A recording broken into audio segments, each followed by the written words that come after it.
JUL. Everybody JUL. You got to speak to me, bitch. Give you a jab to the nose and make you say what's up. I'm in the club, nigga, tuck with the long barrel. When the music's not having singing, not Christmas carols. People hate me, man, I really do know why. They see the wings on my back and they know I'm gon' fly. So what you supposed to do? Just try to please people. Got my indicator family and I don't big people. Remember, used to put newspaper in my tennis shoes. Used to walk around in them tennis shoes. For party nigga, I was too thugged up for that. Never told all my enemies I couldn't be a rat. But niggas told on me, nigga. So you ready for this? I'm ready for this. You been ready all week? I've been ready all week. Okay, that's what I'm talking about. All week long. I saw a nice little vacation you took. Ooh, you was showing out. You was showing out a little bit, man. No, you was showing out. I looked up, ooh. Just a little bit. About the pool, the cabana, the just water and the nice views. Like, ooh. Yes, you know, I'm a Pisces. So okay, so you gotta have the water. Water is my element, and I've been out of it for way too long. Okay, nothing wrong with that. Nothing wrong with that. It was dope, though. Shout out to the water. Shout out to the water and to, you know, fish and everything else. And in Mother Nature, the weather did cooperate. Right. Menace to society, that's my favorite one. Desert Eagle 50 caliber, that's my favorite gun. My nature running, yes, I'm done it for the fucking dome. You the home again, cause you always fucking home. And BK got a boy, your house will cap it up. Around my mouth like a big booty bitch, I can back it up. Try niggas on pickups just like they did at Jasper. Keep fucking around, your new friend is gonna be Casper. You gonna be in the casket, people trying to coffin on you. But so many hoes ain't taking can play golf on you. Motherfuckers stop pretending I'm a new apple. Table getting it poppin', nigga, cause I'm so clever. I did forget the game was on tonight, huh? Yeah, that's all. It's all good. Yeah. This is more important. Oh, yeah, I know that's right. That's what I'm talking about. Important game. You hate me, nigga, from still with G5 legacy never ended, bitch. Fuck that shit, bro, I'm tired of being nice. White shit in your head, it's not a fucking life. Like you should turn Mike's fed, like a pistol, stay with some lead. Like Marita, dog, stay with some bread. I'm just loving this atmosphere on here. Oh, yeah, you like that vibe? Yes, there's a whole vibe up here. Also a kill time. Tell out my snitches, head two fucking moms. Niggas tell me, goddamn, they drop a fucking dime. Your brains are gone, now you out of your fucking mind. And niggas know I fight you, bitch. Young red strap, but they don't fucking understand to get the bitch to that head and gun clap. Niggas stop beginning of a new era. Say we're getting it poppin', nigga, cause I'm so clever. You can love me, you hate me, nigga, but I'm still winning. G5 legacy never ended, bitches stop beginning. This is the beginning of a new era. Let there be light. Nigga, cause I'm so clever. You can love me, you hate me, nigga, but I'm still winning. G5 legacy never ended, bitches stop beginning. Yeah.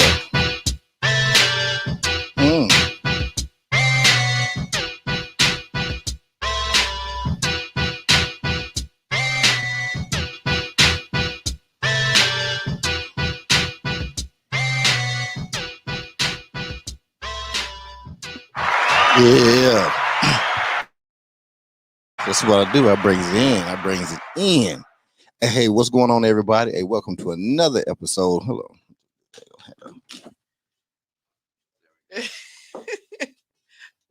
Welcome to another episode of Fivecast.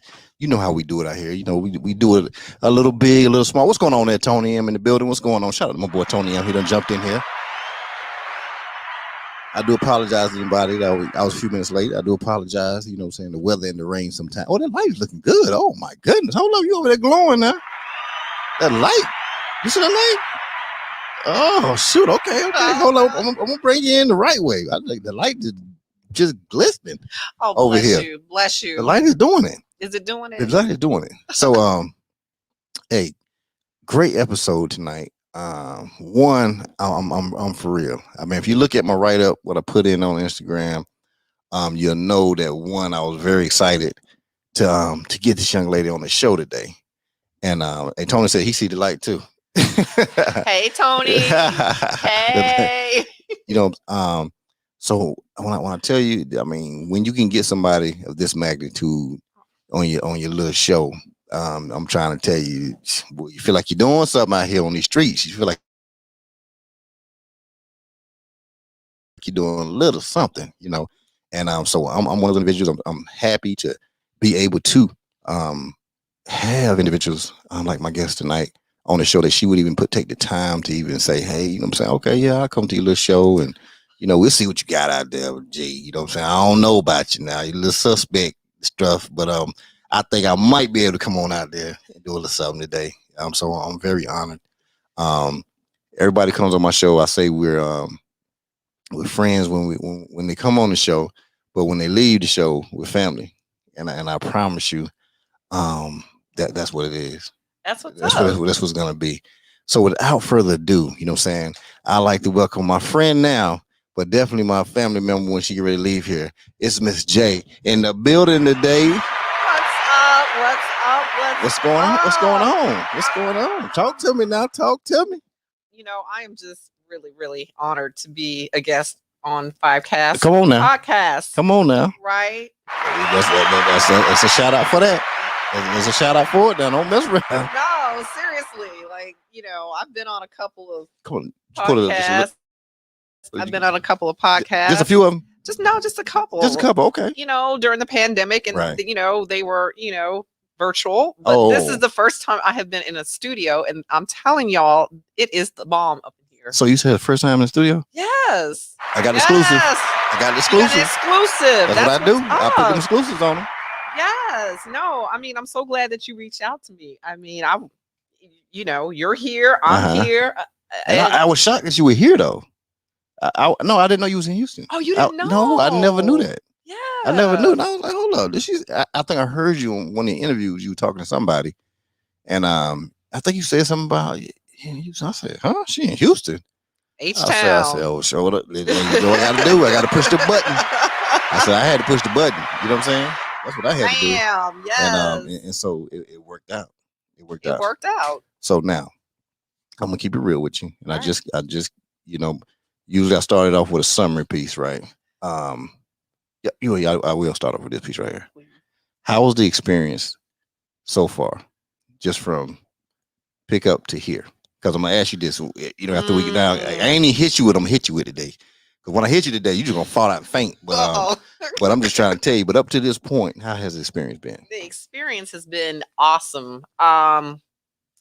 Okay, so let me just first say this: I was picked up from my subdivision in a black Mercedes Sprinter. Okay. And so I mean, and when you open the door to, you know, let me in, I was just like, dang. Come on, you say dang. Custom. You didn't say dang, did you? Yeah, I said dang. I didn't know. I said damn. I keep it real. That's what I'm gonna keep it real. We on Fivecast right here. We keep it raw. Damn. You know, I said this is the truth. I mean, I felt special. I did. Absolutely. Ooh. You know, I don't get these type of invitations. You know, I'm just starting out in this industry, so to speak. So I'm just honored to be in your presence, sir. Ooh, come on now. Hey, shout out to that. I like that. That's good to me. I like that. Yes. I'm sending this link out because I'm so late. So I'm sending the link out to people. Oh, that's fine. You know. And my friend said she's looking for the building. Oh, okay. You tell her to look for that black Sprinter. And then once she gets there, just tell her park right there. I'll come out there and get it. Yeah.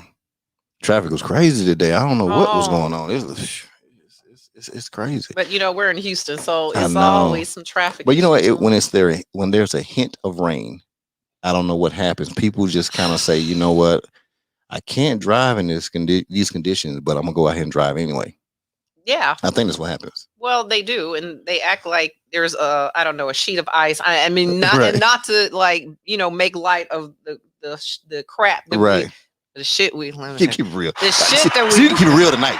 I know you got that prestige thing you got to hold, but tonight on Fivecast, the shit that we went through in February with this winter storm. So I'm not making light of that, but I'm just saying it's just like, I don't know what it is. It's like you said, when people when it rains, even if it's like a light drizzle, people act like they just can't drive. I know it's crazy. It's crazy how it happens. Okay, well that's good. Well, you know what? So my next thing is this right here. What's up? You had asked for this particular drink. Yes. You know what I'm saying? And so my thing was, hey, listen, you know me. So when my guest asked for something, I'm gonna get it. Now I don't be knowing what stuff is because I'm not a drinker. You're not a drinker? No, so I don't know. I don't know how to. Ooh. I don't know how to. No, I'm saying I'm a drinker. All right. So I don't know the drinks like the mixes and I don't know those things right there. I'll test something up. I'm a country boy. We get what we get. We're gonna get some Ciroc. We're gonna get some Ciroc. We're gonna get some Tito's. We're gonna get some Tito's. Right? If we're gonna have some 1186, we're gonna drink some 1186. When we start getting into those fancy bottles and fancy drinks, you went fancy. Now I went look for this bottle. I was like, I never even heard that before. I was like, okay, what's his name again? So I'm calling people, asking, hey, what's this right here? Because they want to call you and ask you and say, hey. But you could have. I didn't want to do that. I want to make it look like I knew what I was doing before you got here. Then I was going to let you know I didn't know what I was doing once you got here. That's all right. I got you. Okay, that's what I'm talking about. So are you going to be able to give me a class? I'm going to give everybody a tutorial. Ooh, we about to get this tutorial. We're going to be making French martinis. French martinis up in here. Yes. We're going to go French on Frenchy, parlez-vous, and all that other stuff right there. Voulez-vous. That's what we're going to do. Okay. So is she here? Is she parked? Let me see. Let me know because she tried to call me. Yeah. She said she was looking for the building. I think she's lost. I might have to call. I'm sorry, y'all. Hey, no problem. Go ahead and do that right there. All right, we're gonna do that. We're getting a friend. I'm gonna talk to the people in the building. Coming. Yeah, and we want to get started till she get here real good. Okay, where are you? Yeah, we're on the air. What's her name? This is Dana. Dana. Well, I can hear you now. Everybody can hear you. What's going on, Dana? I'm here. Okay, where you at? Outside the door. Come on, we see we couldn't even drink because we were waiting on you. Oh, okay then. I'm coming right now. You around the front or the back? The back. Okay, yeah, come to the. Okay, I'm coming to you right now. Okay. All right. So do me a favor and talk to him until I get back. All right. So I'm gonna keep y'all entertained until the host with the most gets back. So we're gonna be okay. So let me just put this out here. I am a self-proclaimed mixologist, at least in my mind. But I have been told that I, can get down and with the drinks as far as making martinis. I'm really a tequila girl. So margaritas are my drink of choice. But tonight we're going to be doing vanilla vodka, Chambord, and some pineapple juice. That comprises a French martini. And they will sneak up on you, so just be warned. And so we're going to have a good time because one of my best friends is in the house, is in the building. Miss Dana Davis has arrived. I am here. Let the party begin. Let the party begin. We are going to start shaking them up. Shaky, shaky, shaky. Yeah, so I was just telling, welcome, Auntie Dana. I call her Auntie Dana. We've known each other since 1984. That's a long time. Howard University. That's where we met. A lot of secrets. We have lots of secrets, and I don't know if we can divulge any of them today. Brian. Oh no, you're over there. No, you're not. Oh yeah, no, you good. Yes.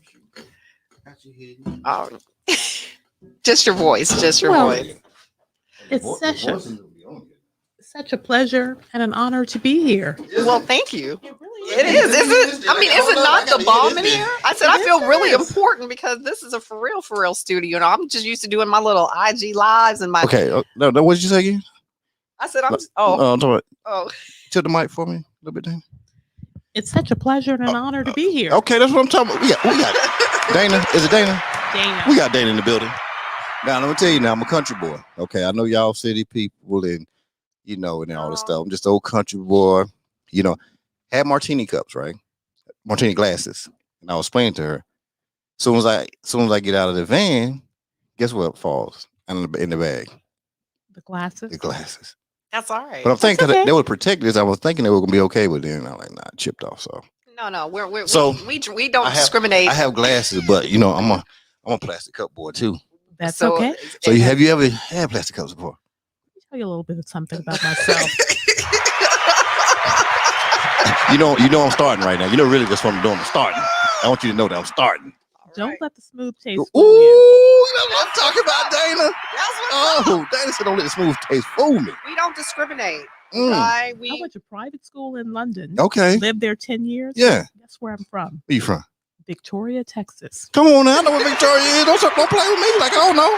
That's what's up. So I know you're not asking about red cups here. Okay, that's what I'm talking about. Okay. See, we got plastic cup people in the building that's right now. I'm from Youngstown, Ohio. Okay, so this okay. Is what's up. So we're gonna start this show off like this right here. Let me open the bottle first for you. Now, which one do you want to open first? Well, I don't. So you got to tell me which one, the way that it goes. Oh my! Now you know. It's equal parts of each. Okay, so this is It's Chambord. Chambord. Okay, see, that's the first thing. I went in there asking for the wrong thing, so the guy was looking at me. It's a raspberry liqueur, and now they have another raspberry liqueur. They do. It's called razzmatazz, and yes, razzmatazz is there is no raz or taz. Okay, okay, here we go. I done cracked it a little bit. I hit the top and everything. All right. Well, what's next? So we need the vodka. Yeah. Okay, let me go ahead and pop that on. We need the vanilla. Okay, vodka. vanilla. It's got to be vanilla. It has to be vanilla. It has to be. So vanilla. we need to make sure Tito gets some. Tito start making some vanilla vodka. There you go. Okay, that's what we need to do. Tito, we got Tito's in the building. If y'all ain't noticed in the front now, if Tito would have had a vanilla, I would have jumped on them. Yes. As well. Yeah, I love Tito. What's the rock? If they'd had a, we would have did that right there. Okay, so I got a top cracked on here. All right.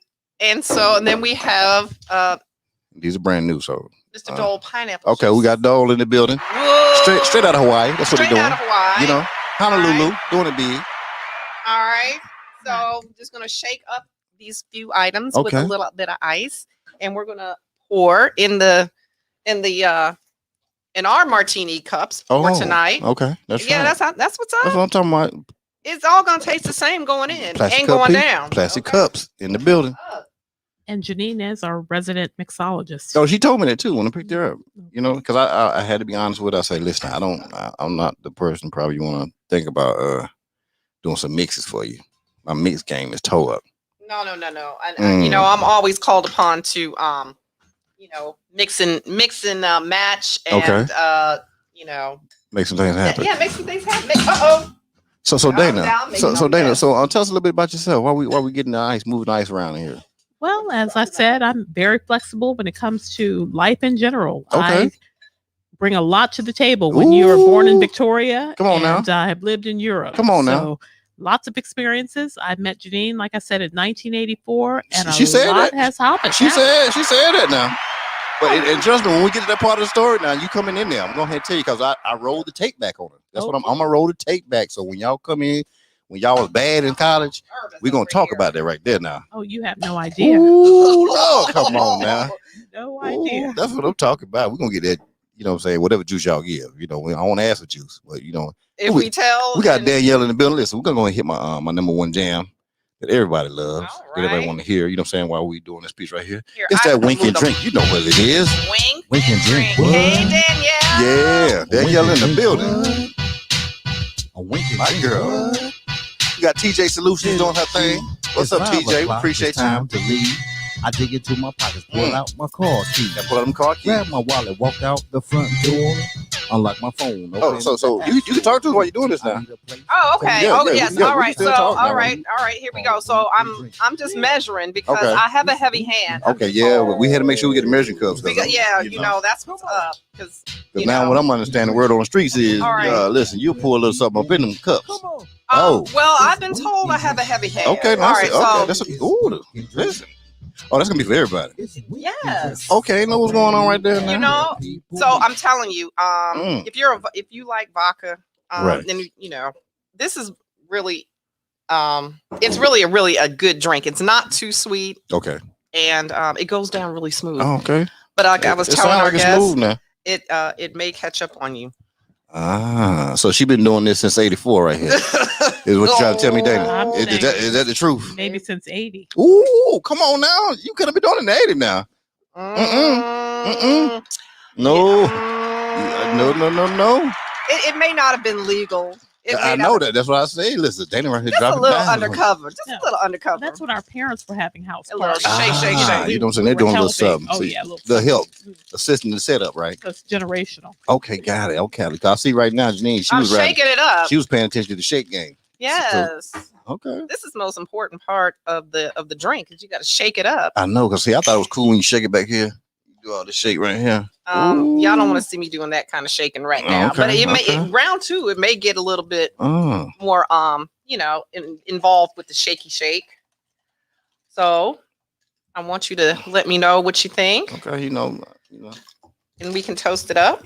Now, it's interesting. You've had all these guests on. Everybody knows a lot about your guests. Tell us a little bit about you and how you got started. Dana, we ain't doing that right now. Oh, no.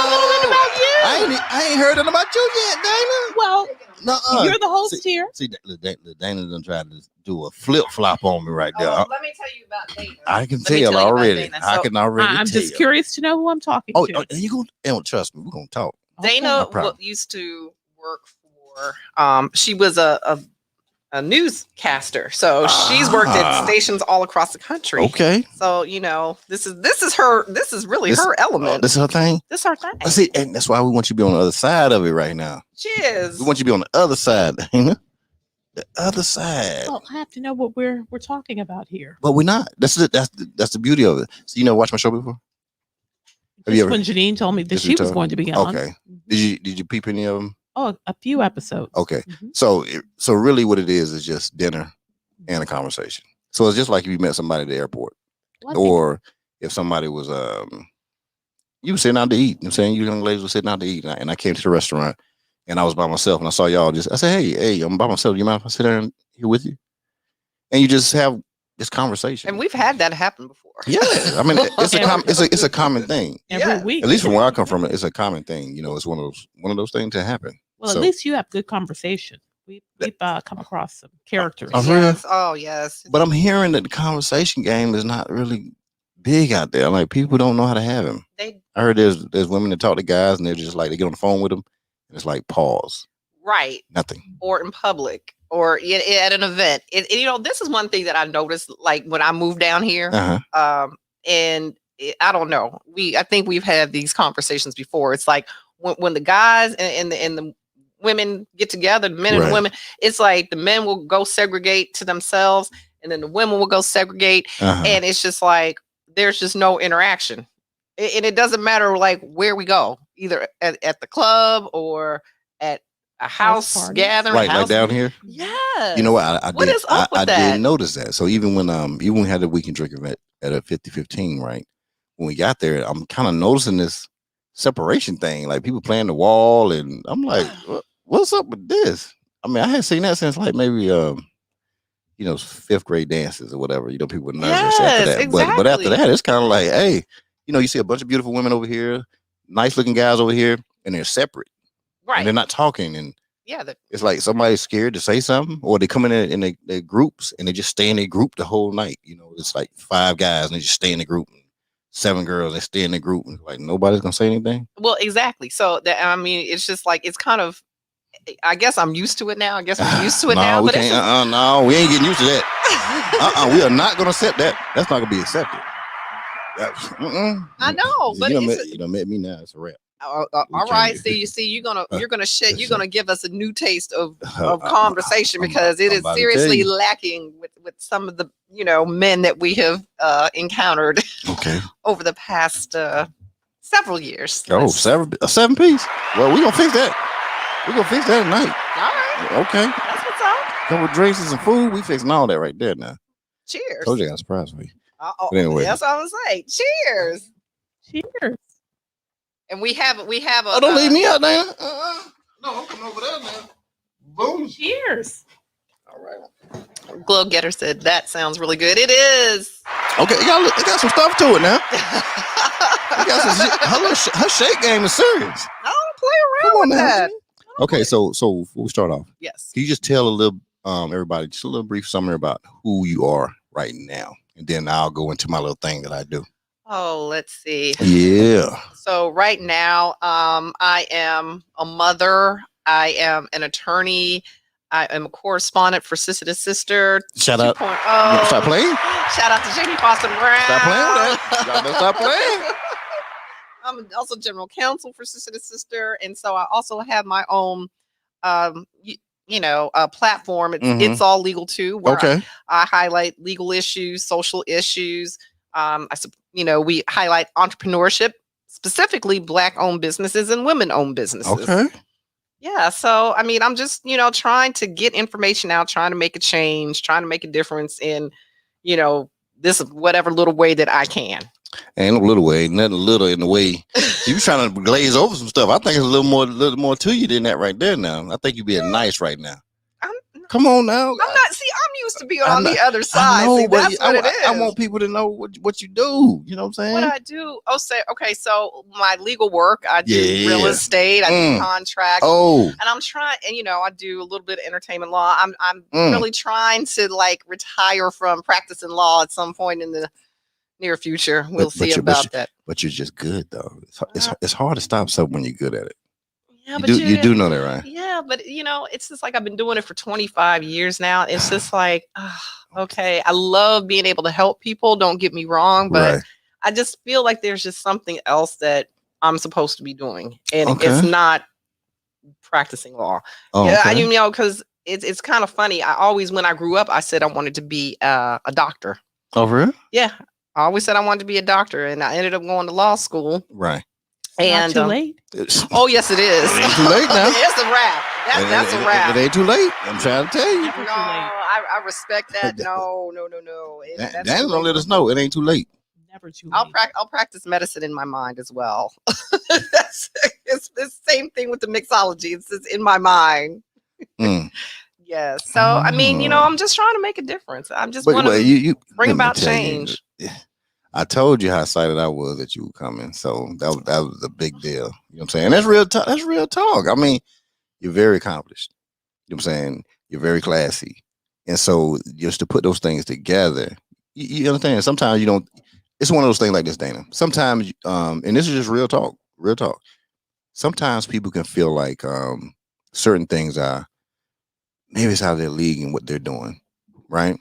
And what I'm saying is, I'm just starting. This is just me. I'm 5 months in doing this stuff right here. So even with my platform, so some people you can ask, and you're like, I don't know that I'm not even gonna try it, right? And so and I felt the same way. I was just like, but she said she's the hit though. I'm like, man, I'm just gonna go ahead and do it. So when I hit you, I was like, wait, I'm gonna go ahead and jump in there. Now I'm a very, very confident person. Now as far as like personal, right? I don't care who you are. I'm gonna run up. Listen, whoever I walk up to, whoever. Right. But it's still the magnitude of the way you see somebody and the way they project themselves and carry themselves in their profession. You don't know if they even have the time to give you for your platform. I appreciate that. I mean, honestly, I don't feel that way about myself. I mean, I think I'm pretty good at what I do, but like I said, I started doing this about a year ago, after Ahmaud Arbery and George Floyd, because I have a 19-year-old. He's 19 years old now, boy, and he said that one night, he wanted to go jogging, and I'm like, no, no. Right. No, we lived in a nice, neighborhood, but I was just like, no, you're not going jogging at 7:00 at night. Right. And, I was like, why am I having this conversation with my son in 2021? Ooh. Right. I'm like, this is just so crazy. So it was at that point, I'm like, no, I got to do something to try to make a difference. Like, I don't want my kids growing up in a world where they have to be afraid to freaking go jogging at night or getting pulled over by the police because of some bullshit, And that was really the catalyst for me, just to try to, again, get other people involved or just engaged in what is going on in this country. Right. That's really, I mean, that's really how I got involved. And it just kind of like,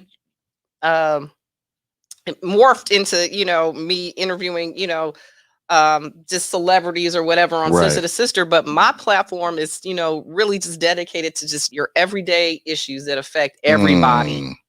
Yeah. But you know what? Speaking of everyday issues, right? I don't know if you heard of this, right? You ever heard of the pocket?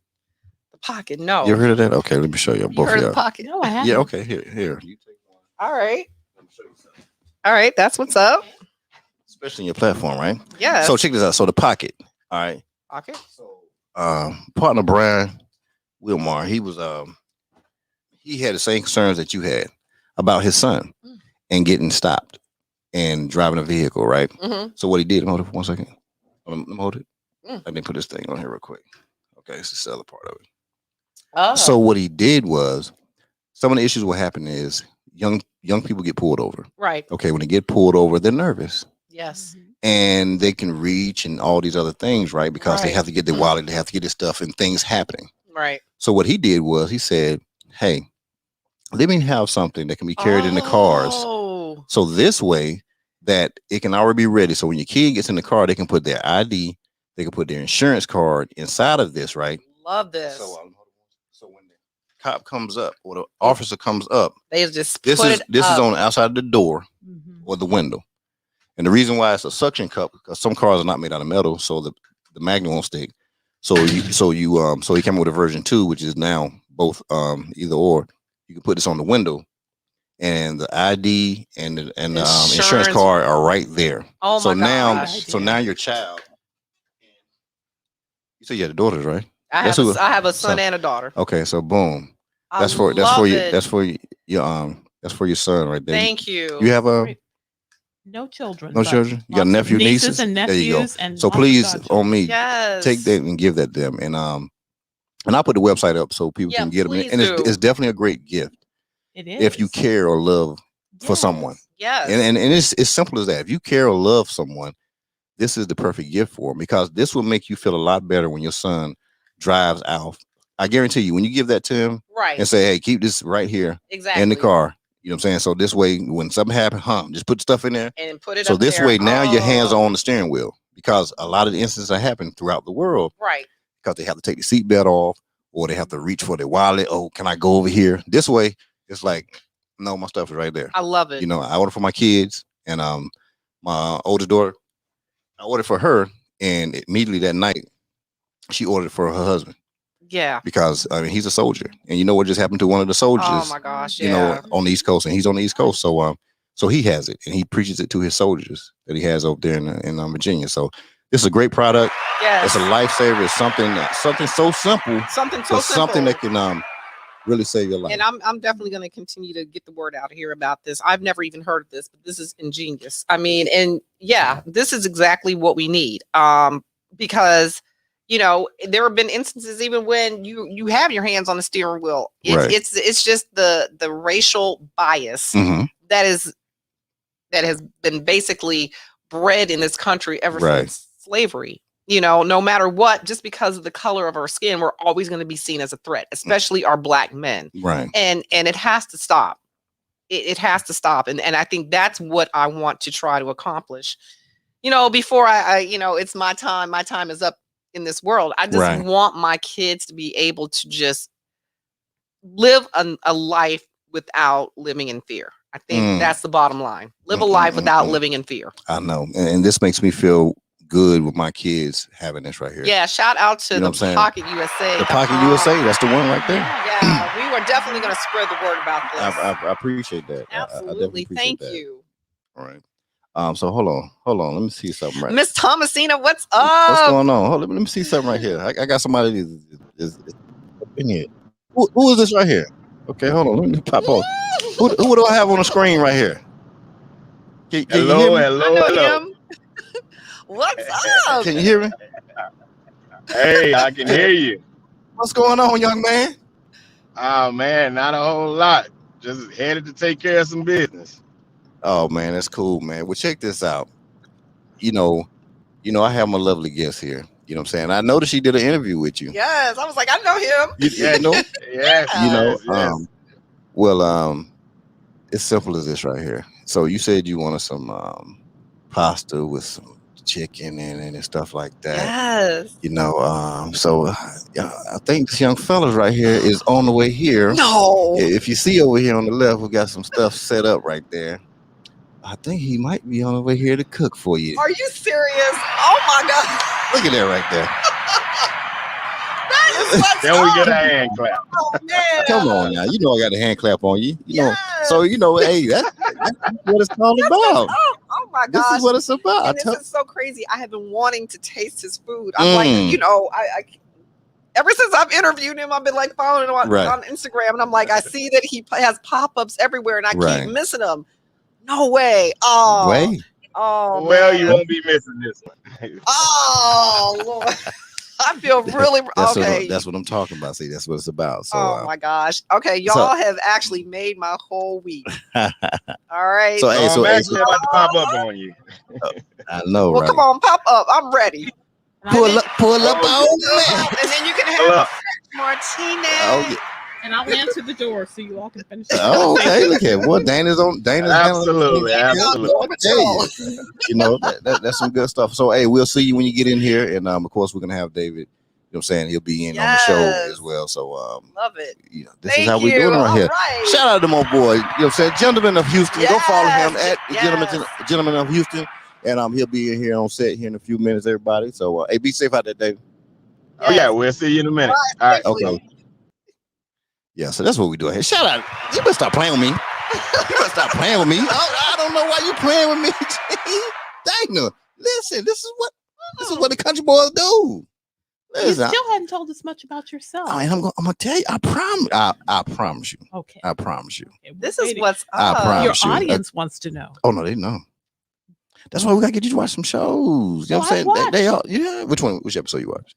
Well, once Jennine told me she was coming on, I watched a couple. Oh, did you? You like the show? Most recent. I really enjoy it. That's what I'm talking about. Shout out to It's very comfortable. That's what I'm saying. Like, and that's the thing. We try to make it comfortable. I don't think there's anything like this in Houston. Nah, I don't think. I'm trying to go USA. You are the innovator. I'm trying to go US. I don't want nobody to do it like that. And they won't. That's what's up. You know, but now that's good. All right, so now, and I promise you, I'm gonna tell you a lot about me. I promise you, I won't let you down. Okay. So this is how we started off, right? Let us know how this is gonna flow. I rewind the tape back a little bit. You know what I'm saying? And the reason why I do it because every one of my guests, everyone has a story, and it's whatever story they want to tell. You know what I'm saying? So that's the reason why it's not a question thing. It's you just, I'm gonna start a date, and then you just tell kind of who you were at that time. And what I'm doing, I'm listening to everything you're saying. So this way, it's gonna really kind of show me, and I'm gonna repeat pretty much what you say. Okay. You know what I'm saying? From the start to the finish, in the forming of, okay, I see that's why you're the person that you are. Gotcha. You know what I'm saying? And you probably gonna recall some things that you probably hadn't thought about in a while.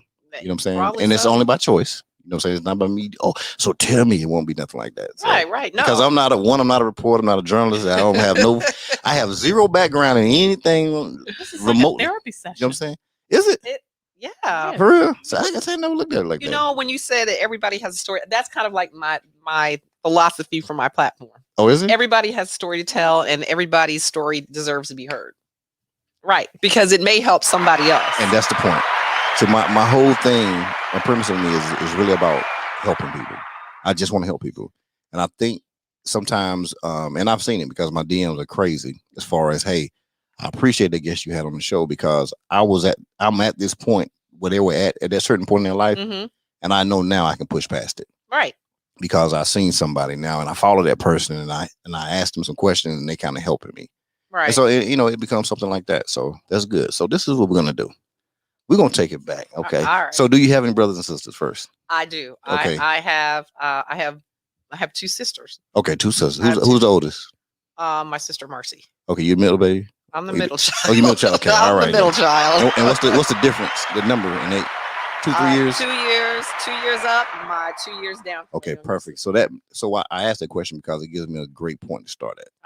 All right. So we're going to take you to 12 years old. Yeah. 12. 12. Because at that point, your sister was 14, right? You said up is what? 2? Okay, so I did not grow up with my older sister. Okay, then. So, right. The bottom one. My little sister. Was a 2-piece underneath. Yeah. And what's her name? Renee. Oh, Renee. Okay, all right.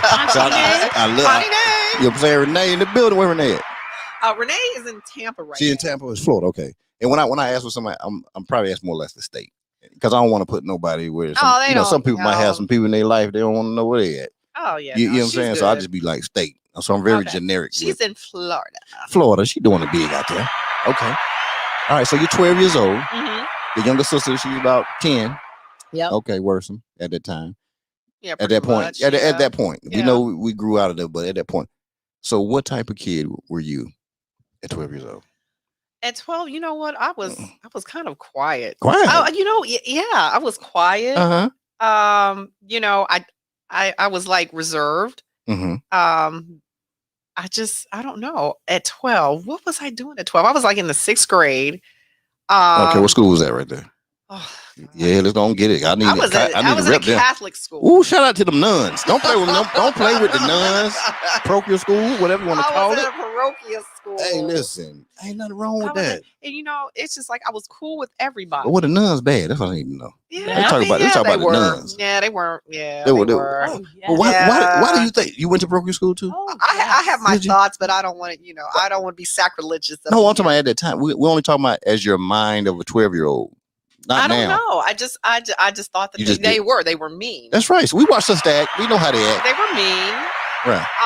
But I guess they had to act a certain way, but I credit them for us having the discipline that we did have. Right. They kept us in check for sure. Oh, did it? Okay, then. So it really wasn't. So it was an all-girl school?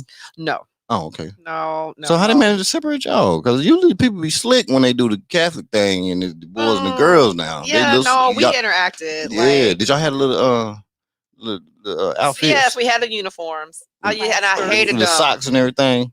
Well, yeah, no, but we could wear kind of like whatever socks. But I used to hate the uniforms. Oh, did you? Yeah. You spruce it up, make it, inside out jacket with it. Yeah, the top part. So we were, I was able to spruce up the top, but the skirt was a skirt. You couldn't do nothing with that. Couldn't do nothing with it. Shout out to that skirt right there. Hold up, Dana. Hold up. Dana said she did a little something with that skirt. What you do with that skirt, Dana? They would make us kneel on the pew at church and have a ruler. And the ruler, it had to measure 3 inches between your skirt and your knee. Are you serious? But right after they measured, we roll put a roll on. Shout out to that damn roll up. Get the roll that damn skirt roll up was serious. Oh, but we had check every week. We had a ruler check every week to make sure our skirts were 3 inches above. You serious? Oh yes. They were that straight. Yeah, they would do, but what were they preventing with the skirts being that long? I mean, you ain't stopping nothing. It's a modesty thing. They feel that girls should not be showing that much of thigh. No thigh. Okay. No thigh. Okay. Yes. So the skirt had to drop right below the back of the knee. Yes. The center way. Yes. Okay. All right. Then so you run around with the nuns. Yeah. And everything. I never really got down with that program. No. So you was okay. So you was. Well, I was always, I've always been a rebellious type of child. Oh, here comes the renegade. Here comes the renegade. I've always been a rebellious type of person. It was probably more subdued when I was younger. Okay. But it's always been there. So it was harnessed at the time. So right. So you had it in you. I knew my boundaries. Right. So you kind of knew how to act. So did your younger sister, she go to the same school? Yes. So everybody was just coupled, grouped in there. Yeah. No matter what. Okay. All right then. So were there any sports? I ran at that time. Yes. Well, not at 12. At 12. So at 12 you didn't do anything. No. So 7th grade. Okay, next year. I started running track. What? Oh yeah. You have some speed on you? Yeah. What'd you run? I ran the 100, the 200, the 4x4 relay. Ooh. Yeah, and I did shot put and discus. You was like a triathlete. You trying to do everything. Listen. And I played a little tennis, but track and field, that was my sport. Where was the school at? In Ohio? Yeah. And they still out there now? Yeah. No, they closed the elementary school down. That's why they closed. Hey, listen.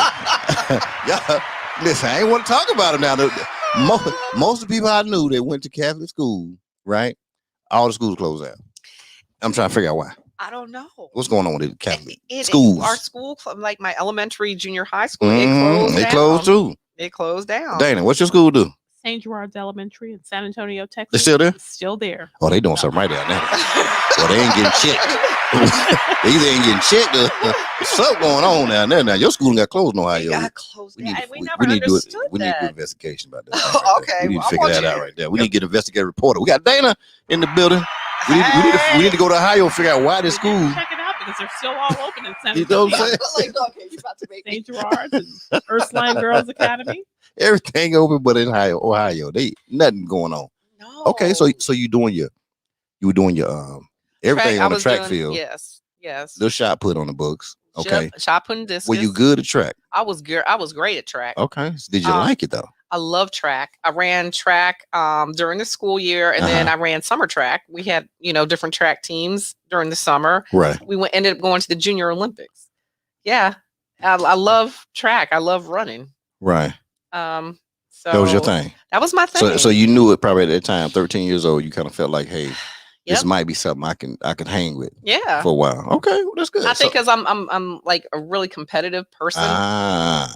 And so our team, I guess maybe 7th grade. We lost in like the regional with the other Catholic schools in that area. Right. Like we didn't win like many like trophies that year. Okay. So I got mad. I was mad. So I'm like, okay, hold on. Let me find out you got a temper. I got a little bit. Oh, got some verification over here. We got some verification. I can't wait till we get to college. We're gonna see about this thing. I have a little bit of a temper, but it's more just a competitive, the competitive spirit in me. Right. I got mad and I'm like, no, I'm gonna go run track this summer and I'm gonna get better because when I come back here next school year, you're smoking everybody. We ain't losing. And we didn't. We won. Hold on. Don't go that far now. Hold up now. So we still on 13 years old now. Yeah. So we ain't went back yet. So I need to find something else besides school now. Okay. So at 30, you weren't studying no boys at 13 now. I didn't say all that. See, that's what I'm trying to say. She gonna try to slide by. How you gonna try to slide by me? No, we gonna find out. So we 13. We good on the track field now. The boys start running around, slipping through. My first boyfriend. Oh, shout out. What's his name? Okay, I'm gonna have to shout him out because he already knows. Everybody knows his name was Stephen Lyle. Oh, Stephen Lyle. Go ahead, Steve. Steve locked it down. Steve put that look on him. Like, yeah, that was my. He was smooth. Oh yeah. How you gonna be smooth at 7? And fine. It was fine. Okay, then shout out to him. He was fine. She put all the everything. Back then he had that big afro with pretty curly hair and pretty eyes. Come on, them eyes got you. You fought for the eyes. We had them green ones. Yes. Y'all know us dark skinned dudes didn't like them green eye boys back in the day. I can't shout out the green eyes because they were whooping us all up until Wesley Snipes came about. There after that, we were good. Even before then, the game changed in 9th grade. I know. I remember that now. Don't play with me. I know we came in style. I was happy that year. That's what's up. Okay, all right. Let me get off him. Anyway, so that was my first boyfriend. So the first boyfriend. Yep. Okay, so he didn't. That might be why you lost now, because you started liking boys. Yeah, it slows you down a little bit. Yeah, but that was kind of like pre. Okay, he was kind of pre. Okay, so because they always act a fool. First crush. Okay. But I mean that was really because he would come. It was during the summer. He would come over to the house like every day. We play basketball, go swim, whatever.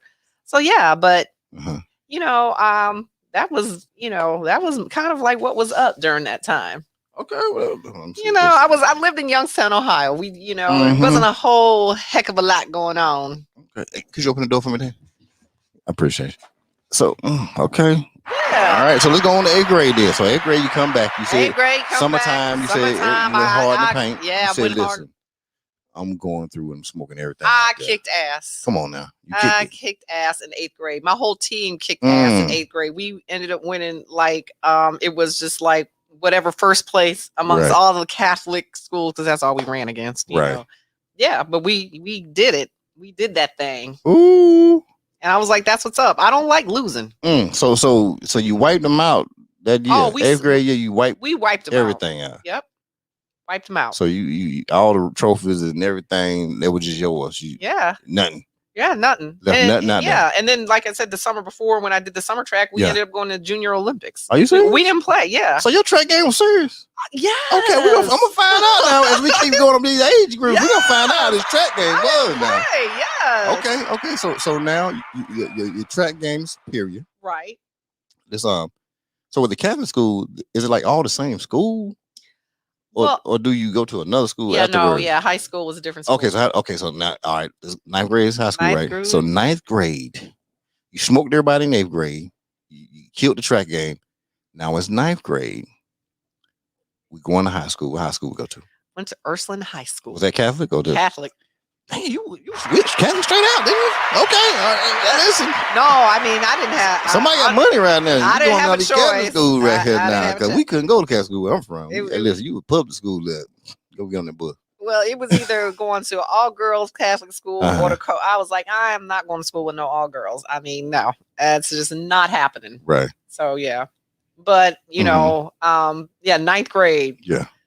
That's when I had my, I guess, you know, it was. I mean, I was cool. I mean, like I kind of blended in with everybody. For real? Yeah. But they were waiting on you. They knew you were gonna burn them up on the track field. Well, Came over there, long legs and everything. They were kind of hating a little bit. Why? I don't know. Come on, you know why they were hating. Don't. We not gonna do this. We ain't doing this now. We ain't doing that modest stuff right here. No. Why were they hating? I need to know why they were hating.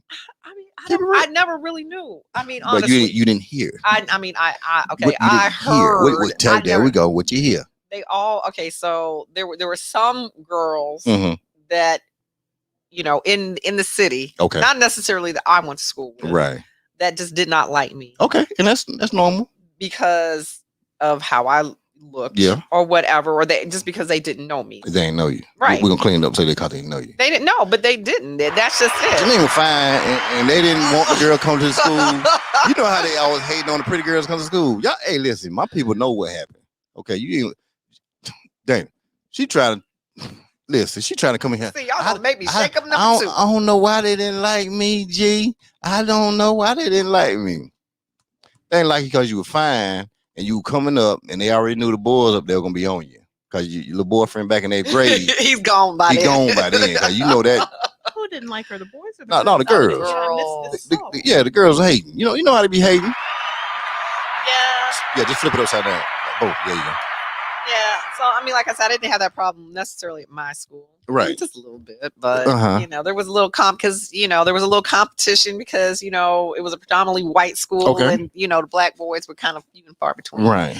And so there was a little competition between you know the black girls and you know the boyfriend or whatever. So. Okay, and so you don't want to go to high school, you taking everything.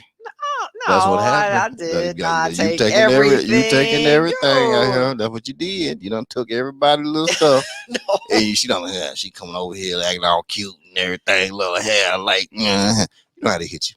You know how they hit you. Well, yeah, but I'm just. I'm gonna hit you with them. I'm gonna hit you with a hand clap because I'm trying to tell you. I know what's going on. Okay, so 9th grade was a little lukewarm, a little lukewarm in 9th grade. Yes. So then a little time goes by a little bit. So it's going to hit 11th grade. So by the time you're established now, your 9th grade, you went through your lukewarm period. 10th grade, whatever happened. Yep. Junior year. Oh, yeah. Yeah. Talk to me. All right. So, I mean, you know, I was just ready to get up out of high school. I was ready to get up out of Youngstown. Okay. So the only place that I had even thought about going to college was UCLA because I want to go live in LA. Right. Junior year, you were thinking about that? Yeah. Okay. That's what I'm talking about. Yeah. Forward thinking. Well, see, this is what successful people do. You know what I'm saying? They think back when they was in high school, junior year, they think about, I think I want to go to UCLA. You know what I'm saying? My daddy didn't give me much of a choice. I was trying to figure out we're gonna get to the 12th grade. You know what I'm saying? We're gonna live to get to the daggone 12th grade. You know what I'm saying? You know what I'm saying? What's going on, young man? The man of the hour has you got your phone? You got your phone? You got your phone? Okay, now you're gonna need it. Yeah, because that's the only way we're gonna be able to cue you on. Be on there. The headset. No. He gonna talk through his phone. You know what I'm saying? So oh, you got to stay in this conversation. Yeah. We all gonna be in it. I'm putting my 2 cents in. We all gonna be in it. We all gonna be in it. You know what I'm saying? So all right. So 11th grade, were you playing? Were you doing track? No, I retired by then. So you stopped. I stopped. I left it alone. I was, trying actually by then I had started getting into modeling. Okay. Oh, see, that's why them girls hate you in 9th grade because they knew what you about to do. They knew what was going on. So 11th grade, you had to do some modeling? I was trying to do some modeling. Okay, what you trying to do? I had aspirations, even though I knew I had to go to college because my daddy did not give me a choice. Right. You know, I had aspirations of being a model, even though I was a little too short. So that's what I was focused on. Okay, so 11th grade, you focused on being a model and going out to UCLA. Yep, I'm going out to UCLA. Okay. But here we go. So what the boyfriend game like in 11th grade? I had the same, I had the same boyfriend from 8th grade? From 9th grade. Okay, so you dumped my man back in No, he kind of dumped me. He kind of dumped me. Oh, Pretty Ricky. Yes, Steven. Pretty Ricky knows what's up. Okay, he still know. He still knows what's up. Ooh. We're still cool. Y'all still cool? Yeah. Okay, then. Pretty Ricky. Pretty Ricky knows what's up. Boy, them Pretty Rickies, boy. I tell you, y'all got old chocolate. Y'all have been good. You know what I'm saying? But y'all had to go Pretty Ricky on us. But it's all good, though. You know what I'm saying? The boy with the brown eyes and chocolate, we good, too. Yeah, no. Shout out to brown eyes and chocolate. There you go. Yes. Listen, we came in style. With the culinary skills. Come on now. All that stuff right. Cooking for you. Making things happen. Oh, God. You can't beat that right. Listen, you should feel like that. I'm trying to tell you. I might not be able to go to work tomorrow. You know what I'm saying? You know, we just want this to be a memorable experience. That's all I wanted to do. That's exactly what it's been for the past 2 hours now. Okay, so now we got so 12th grade, yeah. So I understood what your aspirations were. No, we got to back up. Oh, you did something in 11th grade? Yeah. What'd you do? Well, it's kind of like a prelude. So, okay. You know, my daddy decided when I kept talking about UCLA, I guess my daddy said, "Oh, come on, we're gonna go on a trip. I'm gonna take you to Howard University, and we're gonna go look at Howard." I'm like, "Huh? What's up with that?" I'm like, I don't want to go to Howard. I'm like, what? Right. So we got in the car. My dad, my sister, and myself. And, okay. Because he went to dental school in Howard, and so we did the road trip, and it was during homecoming. Oh, he knew. Set up. He was set up. Pop does set you up. You can't go up there off 7th Street and think you going. During homecoming. Oh my goodness. No, he did. He put it on me like that. He did. I had no idea. So we get up on the campus and I just see all of these beautiful Black people that look like me. Come on. And again, me going to a predominantly white school all my life. Right. I was just like, oh my God. And then, not that this is a reason that I ended up choosing Howard, but I'm like, these fine. So here go the reason right here, y'all. Fine Black men up here. I'm like, yes. Hey, I know she wanted to hit the button. That's why she looked down because she wanted to hit it herself. That yellow button. Just remember the yellow button. Go ahead. Bam. There you go. She said that all the colors got her. All the colors. All the colors. The whole spectrum got chocolate, me. everything. All the chocolate. Did the chocolate get at least an honorable mention? Yes. Okay, then. Shut up. All the chocolate. I just want to make sure chocolate got a little. All the chocolates. You know what I'm saying? Because everybody would discriminate on chocolate. All the chocolates. All the chocolates. And I was like, no, I'm going here. That's where you going. This is where I'm going. It's the only school I applied to. That's it. And I got it. Okay, so 11th grade year, you went on the trip with Pops. Pops went to dental school at Howard. Yeah. So he knew it was homecoming because he needed to go back to homecoming anyway. That's he right. He knew what he was doing. He knew what right. he was doing.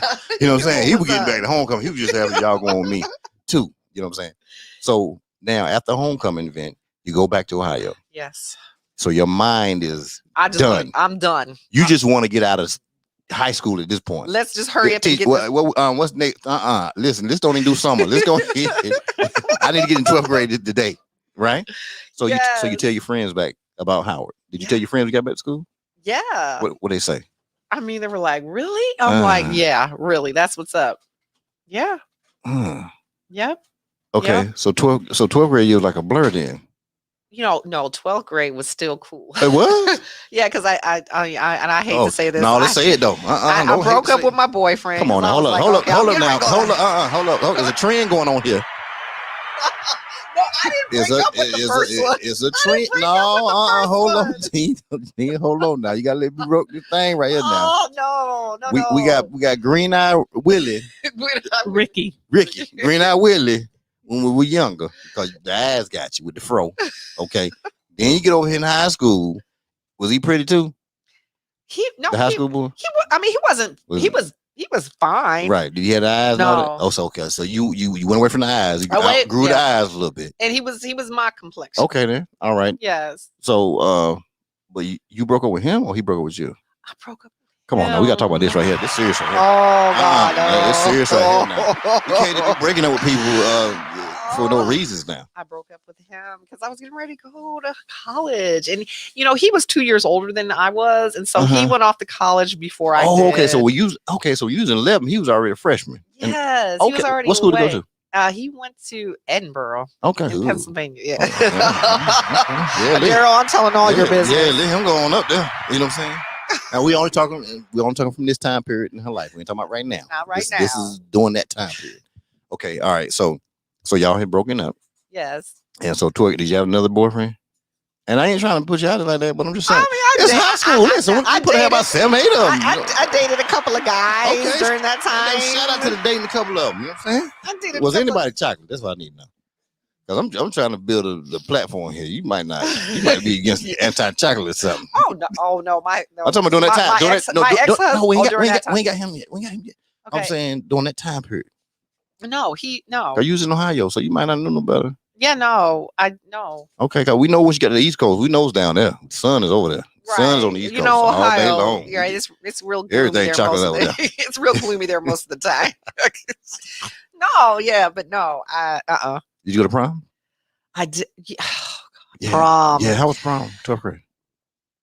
Keep it real. Okay, so again, like I was telling the black guys at my school, there were few far between. Right. And we could not invite guys from other schools. For real? Right. So I went to prom with, his name was Derek. Shout out to damn Derek. And you wasn't the first choice, Derek, but you went.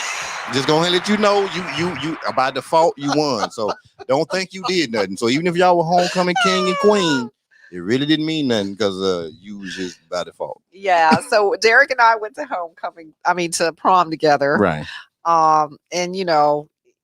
And again, predominantly white Catholic school. They weren't, it was kind of very, vanilla and bland. So okay, no problems. Easy top plate and stuff like that. It was cool. At least I can say I went to prom. Right. But Derek and I were cool. We were just friends. So, right. Yeah. It was the dress on point. That's when. Yes. Okay, because you was at the Catholic school now. I don't know if they've been doing. Did you put the dress on? Oh yeah, no, I put the dress on. Oh, did you? They didn't check rulers then. No. But my dress, it was a prom dress, but it wasn't your typical floor length prom dress. Floor length, one hugging everything. No. With the triangle in the stomach. No, we didn't the side have meat showing. Okay, we ain't gonna go back and just. We're not trying to age ourselves and date ourselves. Let me just put this disclaimer out. We didn't have those back in the day. Okay, you didn't. No. I'm looking over here. Off the Dana right there. Dana, I don't know San Antonio. They might be doing a little something down in San Antonio. Don't let Dana fool you now, y'all. I wasn't in San Antonio. Oh, what was you? That's another story. Okay, that's your story. Let Dana fool you. Shoot, Dana, they don't want to talk tonight. Okay. Hear your story. Don't let Dana fool ya. Dana ain't gonna fool me. Say we know what's up with Dana. Fool me. Ooh. Let's jump into this real quick. Wink and drink what? A wink and drink what? A wink and drink what? Yeah. Hit him, G. It's 5 o'clock. It's time to leave. I dig into my pockets, pull out my car keys, grab my wallet, walk out the front door. Unlock my phone, open the app store. I need a place to meet and think. Found a brand new app called Wink and Drink. Yeah. It's Wink and Drink. Hey. It's Wink and Drink. Come on. It's Wink and Drink. A brand new app where people meet. Come on. It's Wink and Drink. Hey. It's Wink and Drink. It's Wink and Drink. A brand new app where people meet. Shout out to the mixologist in the daggone building. Look at her. Her mix game is so strong and it's so elegant. You know what I'm saying? Just the way she grabs the shaker and what's it called? Chambord. Okay, my bad. Chambord. You gotta say that with something. It's Chambord. Okay. Yes, I'm trying not to knock everything off. So what did you learn about this particular drink? Needs a drink. When did you learn about this particular drink? Oh my gosh, maybe I don't know. It's maybe about 10, 15 years ago. Oh, okay. I didn't have that. I really, I really didn't. Okay, let me back up. Go ahead, back up on it. Okay, so in high school. Yeah. Here we go. Right there. Yeah. Yeah, that's what I'm talking about right here. Now, I told you I don't ask questions. Okay, so in high school, there was a drive-through called Gina's Drive-Through. Oh, Gina's. Okay. Gina's on the east side of Youngstown. Drive-through. Not drive-in. No, drive-through. Okay. It was a drive-through liquor store. Oh, yeah. And so, they would never checked ID. Never. So we would be able to go get, things like Strawberry Boone's Farm. Shout out to the damn Boone Farm now. You ain't gonna tell me. Ooh, shout out to the Boone Farm. And your basic wine coolers, okay? Oh man, Sun Country wine coolers. Oh, like y'all don't remember that right there. Yeah, so I know you do. We would be able to sneak that. And so, and my dad didn't know this until we were like grown women with children. That we used to have the rolling bar in the back of our trunk, okay? The L Dog. Hold up now. What, the El Dorado? Yeah. L Dog. The L Dog. Oh, big hood and trunk. Like Come on now. Like the Batmobile. Like, seriously. Boy, you put about 4 bodies in the back of the trunk of that thing. You know that, right? Exactly. I hated that car, but I was appreciative that I had that because it was my dad's, Okay. handed me down. I had a car at 16. And so we had the rolling bar at probably like, I don't know, 17, so 18. And by then in DC, the legal drinking age was 18 at that time. So we weren't too far off. So I don't want anybody to think that we were just, all that out there. Right. But anyway, so by the time we got to Howard, we were okay, hold on. So we 12th grade. 12th grade. We did the 12th grade. We did the prom with my man. He was runner up because you couldn't take nobody from the other school. Yeah. We already knew we were going to Howard. Yep. Okay, then. So summer hits. Summer's over with. We're hitting. Did you drive out there by yourself? Or your dad took you? Well, no. My dad and my sister dropped me off. Okay, so he took you. Okay, boom. My dad and my sister dropped me off, and I'm like, yes, freedom at last. Oh man, free at last. Yes. What was the dorm you was in? I stayed in the quad. Both stayed in the quad. Shout out to the quad. Shout out to the quad. Quad. It was serious over there. Baldwin Hall. Yes. Yeah. I stayed at Wheatley Hall. Okay. Yes. And So day one on campus. You didn't meet her day one. Day one. No, not day one. Okay, all right. But the freshman year though. Oh yeah. Okay, all right. So day one on campus. Yes. All right. Pops done rolled out. Sister's gone. You're free. Yes. Okay. Free at last. What did you do that first day? What did I do? Campus Pound Week. Yeah. So, they would take us on tours of the campus, and they had like activities planned for us. Amusement park, King's Dominion. Yeah. Shout out to King's Dominion. You know what I'm saying? I forgot about that. Yeah. Party of the Valley. That's right. Get on down there, 95 South. Yes. Make it happen. Making it happen. Don't play with it. The DC Go-Go. Ooh, boop, boop. Go Mickey doing his thing. You know what I'm saying? Rare Essence. Don't act like, yo, come on. Chuck Brown. Baby, come on. Wind me up, Chuck. Say what? Wind me up. What? Do what? Wind me up, funk. Do what? Boom, boom, boom. Okay, so sardines and pork and beans. Yes, sardines and I appreciate and pork and beans. Don't but see, y'all know I'm East Coast boy, so y'all ain't doing nothing for me because I'm from the East Coast. So, and listen, don't play with me. I'm about to go. Junkyard. Come on now. Oh, the junkyard van. Come on now. Yes, what? I mean we're just look at you. Take it back. Take it back. We are just taking in the campus and the beautiful. Shout out to Marion Berry. Come on now. He had crack going on all up in there. Marrow, you know how he did. He was a rough looking dude, but he was cool though. Did a lot for the city. He did. I'm saying he really did. He did a lot. You know what I'm saying? Yeah. So y'all did a little thing right there. Okay. We did a little thing. Okay. So you're enjoying the time period. So when did you meet your home girl right here? And tell me the day y'all met and what happened. Both of y'all gonna probably have to talk on this piece right When here. did we meet? We're like kindred spirits. Okay. I don't remember the exact date we met. It just seems like we've known each other forever. Okay. But when you met, so whatever it was, so when you met. Well, we have to talk about how we met. That's what I'm talking about. We met through our girl, our mutual friend. We're just gonna say that, huh? No. We just all we're gonna say our girl. So our girl, I mean, she was just like the glue that held everybody together. She was the glue that held everybody together. She was a dear friend. Sydney Ransom. Thank you. That's all. Wait. Oh, for real? We lost her a few years ago. Probably our first and one of the only classmates that we have lost. Okay. It's so unfortunate that she was the first to pass of everybody because she was the glue that held everyone together. Okay, well, let's talk about this happy time back then, though. Let's talk about then when she was doing her thing. Sydney, what's she doing? She had a room in the front of the dorm, so she would watch everybody come and go. So Sydney knew everything. She knew whose man was bringing somebody else's man in. Oh, yes. She was Miss Bonita. Oh, she knew everything. She was Miss Bonita. And if Sydney told you something, it was the truth. It was law. It was the law. You believed it.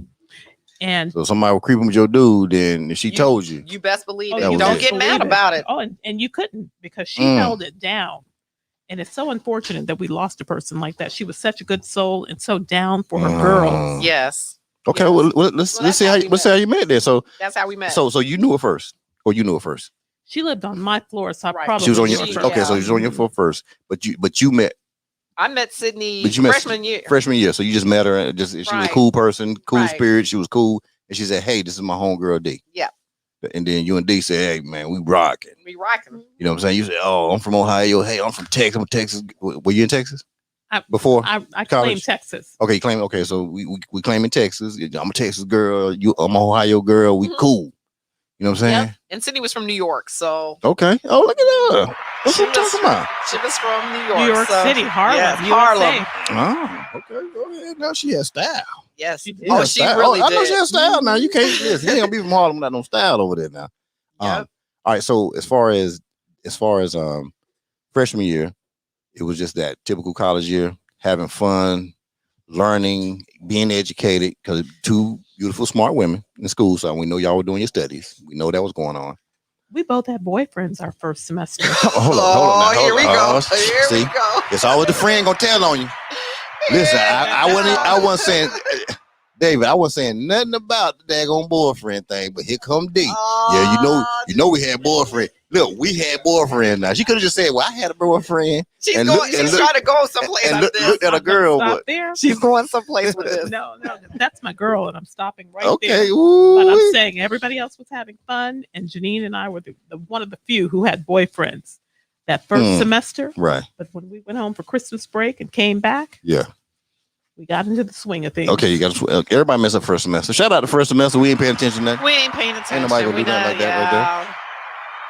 So first semester, y'all do what people do on first semester. Parents check you on Christmas time period. Come back, y'all ready to do something. Right. I think we had settled in by second semester. Did you dump the boyfriend after the first? Because usually that's how it happened, right? You know what I'm saying? It's the first semester relationship. He got dumped. Second semester, I think everybody else was having fun. All of our girlfriends on the hallway, they were going out to Rare Essence and Go-Go. We didn't even know what that was because we had boyfriends and we were in the library studying. Them boys had y'all locked in. They weren't freshmen, were they? Yes, they were. I met mine Campus Foul Week. Come on, he got you on the first week. You took the freshman? First week, took the freshman. What about you? Your freshman got you too? Yeah. No. Well, the upper class got you. Yeah, I know you like a little older me. You like a little seasoned on your pasta. I see your. Hey, Dave, you might put a little extra seasoning on her stuff now, because the way she like it now. You know what I'm saying? So we would hear all the girlfriends.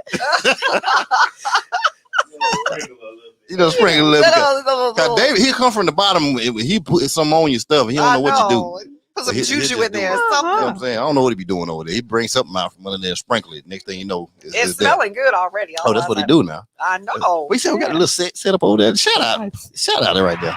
Shout out to the day. Yes, to the chef. Look at him, boy. Bringing chefs in for you, girl. You getting everything. Thomasina said, "You making shrimp nachos? Not tonight, sis. Nah. Pasta.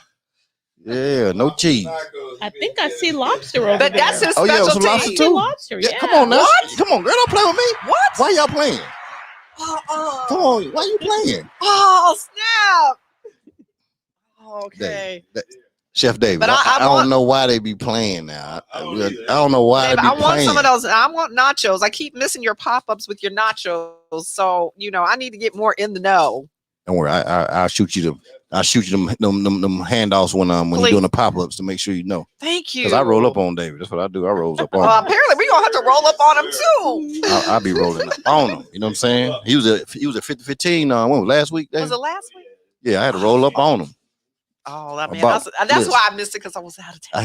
I had the pasta and I was weighing it out. You know what I'm saying? So I bought like the next 4 ladies. I said the next 4 ladies to come up. Hey, they food on me. You know what I'm saying? That's what's up. But see, and that's where I got pasta from because I keep seeing pictures of this pasta and it's nachos. I'm like, oh my gosh. Get it. Gotta get it. Gotta get it. That's what we do. You know what I'm saying? Yes. Hey, you got your phone? Hit that link too. Let me get a second. Hit that link. Okay. All right. So second semester, we're doing a little better. Yes. You don't kick your man to the side. Yeah. Ain't nothing wrong side of him. He got to go. He had to go. They ain't holding on to her man now. No, he had to go. Oh, he had to go too? Oh, yeah. I'm telling you. Come on, Jennine and I were like one of the few who came freshman week. And hooked up. But you got to tell them what they do. I don't know if they still do that. What was it then? About the wall. Oh, yeah. They would sit. Yeah. You can tell them about that. Oh. So freshmen, so there's a wall across the street from the quad, which was the freshman girls' dorm. Mm-hmm. There's a wall. So I guess it's some tradition that we weren't informed about before, prior to that. All the guys, upperclassmen, they align along the wall and they check out the freshman girls. Yeah. We weren't familiar with that until after the fact. So that caught y'all fresh meat. That's what it was. Yeah. Y'all was on the fresh meat walk. Yeah. We were on the fresh meat. We were innocent, naive. But everybody else, they'd come back. We had a curfew back then in the girls' dorms. So we'd get back and everybody would sit and tell their stories. And all the other girls were at the go-go and enjoying DC and New York and Philadelphia and everywhere else they could go. And Jennine and I had boyfriends. So after that Christmas break and we went home, we came back. Oh, it's time to live our best life. But Jennine, you know what? I want to go to the go-go. I would have thought your dad would have briefed you though. I thought he would have gave you the briefing. Oh no! Like, don't get locked in freshman year. No, we didn't have those discussions. No. No. Okay, it's possible talking like that. No. He was not schooling his daughter. Okay. I understand. But it's a new game. I don't think our dads knew this game that our generation has. I don't know. You know what? I don't know, but he was at Howard though. Even just for dental school, he know how Howard ran now. He knew how Howard went down now. Maybe he thought I could just hold my own. So I don't know about that. Okay. But I was a little misinformed. Okay. Or not informed at all. We figured it out after that first semester. So second semester y'all had it locked in. Yes. Y'all was at everything that was going on. Oh yes. Yes. It wasn't a spot y'all wasn't hidden. The ballet, the go-go. Come on now. Yeah. We were living our best life by then. Capital Center, y'all was just doing it. Oh yeah. Y'all see, I'm trying to test y'all. I'm really testing y'all knowledge. I'm testing y'all knowledge out here now. That's my don't play with me. So what were the before it was even called it wasn't even called Republic Garden? Oh, come on. Public Gardens. Hold up now. Hold up. Pushed her mic away. Why you pushed? You was in the garden? You was up in the garden? Republic Gardens. What was the other one? It was right at the next block over. Hold up. Well, there was a club that we used to go. The Tracks. It was Tracks that they tore it down. It was a gay club, but they had straight night once a week. Right. So there's Tracks. And we would just have our own like little gatherings here and there.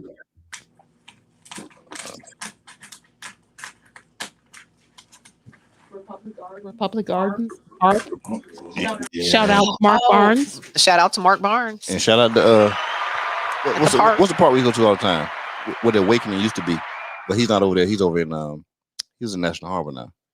Remember the Awakening, the big man? Oh, yeah. What's the park called? Rock Creek.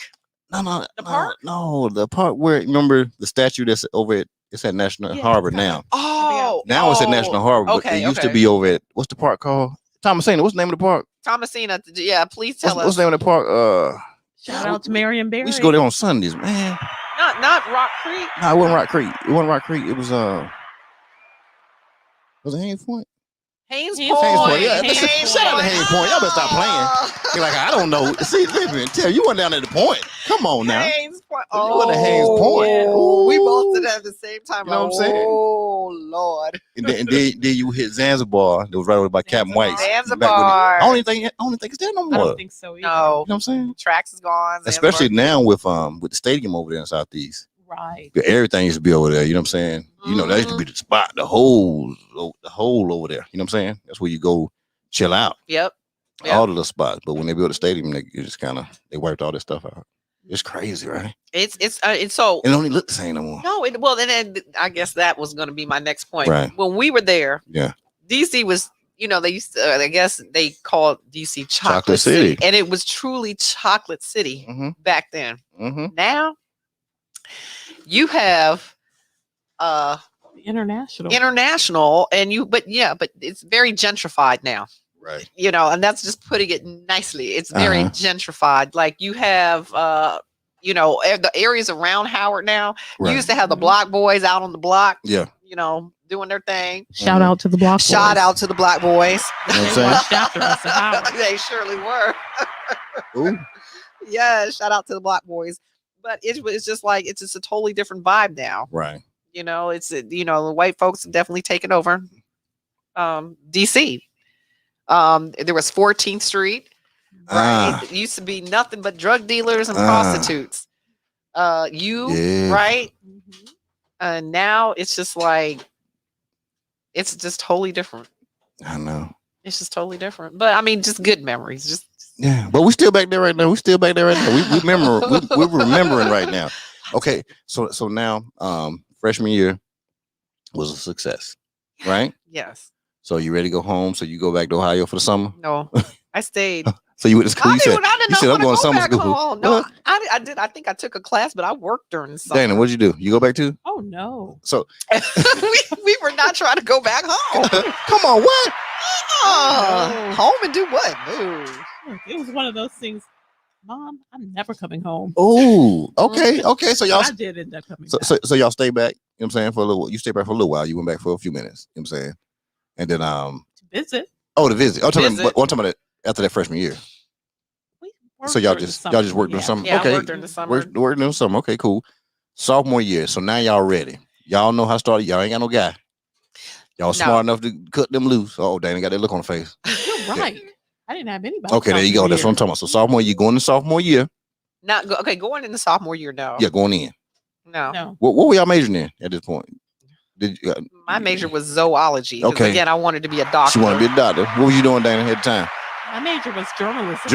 Okay, so you stayed committed. Got it. Okay, journalism, and then you want to go be some surgeon, doctor, and stuff like that.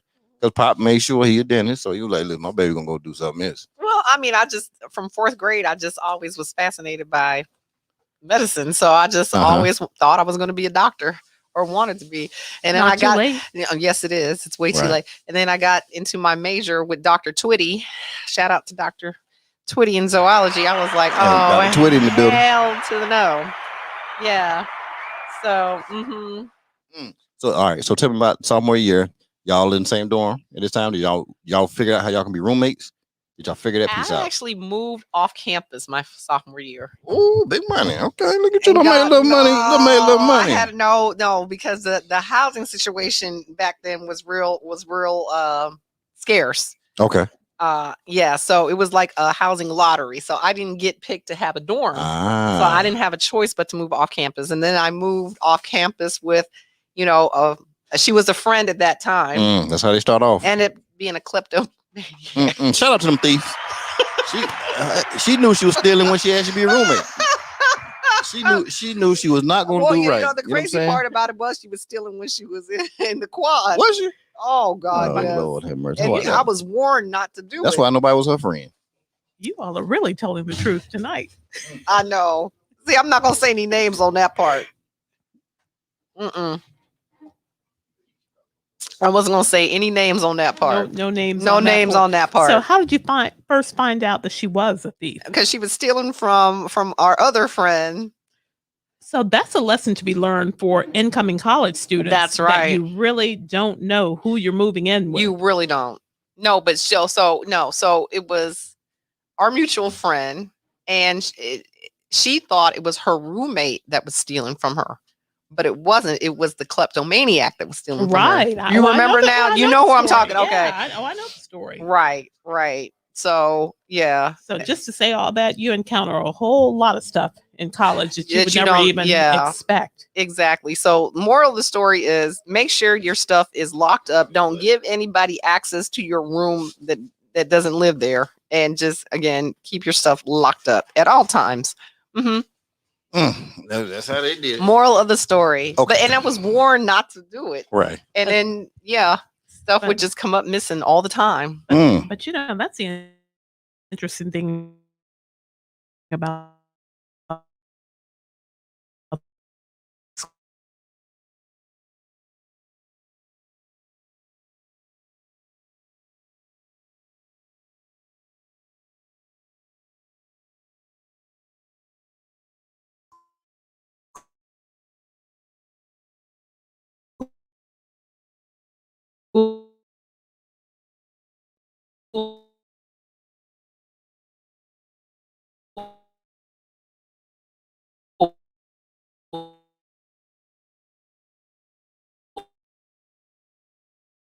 Right. Yeah, there we go. We back. We back with y'all. Shout out to Zanzibar. My bad. I slid it close to me, man. Mess around and knocked the thing off. That's you know all what I'm saying? That energy going over there. What's that? Right? All that energy going. That's what it is. You know what I'm saying? That's what it is. Okay. All right. So now, sophomore year. Yeah. Going into it. What kind of activities were you young ladies into in sophomore year? You know what I'm saying? At this time, you start looking at different things to be part of and be with and hanging out, the Glee Club and stuff like that. You see that look? You gotta watch them. David, you gotta keep an eye on them. They got these signals, man. They got signals. I'm trying to tell you. If you don't watch these signals, David, listen, boy. It's these signals. Like, girl, do we say that? Look, that's how it was. It was like, girl, do we say that? Did we talk about that? Are we breaking code on? Are we breaking code? Because we just gonna say this right here. You know what I'm saying? Ooh, I saw that right. I caught that. I want y'all to know. We were focused on school. Oh my goodness. Oh, that's the cleanup. So they're focused on school. You can't have a partner as a journalist because I'm trying to tell you that they do. They know how to clean it up. We told you we had a lot of fun our freshman year, and we had to found out about the Go-Go, right? Mandabar, Chuck Brown, Junkyard Band, the whole bit. So it's time to clean up our sophomore year. Sophomore year, you clean everything up. I hear you. Shout out to the cleanup. I don't buy it, but we're gonna clean it up though. That's right. That's what we do. The cleanup. That's what we do. The cleanup. Okay, the cleanup crews up. Shout out to cleaning up once again. Y'all clean up well. You know hey. Now junior year. Okay, let's talk about that then. They only see now Dana with the friend. I always do it now. Go ahead, Dana. You said like something you want to say, Dana. No, I don't have anything to say. Like something you want to say, Dana. That's something you want to say, Dana. No, something you want to get off your red cup over there. No, this is Jannine's story. Okay, Jennine. So junior year. What we doing junior year? Because evidently something got hot out there. Something got hot out there. No. I mean, I don't even think I had. Well, okay, that's a whole. Here we go. That's a whole other. Here we go. We went to an HBCU, so it really wasn't the battle of the bands. It was the battle of the men. The battle of the men. And unfortunately, I got involved with Well, we all did. We were not. Yeah. What? It was not that stable. You like the bad boys? You had something for the bad boys, didn't you? No, the men were battling over us. Well, we know that. That's always that way. Y'all fine. What, hold up. What you thought was gonna happen? Y'all thought something else was gonna happen? This is what goes on. No. The battle is. No, I got involved with somebody that I probably should not have gotten involved with. Oh, okay. Yeah, we don't need to talk about that then. Okay. No, I mean, I finally shared it like last. Well, let's share it right now then. We need to talk about that right now. We share it.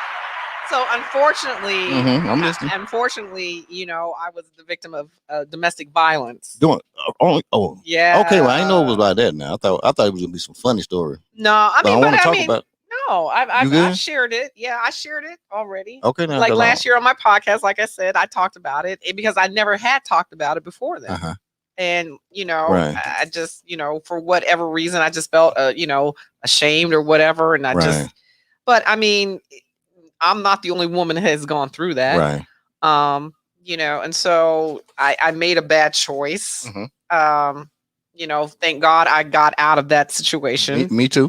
And and I learned from it, and I just want to put this message out there. I know this is we've been having fun and stuff, but just a PSA, like, if you ever find, if a woman ever finds herself in that situation, I'm just saying, please do not be afraid to reach out for help or to let somebody know what's going on, or be afraid to walk away from that situation.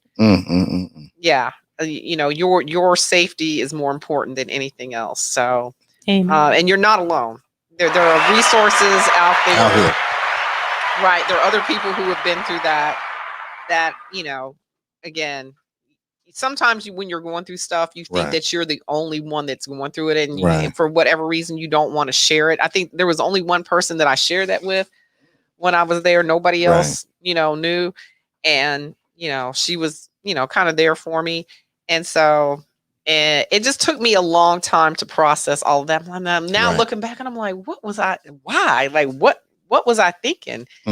And, you know, like I said, it took me until 2020 to finally, you know, some of my family members didn't even know. Are you serious? Man. Yep. And I told my kids before, look, I'm going to put this story out here because, again, my story might help somebody else who may be going through the same thing, just to let them know that you're not alone. You're not the only one that's going through this. And, you know, I'm fine today, you know, but thank God. But some women don't end up being fine because they choose to stay in situations probably based out of fear, because I was afraid, you know, because like I said, this guy had his own stuff going on. And, yeah, but, you know, life goes on, and, you know, you just have to make better, you know, don't second guess yourself. Right. If you feel that something is off or feel that something is wrong, or, you know, don't ignore the red flags. That's what I'm going to say. Right. Okay. Now, all right. And one more thing, you get a strong team of girls, because had we known about this, what would happen, Dave? We would have rolled. Come on now. Yes. Day or night. Yes.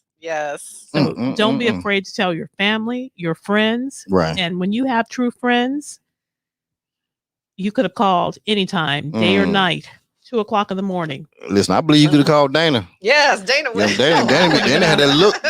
Oh, you know, I would have been there. Come on now. With rollers and a headscarf. Come on now. Listen, the Texans came through the building. And a bonnet That's on, what they but do. we didn't have bonnets on back then. Shower cap bag. Shout out to that damn plastic bag. The shower cap with elastic in it. You know what I'm saying? That's what I'm talking about now. That's what's up. Hey, listen, that thing was sexy back in the day. You know what I'm saying? That was sexy. I don't know how sexy they were now. I'm a dude. Tell me it was sexy. The shower cap was sexy. Man, the shower cap was. That's why guys started wearing it later on. Think about it, when Jerry curl hit. Oh, that's right. Oh, come on now. Okay, so the Jerry curl, that was like high school. Yeah, that's when they came out. Yeah, so because guys started wearing. So guys started wearing like later on, years later. Yeah, you know what I'm saying? It was hot. You're right. It was hot. You know what I'm saying? So I'm trying to tell you now. Some people never stopped. Yeah, I do say. Shout out to the damn Jerry curl bag. Jerry curl, boy, that thing smelling good over there, man. I know, that's what's good up. Gracious, man, what you doing over there doing, David? David is over there doing his thing. What you doing over there, David? Man, I tell you, listen, man, he over there. That's a 5-cast kitchen over there. You know what I'm saying? He doesn't came in. We bringing chefs in. We doing everything on the show. Jennine Houston, that's what's up.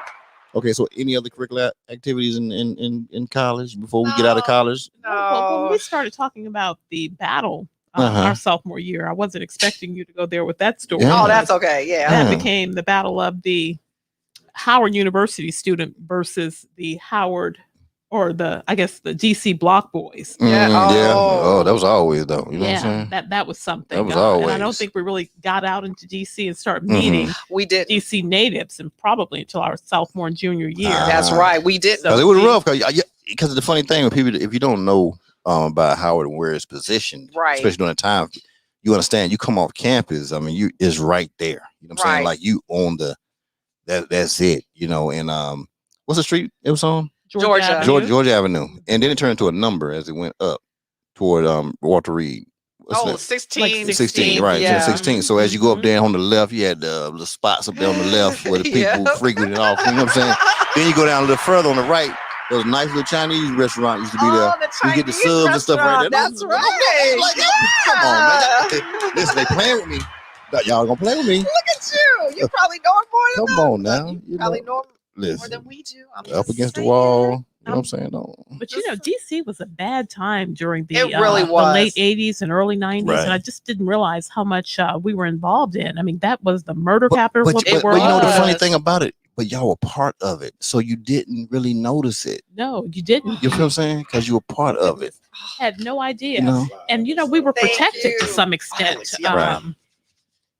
That looks. Are you going to have dinner with us? No, shut up. This is what we going on over here. 5cast. Dan, I'm trying to tell you now. When you leave here tonight, you talk about what happened here. We want to come back here. We talk about what happened here tonight. That's we gonna talk about that. Oh, I may forget all You know about what I'm the saying? 80s and 90s. You know. All right, so it was a dangerous. It was. I mean, it was like I said, there was prostitutes, drug dealers. Yeah, it was a murder capital. It was a murder capital. It really, really was. It was going down. It really was all the time. Yeah, it really was. And they kept it up for many years. That's the thing about it, Yeah. So but the funny thing about it is sometimes when you're in those elements, you don't really realize what you're in. Right. Because everybody else outside of that is hearing everything that's going on, but you're there. But like you just said, freshman year, you having a ball. Right. Yeah. You know what I'm saying? Right. Sophomore year, you having a ball too, because you're like, oh man, yeah, this right here. You worked there during summertime. So so this is what would happen in that scenario, right? Especially during that time. So the DC native people, you know what I'm saying, who were from there during that time period, whatever, they always looked at it. It was always a college student against the area. Right. And they thought they were better. You know what I'm saying? And that was the issue, especially during that time frame. Trust me, because if I wasn't there and had the relatives, you know what I'm saying? Right. I understood because I was there with them. So I'm like, man, how you gonna look at it like that? Like they cool, man. They were like, oh man, they come here thinking they this right here. Well, yeah. And so it was really a big beef. Yeah. And unless you were there, people really didn't realize what was going on. Yeah. And I don't even think that we realized how bad it was until we got off campus. I mean, we like we said, there were the block boys, right? Around campus that would come up to campus, but we didn't realize, at least I didn't realize how it was until I moved off campus. Right. Yeah, and it pretty much became our norm. Me majoring in journalism, right. I was doing internships at the TV stations at the time and worked at the TV stations. Right. And I remember there being a time where there were so many murders that were being covered. And we had to look at the murders because they were happening all day, every day. Yeah. And we would not cover them unless there were more than 4 people killed or a child involved. Wow. So just to think how devastating that was when you hear this going on every single day, all day. This was a crack epidemic. And I'm just hoping that we just in Love Boat at the time. Yep. Just hoping that we'll never, ever in any city have that again, especially to wipe out an entire African-American community. Yeah. That's devastating. It's crazy. The sad part, I mean, you look at like now Chicago. Oh gosh. It's every day. Every day. Last weekend, 100-something people shot. I just don't understand what is it about Chicago and why they can't get that under control. It's just, I just don't understand it. A lot of it boils down to territory and money. Well, yeah.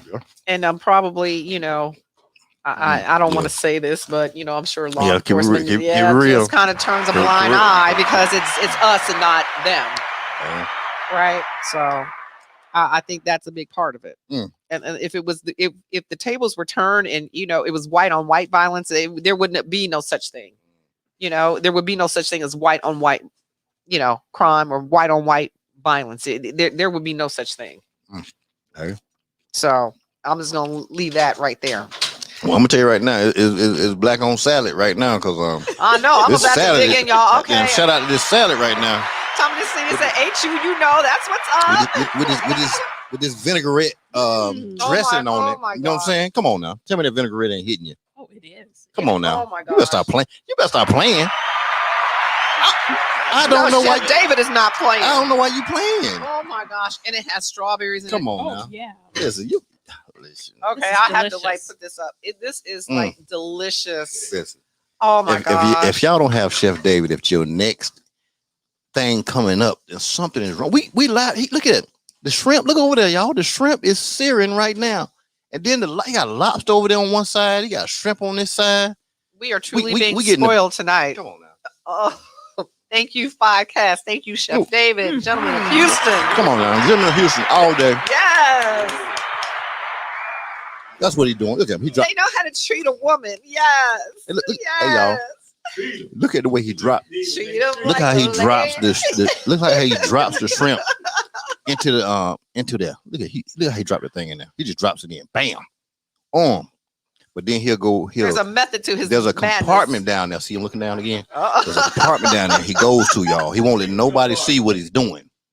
It's the secret. And next thing you know, he comes up with some stuff, and we don't know what's going down. He came in here with a book bag and a box, and I don't know what he had in that thing, man. I almost had to frisk him before he came in, but he doing his thing. And it's smelling.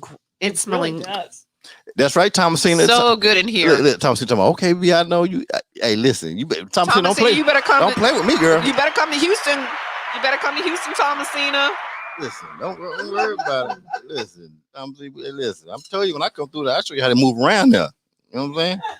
I move all through there now. That's what I do now. You are way overdue for a trip to Houston. Lord have mercy. Thomasina, where are you? DC? DC. She's in DC. She is DC. I know, she really is. Yeah, she is DC. That's Olivia, a.k.a. Olivia Pope. Oh. Don't play with her. Listen, get anything called Thomasina.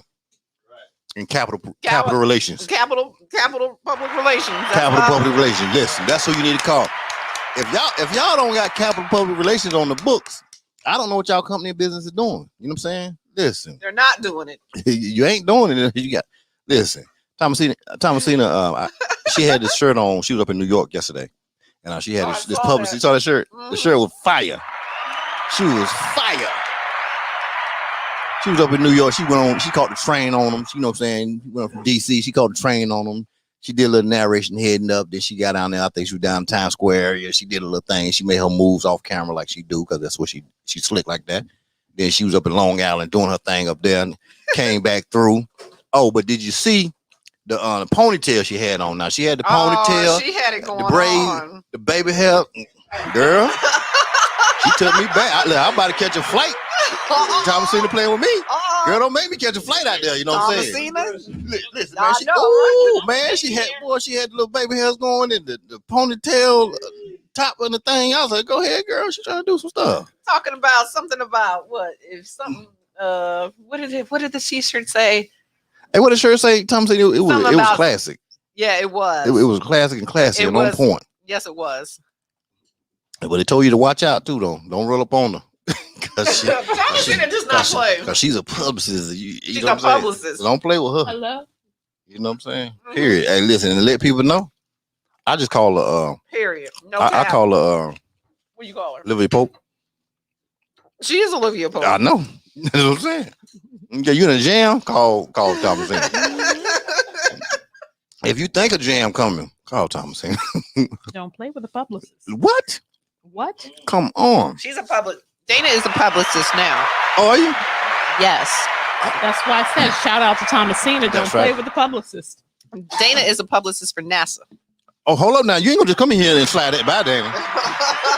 No, Dana gonna sit over there and eat some salad. It ain't gonna say nothing about NASA and you know what I'm saying?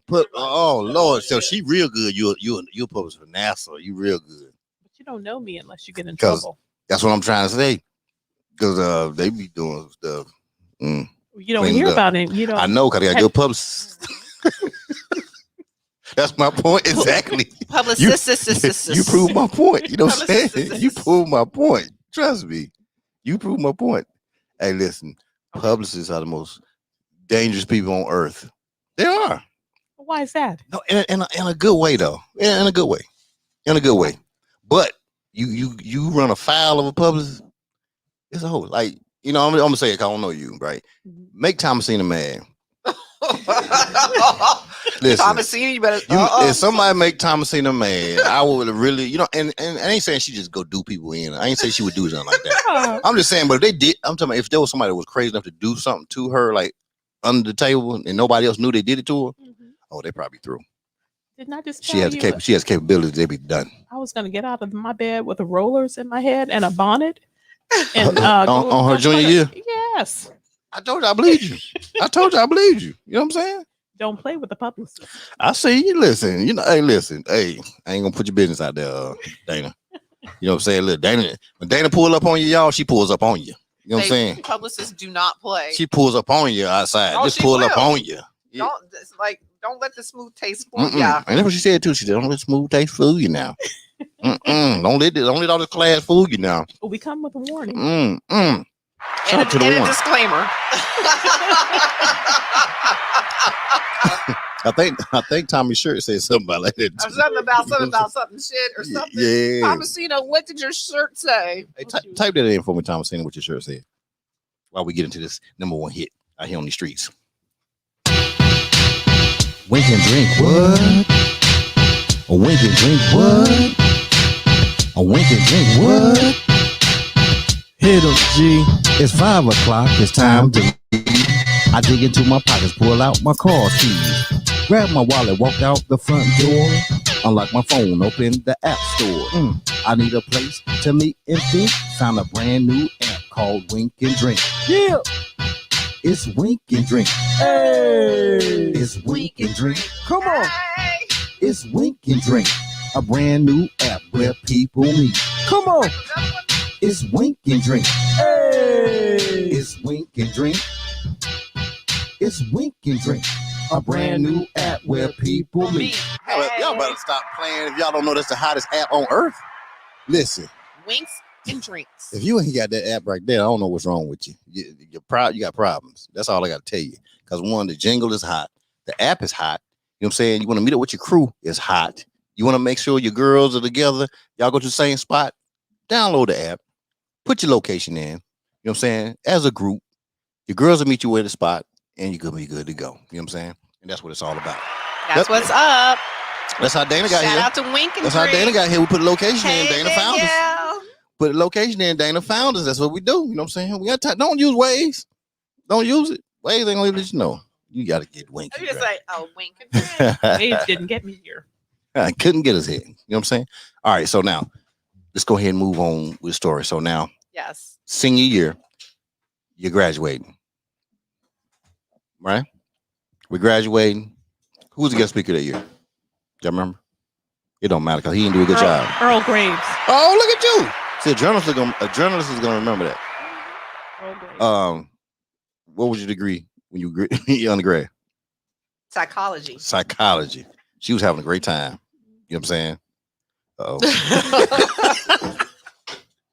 I'm just making another round. I see that. And I just want to put this disclaimer out because this is, I'm only filling them out halfway. Yeah. Somebody said these red cups are measuring cups somewhere down the line. Did they? Is that true, Chef David? Are the lines like measurements for something?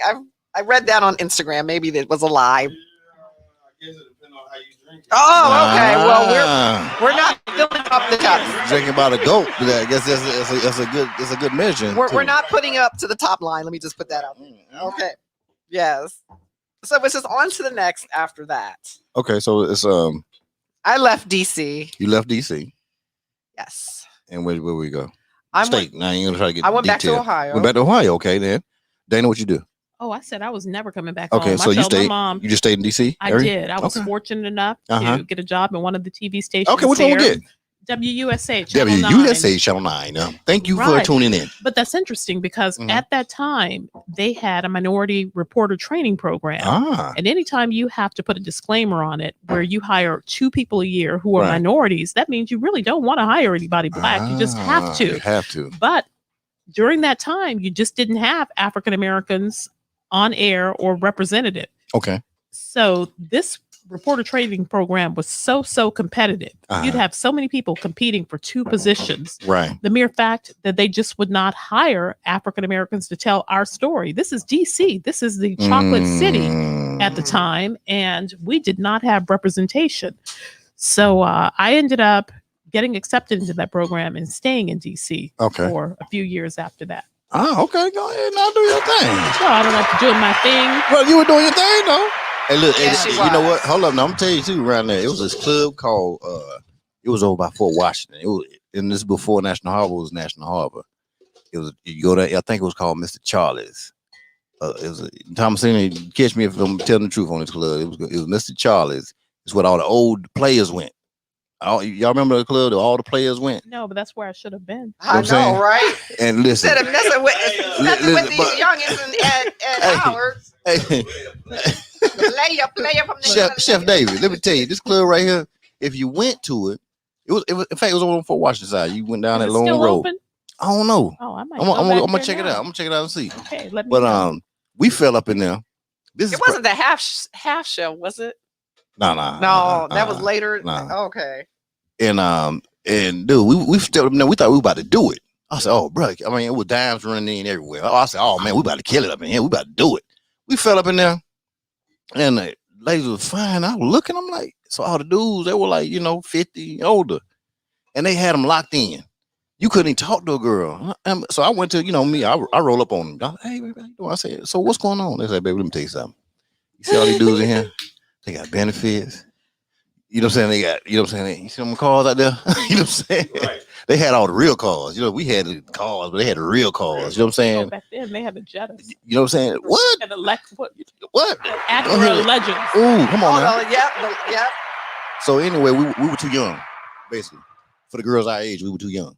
So, we kind of learned about that. But then there was a club that used to be in the Best Western. It was in Maryland, but I can't think of the name of the club. But it was in the Best Western Club. It was in Washington. No, not that one. It was right after the Glenarden exit. Oh man. Tom Messina, what's the exit after Glenarden? Well, in fact, you can't get off an exit no more because they built that stadium over there, so you can't even take the exit for Glenarden. Get in there. Thursday night at Tracks. Yes, ma'am. Yeah, look at y'all. Tom Messina telling all her business out there. Yeah, that's what's up. Yes. Tommy telling all her business out there. Glenarden, is that Friendly High School? What's that? Is that Friendly High School? Glenarden? Friendly High School. I'm trying to think, was it a high school there? That exit sounds familiar. Yeah, it does. Glenarden. Was that not Friendly? I can't think. You know what? I'm gonna have to hit my cousin up and ask him what it is. But okay. So you stayed because you were working at the TV station. You went back to Ohio. I went back to Ohio. Okay, so you're in Ohio. What we doing? Well, unfortunately, my mom was sick. My grandfather had been diagnosed with cancer. Okay. So I was just, out there with them looking for a job. And then I went into social work. Okay. Shout out to social work. I went into the social work field. Mm-hmm. I did that for a few years, and that's when I decided to go to law school. Law school. Oh, shoot. Yes, that's when I decided to go to law school. And so I attended Southern University. Okay, go Law ahead. Center in Baton Rouge, Louisiana. Oh, Shout out to Southern. Come on now. Shout out to Southern University. Mm-hmm. I was there, and early 90s. Yeah. I met my ex-husband there. Okay. Shout out to him. It don't matter. Shout out to him. Team Boo. During that time period. Ooh, let's see. I saw that left. You when they do a left look down on you. When her friends say something, then but we ain't gonna talk about that though. Yeah, that's the past. You know what I'm saying? But we talking about at that time there was your boo though. We got to talk about that time period. When you saw him, you knew, oh, he hot, he on fire, girl. I got to have that joker right there. No, that's not what you said when you saw him. No, that wasn't. But that's what he said when he saw you though. Oh no, I was engaged to somebody. Okay, hold up. Hell no. We may need a commercial break. Hell no. We need a pause. Come on now. That made the damn lobster turn over right there. We need a pause for the cause. We need a commercial break. Damn lobster did it. We might need a pause for the cause right there. Damn lobster did a damn flip over there. He was like, what? Okay, hold up there.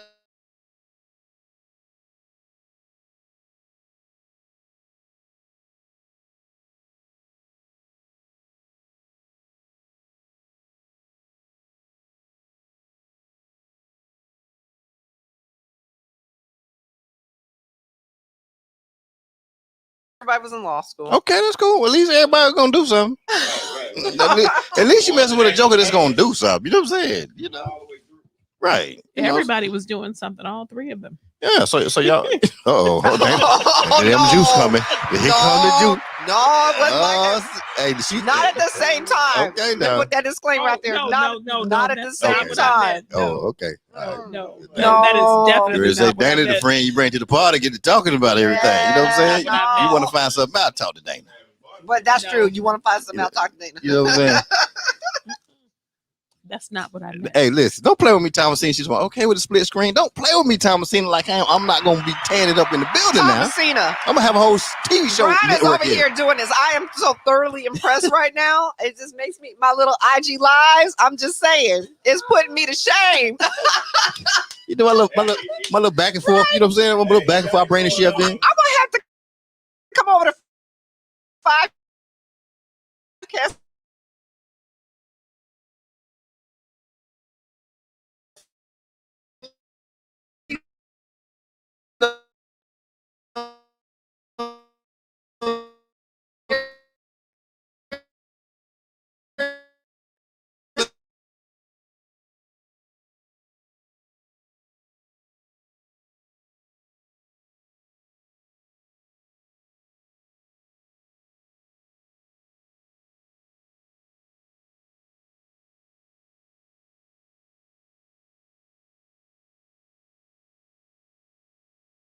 Get invited up in here.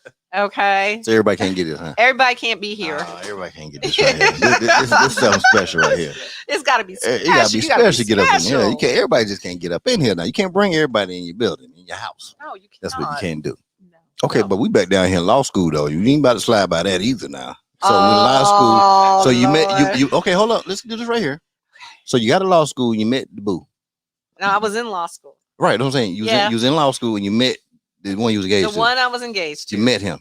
Yes, I met him in law school. Okay, so we got engaged early on. You met him. So no, you got there? it was my second year. Second year. Okay, so second year. Second year in law school. You seen him. You like, okay, yeah, boo, you good. Yeah, we kind of cute, right? So he popped that question on you. Yeah, he ended, and it was kind of. But you kind of like, you accept it, but you didn't really want to accept it. That's what happened. Yeah. Shout out to Ben. Y'all gotta stop leaving these men on like this right here. If you didn't really want it, if y'all didn't really want to do it, just say no, baby. This ain't the time. Just say what I want. You know what I'm saying? Just say it, right? Amen. You know, just say it. But we talking about during that time period. Now I know you tell them now. But right, it did that time. I should have told him then, right. But you know how sometimes you hope that things change, but they never do. Right. Right. And so I mean, we can go on to the point of I had asked people to be bridesmaids. I had went and bought a wedding dress. Ooh. And you went all the way there. Yes. I mean, it was we were like so when you start getting girl, I'm gonna be in your wedding. When you start doing all that. Like it was serious. Like I bought the dress was purchased. Are you serious? Yes. Okay, yeah, we're just serious then. The dress was purchased, and I got to have exclusive then. And what happened? You're gonna have the exclusive. So we went up to New York. Yeah. For New Year's Eve, New right? Year's Eve. Oh, and so we were standing out in Times Square. You know, you're in New York, Times Square, New Year's Eve. The energy. I mean, you see it on TV, right? And you're like, oh, wow, I'm here. Like, okay, I'm not just watching it on TV. Right. And we stood there for hours, like at least 2 or 3 hours, how long ever we were out there, and didn't say a word to each other. And it's just at that point, I know, like, no, this is not the one I'm supposed to marry. Like, how are you going to be in Times Square and you're engaged and you don't even say a word to each other? Like, we had nothing to talk about. Nothing. Hey, that's when you be like this right here. Hey, I'll see you back in Louisiana. You know what I'm saying? Don't worry about it. I get back. You know what I'm saying? That's one of them situations. Well, when we got back to Louisiana, that's kind of what it was. Thank you. Thank you. That was really good. Pass that for me. Absolutely. I appreciate you. Oh, 42. Oh, 42. Oh, my bad. Fancy. Shout out to the fancy. You're fancy over here. Y'all better stop playing. Fancy. Y'all better stop playing in here. Yeah, when you finish looking, we want to hear your this is what we get. He was on the show. See, you got to watch the show. He was on the show before. I'm not. Danny, you got to really watch some episodes. Oh, did you go back to like his elementary? Yeah, this is what I do on my show. Okay, well, I'm definitely going. We got to get Dan on the show. But you know what? Yeah, we got to get Dan. Your story. Dana, this is. We're going to turn the table. After this, we're going to turn the tables because we want to hear your story. So you got to watch the show, and you can see my story. Okay. We got to get you caught up in the episode. You know what I'm saying? Okay. See that you hurt my feelings now. I thought you would have watched my show and you would know. I did, but we're gonna have a part 2 because we're gonna dive deeper. It's called a 2.0. Oh, yeah. Hey, that's 2.0. So yeah. That 2.0 is serious. My 2.0 shit, my soul will be serious now. I don't play. 2.0 is on point. 1.0 is enough. Well, we got. I know that's right. Cause they're telling everybody business up in here. I have no more to tell. Ooh, I saw that look right there. I saw it there. I saw the look you made when she made that comment. I'm just looking at my French martini that I shook up. Okay. So you get back to Louisiana. Yeah, I get back to Louisiana and I was and like, you tell them though. I told them. Oh, straight up? Yeah. You were straight wrong with him. I was like, this is not, this is not going to work. And he said, okay. Yeah. Well, I mean, I don't know if he said okay, but it was done. And then, that's when I started hanging out with my. So you saw him? No, I had seen him before. Oh, you already knew. Oh, so look, you already had a whole plan right there. No, he was not my type at all. Okay, what was he like? He probably chocolate. Watch. Watch this, David. This is where we go downhill again. He was chocolate. But that wasn't he ain't had a funny eyes. I dated chocolate before. Afro. No, I dated chocolate in between college and law school. I dated chocolate. Okay, then. Well, you I kind of had a chocolate fixation at that point. I don't know because I've always thought black is black. Yeah, it is. Yeah, I didn't discriminate. It is that, but we just kind of get into the whole chocolate thing. You come on now, you don't act like I'll be sure wasn't hidden.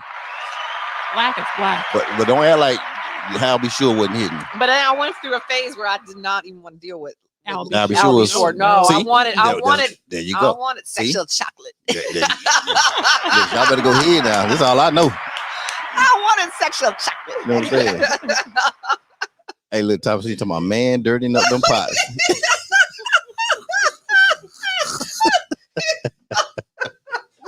Tony, I'm talking about them Jags. Southern University. Yeah. Yeah. So I was just like, no, like this is not gonna work. Like I don't want to be married to somebody I don't have anything to freaking talk about. Ooh, you don't want them now. So I started, then I guess that my ex-husband. Okay. We were all out, at the time, and he started talking to me, and I was just like, okay, whatever. And so the chocolate rolled up on you. Chocolate rolled up on me, and he said, "Listen, real smooth." Oh, go ahead, see, I know he was smooth. Now I already knew he was smooth. I don't know about all that. He was smooth. Now our first date was on Valentine's Day. So he came to pick me up. Okay. He came to my door, my apartment, and we went to dinner. Yeah. And then he kept claiming he had a stomach ache and had to leave. He's like, okay, chocolate player, right player, right. On Valentine's. On Valentine's he had hit about 3 spots. He had to go. That's what's up. You know what I'm saying? Shout out to hitting 3 spots. You know what I'm saying? He had a 3-piece to do. You know what I'm saying? He did a show up move. He did a show up, so he was good on the show up. He showed up. Yeah, he showed up. He had to go. And I mean, he never would admit it. I knew what was up, but he never would admit it. Hey, what they say, journalism, admit to nothing and deny everything. Shout out to that right now. That's amen. Real. And then he didn't even walk me to my car. I mean, walk me to my apartment. I'm sorry. No, and that should have been a red flag right there. He just said, okay, I'll call you later or call you tomorrow. But you have to look at it this way, right? No. So you end up marrying him though. Yeah. So you must have been. You must have been. You must have been the right one. Oh no, because we went through some shit. But everybody do. You know what I'm saying? Shout out to everybody go through some stuff. You know what I'm saying? That's life now. Come on now. We ended up getting married. That's what I'm talking after about. The fact. There you go. Yeah, that's how I ended up in Houston. Okay, so he from Houston? He's from Houston. Okay, shout out to him. You gonna shout him out? Hell no. I'll shout him out, all right. Okay, I don't know now. I'll let Dana shout him out. Okay, well we know I don't have anything to say to we know his name got to be one of them two on the back, so it ain't hard to figure it out now. We know how the hyphenated thing works. It's the last one. Okay, the last one. Shout out to Mr. Cox. He's a good man. He's a good provider. A lawyer. And he gave her good years in her life. All he gave me. I have 2 beautiful children. That's what I'm talking about. Shout out to the beautiful. Shout out to my beautiful children. Love you. That's what I'm talking about. That's right. She loved y'all. I love y'all. You know what I'm saying? And one of y'all gonna have a pocket when you get home. You know what I'm saying? When she see you, you have that pocket. You know what I'm saying? Make sure you're safe. And the other one will have it too. Okay, so that's my niece and nephew. That's right. Shout out to them. They going home with the pocket tonight. They're going home with the pocket. They going home with the pockets. So that means they coming home. Yes. When they go home with the pocket, they come home with the pocket. That's you see what I'm saying? That's what I'm talking about. You better act like. Listen, I might need to make that slogan now. When you leave home with the pocket, you come home with the pocket. Come on now. Listen. Pocket, I need 10%. We'll talk about that later on. 10% for that. Get my money. Ain't got time to be playing. You know, I got candles to buy. Oh, speaking of candles. Oh yeah, we have the aromatherapy going on up in here. It really smells good. It smells good. Oh yeah, the food and the candle. As soon as I walked in, I know, right? Because you smell the candle for one food in here first. Right, so the candle was popping. It was. Yeah. You see the name on that candle right there? What's it say? IG. G5. Ooh, that's the name. I saw the G5 candle right there. That's G5. But I saw the 5. Nice. Yeah. Come on, that's the G5 candle. I want one. Oh, it is the same logo. The G5 there. Yes. Oh, is that coffee or is that a candle? It's a candle. Asking you shall receive. And it smells really, really good, honestly. And the candles for J Love Candle Co. You know what I'm saying? Joni, she has an awesome candle line. Joni, thank you. She blessed me with having my own 2 candles since. Oh my gosh! I made you. So you have some. You have some. I have the 5 sense and taste. So this is the more masculine one. Smell that? It's a 5 cast. That's my god! That's the 5 cast right there. This is the masculine. Yeah. So open that right there. So I want you to smell it from the raw. You know what I'm saying? Shout out to you. Y'all better stop playing. Stop playing with me, Dana. 5 cast has some.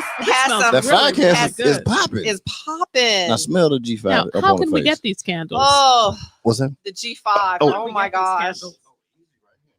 Yes, Joni. Oh my gosh, girl, I need to get in touch with you. You got it. Oh, my side comments are hilarious. You got everything. Your phone can scan it and everything. Pass that to Dana so she can see the information on that piece right there. Yes. You take your phone, you can scan it. It's gonna pull up the website and everything. So yes, I have to have you on. We have to talk about these candles. Come on, you gotta stop playing. No. Damn candle game. Listen.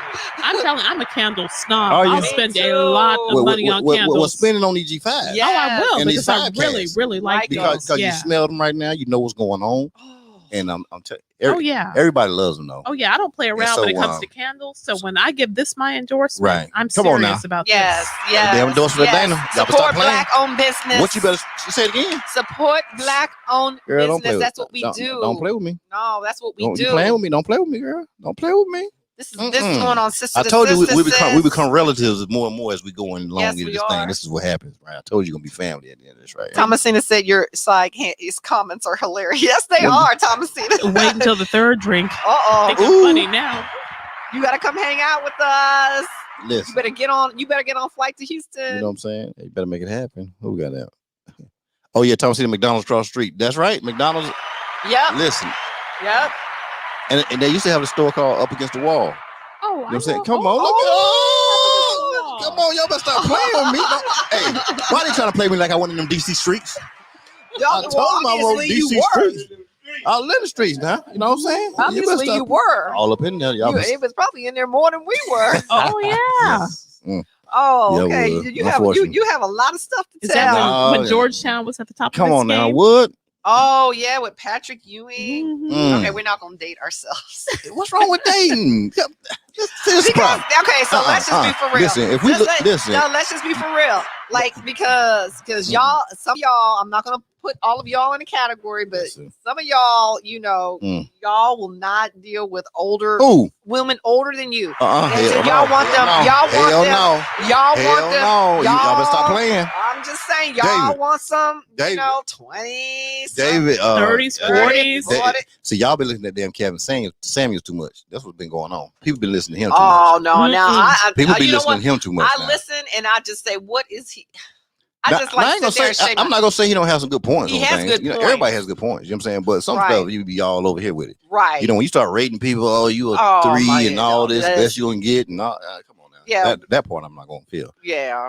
But that's with anybody. Nobody's gonna agree with everything somebody says. So right. So what? But everybody has valid points. He's interested enough to listen. Yeah, to, that's what I'm saying. So I give him that. He's interested. So he has a platform. He does what he does on the platform. He does it well. He does it well. He's very successful. Very successful. He does it well. So shouts out to him. You know what I'm saying? Shout out I gotta Kevin give him Samuels. I gotta give him a shout out now. He doing what he do. And shout out to Avion Crockett, Dr. Devin. Come on now. Woo! That's what I'm talking about. So, what you say, Avion Crockett? What do you do now? Oh, he does a parody of Kevin and Sam. Oh, does he? Yes. Oh, I gotta see that. I gotta see that. It's quite I gotta see hilarious. that. But this back to this comment you said now. Oh, which one? And I say, no, we can't. You don't forget anything. No, I can't. I'm an old country boy. Don't forget that. You know what I'm saying? I don't know how much of that I'm going to believe, but go ahead. Country boy. You know what I'm saying? All right. But the point I'm making is this right here. You said something about some people don't date. You must see. I don't get it. Maybe you're talking about from Ohio or something like that. I don't know what you're talking about because, no. So everything you said was 100% wrong. Oh well, please correct me. Because I'm telling you that is not valid. Okay. Like where are you getting this data from so I can know what's going on? I'm just saying. I know several men that have younger women. Much younger, They will test the waters. There you go. But I guarantee, I have seen the old. I have seen the young. I have seen the new. They will come back time and time again. Shout out to them. Come back. Some of them ain't never left. Some of them ain't never left. Some don't need to come back. Some don't. Some need to stay right where they are. Okay, so we're going there right there. Now we do see a lot of sisters. A lot of sisters all in the cradle too now. We see a lot of that going on. So what do you a lot of successful So women. what do you consider the cradle? A lot of successful women. So let me just say this about myself. Okay, talk to us. I'm listening. I've never dated anybody older than me. So everybody that I've dated has always been younger than me. That's my point exactly. But it's just like my point exactly. See, the very thing you're saying about men is the very thing you do, though. I don't. You do it. You do what you said to me and just do. Because I don't look at it in that type of sense. And that's just the type of. That's who I'm attracted to. I don't look at it. I don't look at age. You know what I'm saying? Now I don't know if I would date a 20-something-year-old. Now I wouldn't do that. I don't know. I have a great aunt in her 80s. Well, she told me that an old man can't show her anything other than where a young man went. Damn, where's she at?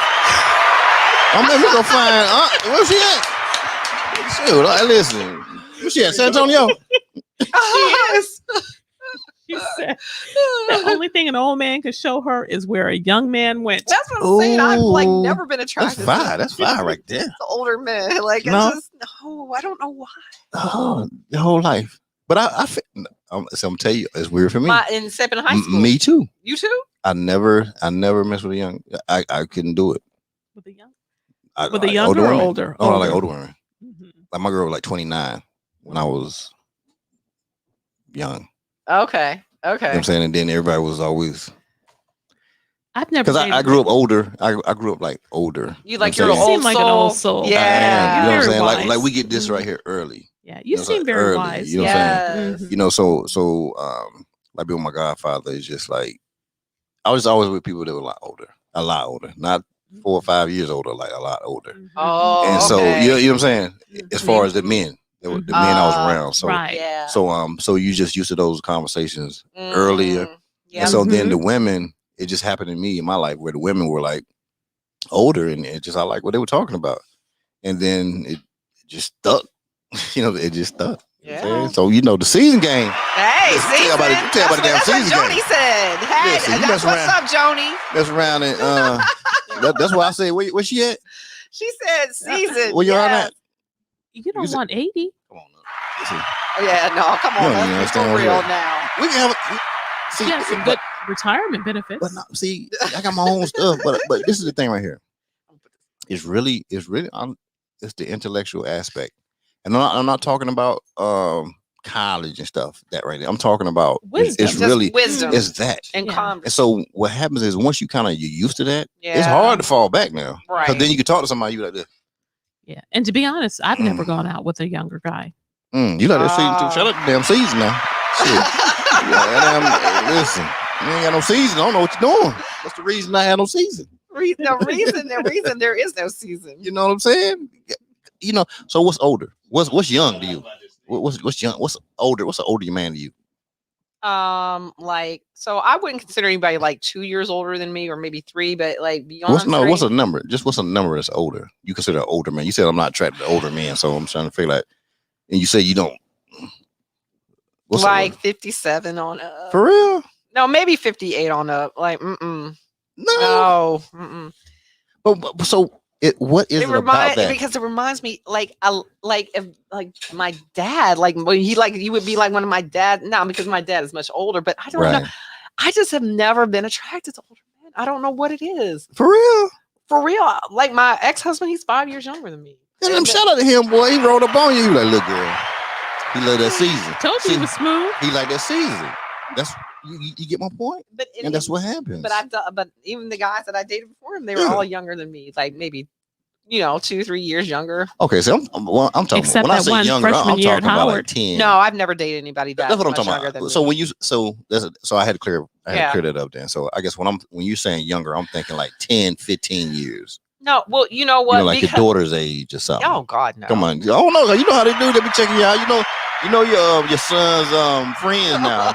They like, yeah, because at this point in life, Jennine fine. They be like this. Thomas, you were in Houston before but I didn't know you then, sis. She said she was here before the pandemic. Oh. But yeah, because it's just like if somebody that much younger than me, they might want. If they don't have kids, they might want kids. I'm almost an empty nester, so I don't want any more kids. But in this day and age, it's difficult to tell people's age. You never really know. And you don't. No, you don't. And by the time you meet them or connect with them, you don't fall in love with them. No, yeah. They don't have that conversation. That conversation don't hit you. Right. And you just never know. They're interested. You're like, man. They interested. Y'all better stop playing right here. You got Chef David over here on the book. Because we want to know. You know what I'm saying? Oh my gosh. Yo. Look at him. He ain't playing around with it. Come on now, you better stop playing with this. Oh, huh? What? Y'all, you gonna eat it, right? Okay. I just want to make sure. Nah, I'm just, you know how people be acting cute sometimes. Oh no, I'm gonna eat it. Now I might not be able to eat all of it, right? But I'm gonna eat at least half of this, and I'm gonna take the rest home with me. Hey, Dana. Thomasina said, "Okay, Dana. NASA was my last government position before I went full-time PR." Oh. So she, come on now, y'all need to connect. Thomasina. Listen, we have some things to talk about. And really, you want to talk Thomasina too? Yes. I know. You know people to know, but Thomasina is the person to know. Yes. Well, we definitely need to talk together. This has been a good connect. I know that's right. Shout out. That's what I do. I bring stuff together. You know what I'm saying? Don't act like I don't bring some stuff together. You know what I'm saying? We ain't gonna talk about that. He said, "No, Sarah, you say Thumbelina." I do. I call it Thumbelina. No, is she in DC? Yeah. Okay. Well, that's my territory, and Houston's my territory. So we got territories. We have some things in common. Okay. Yeah, we have. Me and Thomasina, the two of us, we have our ground marked. We can run things. That's what I'm talking about. We'll run down the BW Parkway, head up to NASA on the BW Parkway. Don't play that. Like we don't know how to slide up there. I know how to get NASA up in that area too. I told you I'm deep on the streets up there. Ooh. Having sound effects you know what I'm saying? Here now. You know that's what we got. That's what we do. Food porn. All day. I tell you. They see how them turners get to talking. Well, you gotta watch what you say around the turn. Food, people. You gotta watch what you say. Food. Now, okay. This is something I heard. This is a rumor. What you had heard. This is what I heard. There are a lot of single attorney females in Houston. There are. And there are few judges, female single in Houston. There are. And we're trying to figure out why is that. Well, what is the issue with them? You know what I'm saying? It's something wrong. No. It's something wrong because it's a group of them. I'm gonna have to and people know that their group. It's a group of them, and people know them. They're like, yo, what's going on with these girls? Oh wait, so what's the word on these streets? On these streets about? Because I'm not included in there. But what's the word on these streets? I don't know. Is there some depositions involved? They talk to them or something. You know, I don't know. But is it hard to date a lawyer or something? Is that the issue? I've heard that. hard to date, period. It's hard to date, period. But specifically with these lawyers, though, it's a bunch of lawyer females. I've heard people on Instagram that are from Houston. I'm not gonna mention any names. Talking about, if you're a professional, if you're a lawyer in Houston, a black lawyer. Yeah, I don't know what it is. Maybe you all can tell us. Yeah, I don't know. I'm not on be out in them streets. Okay, well, I'm gonna let y'all marinate on that. And so while I take a pause for the cause. Okay, you know what I'm saying? Let's run into a sound break real quick. You know what I'm saying? With my number one jam. Perfect. I need to know. We can drink what? That's what I'm saying. We can drink what? We can drink what? Hit 'em, G. It's 5 o'clock. It's time to leave. Oh yeah. I dig into my pockets, pull out my car keys, grab my wallet, walk out the front door, unlock my phone, open the app store. So Shine's younger is no more than 4 years Wink younger. and drink. Yeah. It's wink and drink. Hey. It's wink and drink. Come on. It's wink and drink. Okay, so she'll go up to 4 years. Come on. Anything over 4 years, It's she ain't wink still a and wink. drink. Hey. It's wink and drink. It's wink and drink. A brand new app where people meet. Did she? Come on, tell us, Danny. Get on the mic, tell us. Yeah, we hear everything. Dana got everything to tell us. You know what I'm saying? Now that she's taking a pause for the cause, I'm not going to sell my girl out, but I will answer some questions. Yeah, go ahead now. So okay. So when she got engaged, right down in Louisiana, how did you feel about the engagement? I didn't hear about it until later. So she really wasn't gonna go through it. She knew she wasn't going through with it then. If she didn't tell you, The first one? Yeah, the first one. At that time, you just really don't think people are not going to go through. When you're engaged, you get to that point. Right. You have to support your friends. Okay, got it. And hope for the best and pray for the best. But I will say, the man that she married, I have all the respect for in the world. He's a good father. He's a good provider. And it's unfortunate that things didn't work out. And things don't work out for everybody all the time. You know what I'm saying? Yeah, sometimes people God still has cool though. Yeah, sometimes God has a better plan, a different plan. Just the way it is. You know what I'm saying? Shout out. Sometimes it don't work out. Sometimes things don't work out. But regardless of the situation, you support your friends.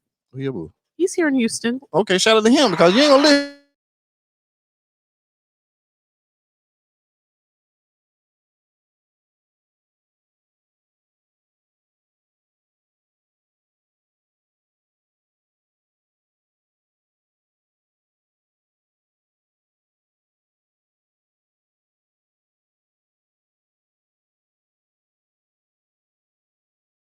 Compliment you in life to make things a little easier for you. So I'd rather live a life by myself than be with the wrong person.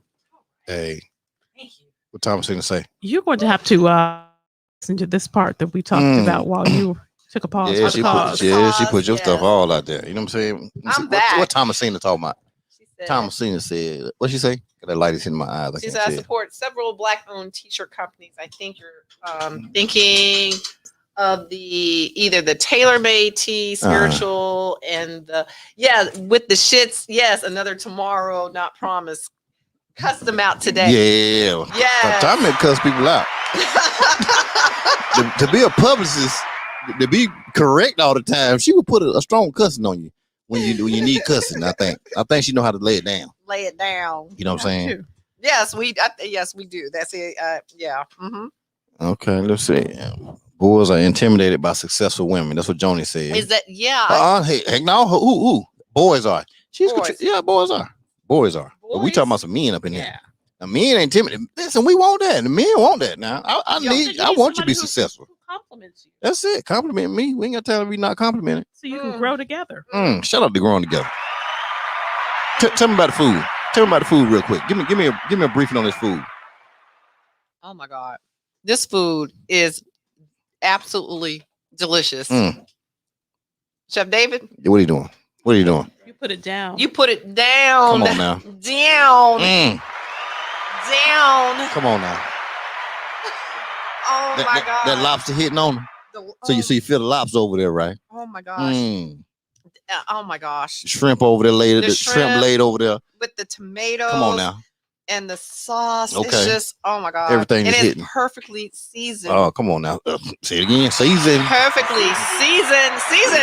Shout out to the daggone season. Season, that's our word for tonight. Shout out to season.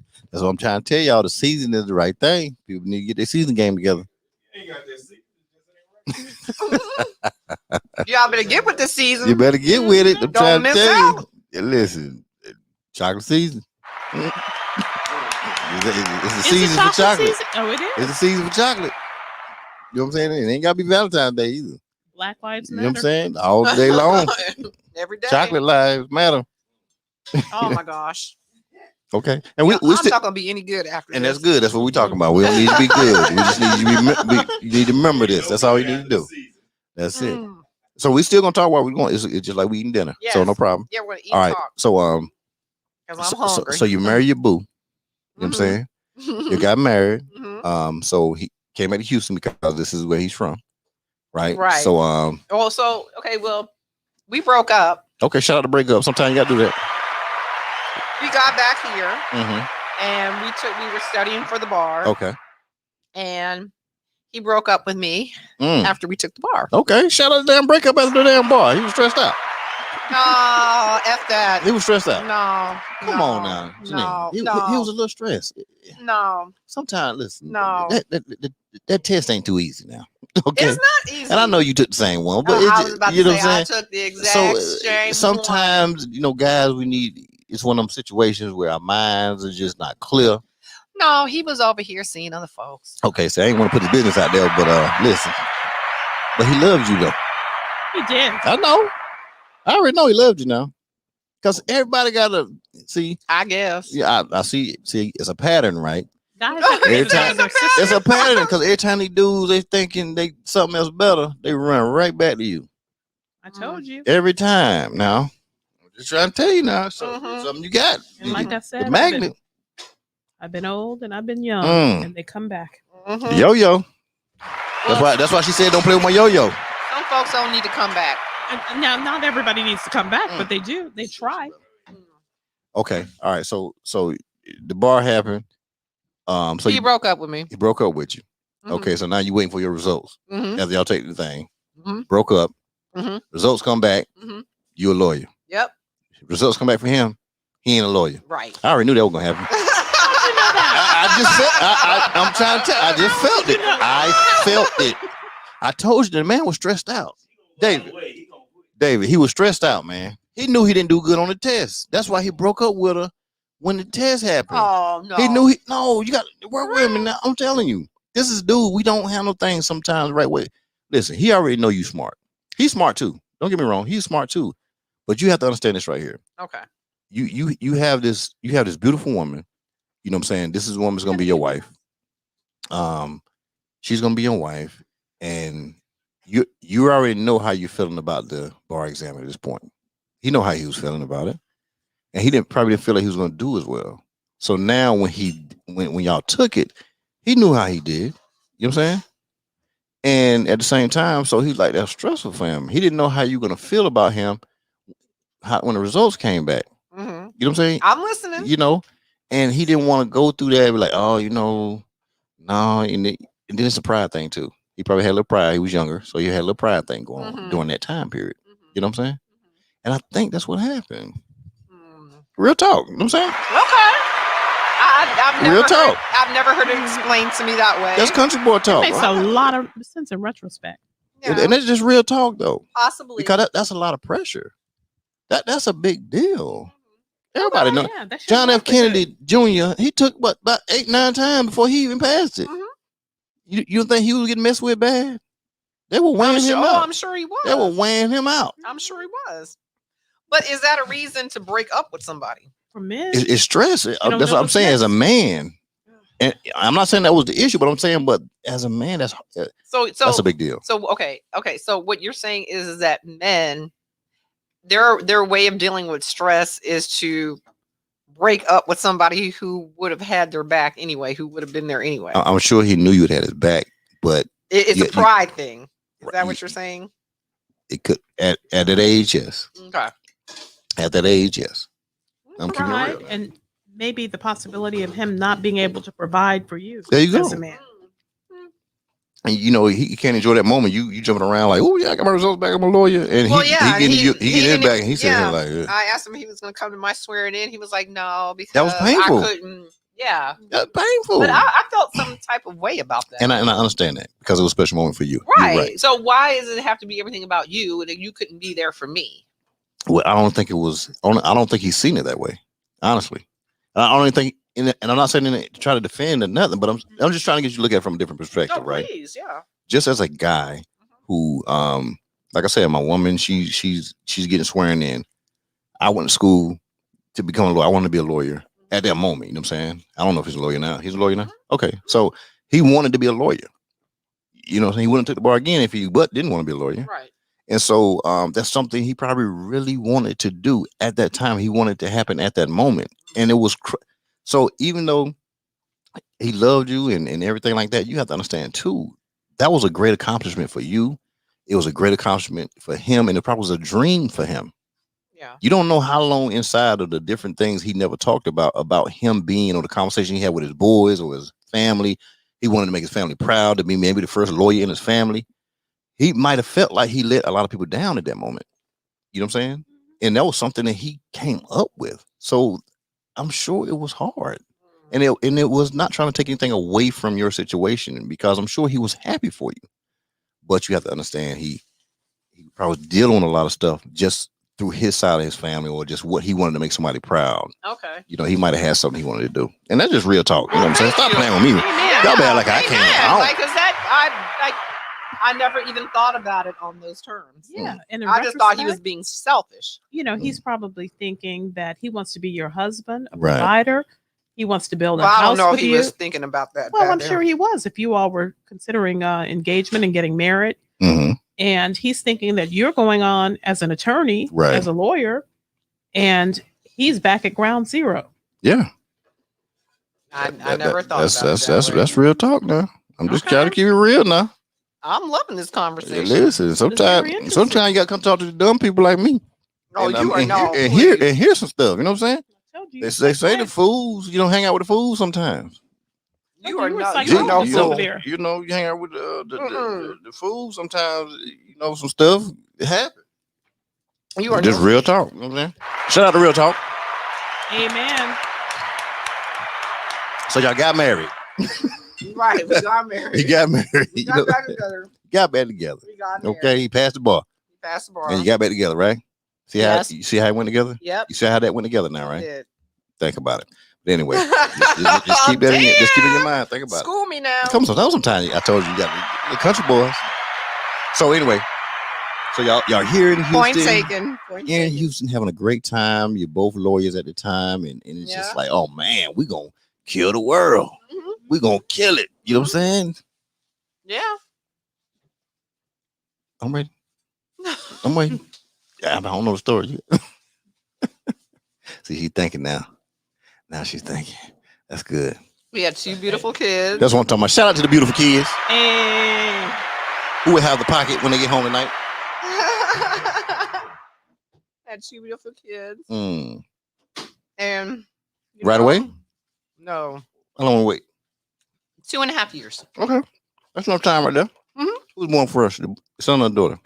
My son. Your son. What's his name? Justin. Oh, Justin. We know Justin now. He was bad when he was about 3, 4. He was bad. He was.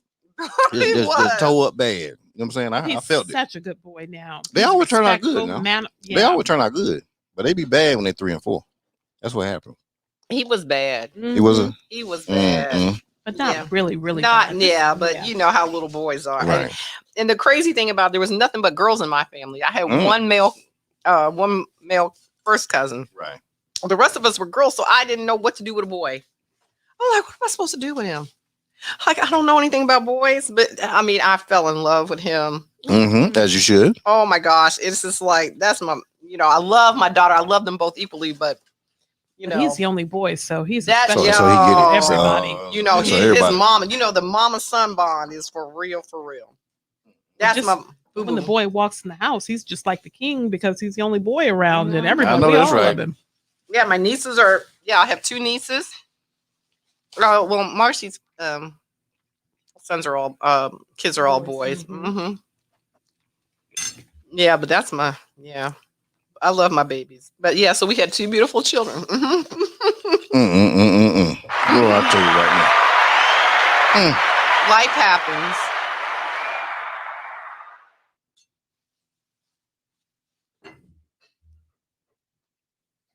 And life goes on. It does. And this food is absolutely delicious. It's super, ain't it? It's so super. I'll tell you. I'm about to get the itis. That's what it's all about. The itis. The itis. All right, so you're going through your career as a lawyer, right? So so what were your steps in that? Because one, I know you got Esquire at the end of your stuff, right? I don't see every lawyer have Esquire on their stuff like that. Now I need to know what that means and how that break down a little bit. So once you pass the bar, okay, you become attorney. You can put the Esquire at the end. Okay, that just means you are an attorney. Come to the mic a little more. Oh no, I couldn't really. I'm sorry. So that means you are an attorney. Oh, okay, that's what it means. Esquire. Yeah, attorney at law, counselor at law. Okay, Esquire. That means you are, a legit attorney. Legit. Now hold on, there's some not legit ones. Well, there are school and be a lawyer. There are some graduate from law school. But when you pass the bar.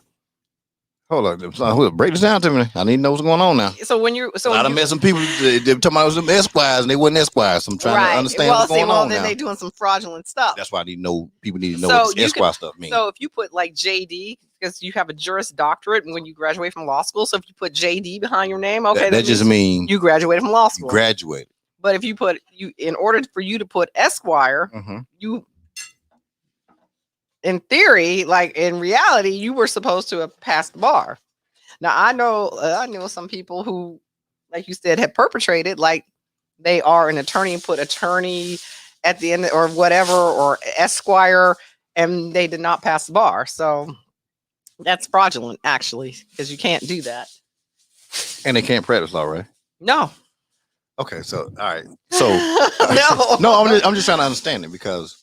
I know. So some people are attorney, but they're not a lawyer. No, attorney and lawyer, they're the same. They're the same thing. Okay. Or counselor at law. Counselor at law. Okay.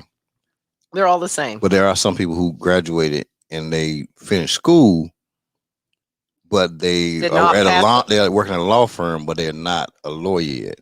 Yes, because they did not pass the bar. Like you cannot actually practice law and take on cases and represent people unless you have actually passed the bar. So, okay, let me ask this right. Okay. And this is really something I looked at it probably, and not even a couple of weeks ago, because I was trying to figure some stuff out now. So the whole thing with lawyer and stuff like that, right? Is that based off like British rule? Is there something has to do with that? So I don't know like the whole history behind it, but like, there are lawyers in every country in this world. Right. And they're just different systems of law. I mean, there are some similarities, but there are some like over in England, they still wear I believe they still wear the wigs. Okay. And the little and the Bahamas too. Oh. Yeah, because they're on the British rule. Yep.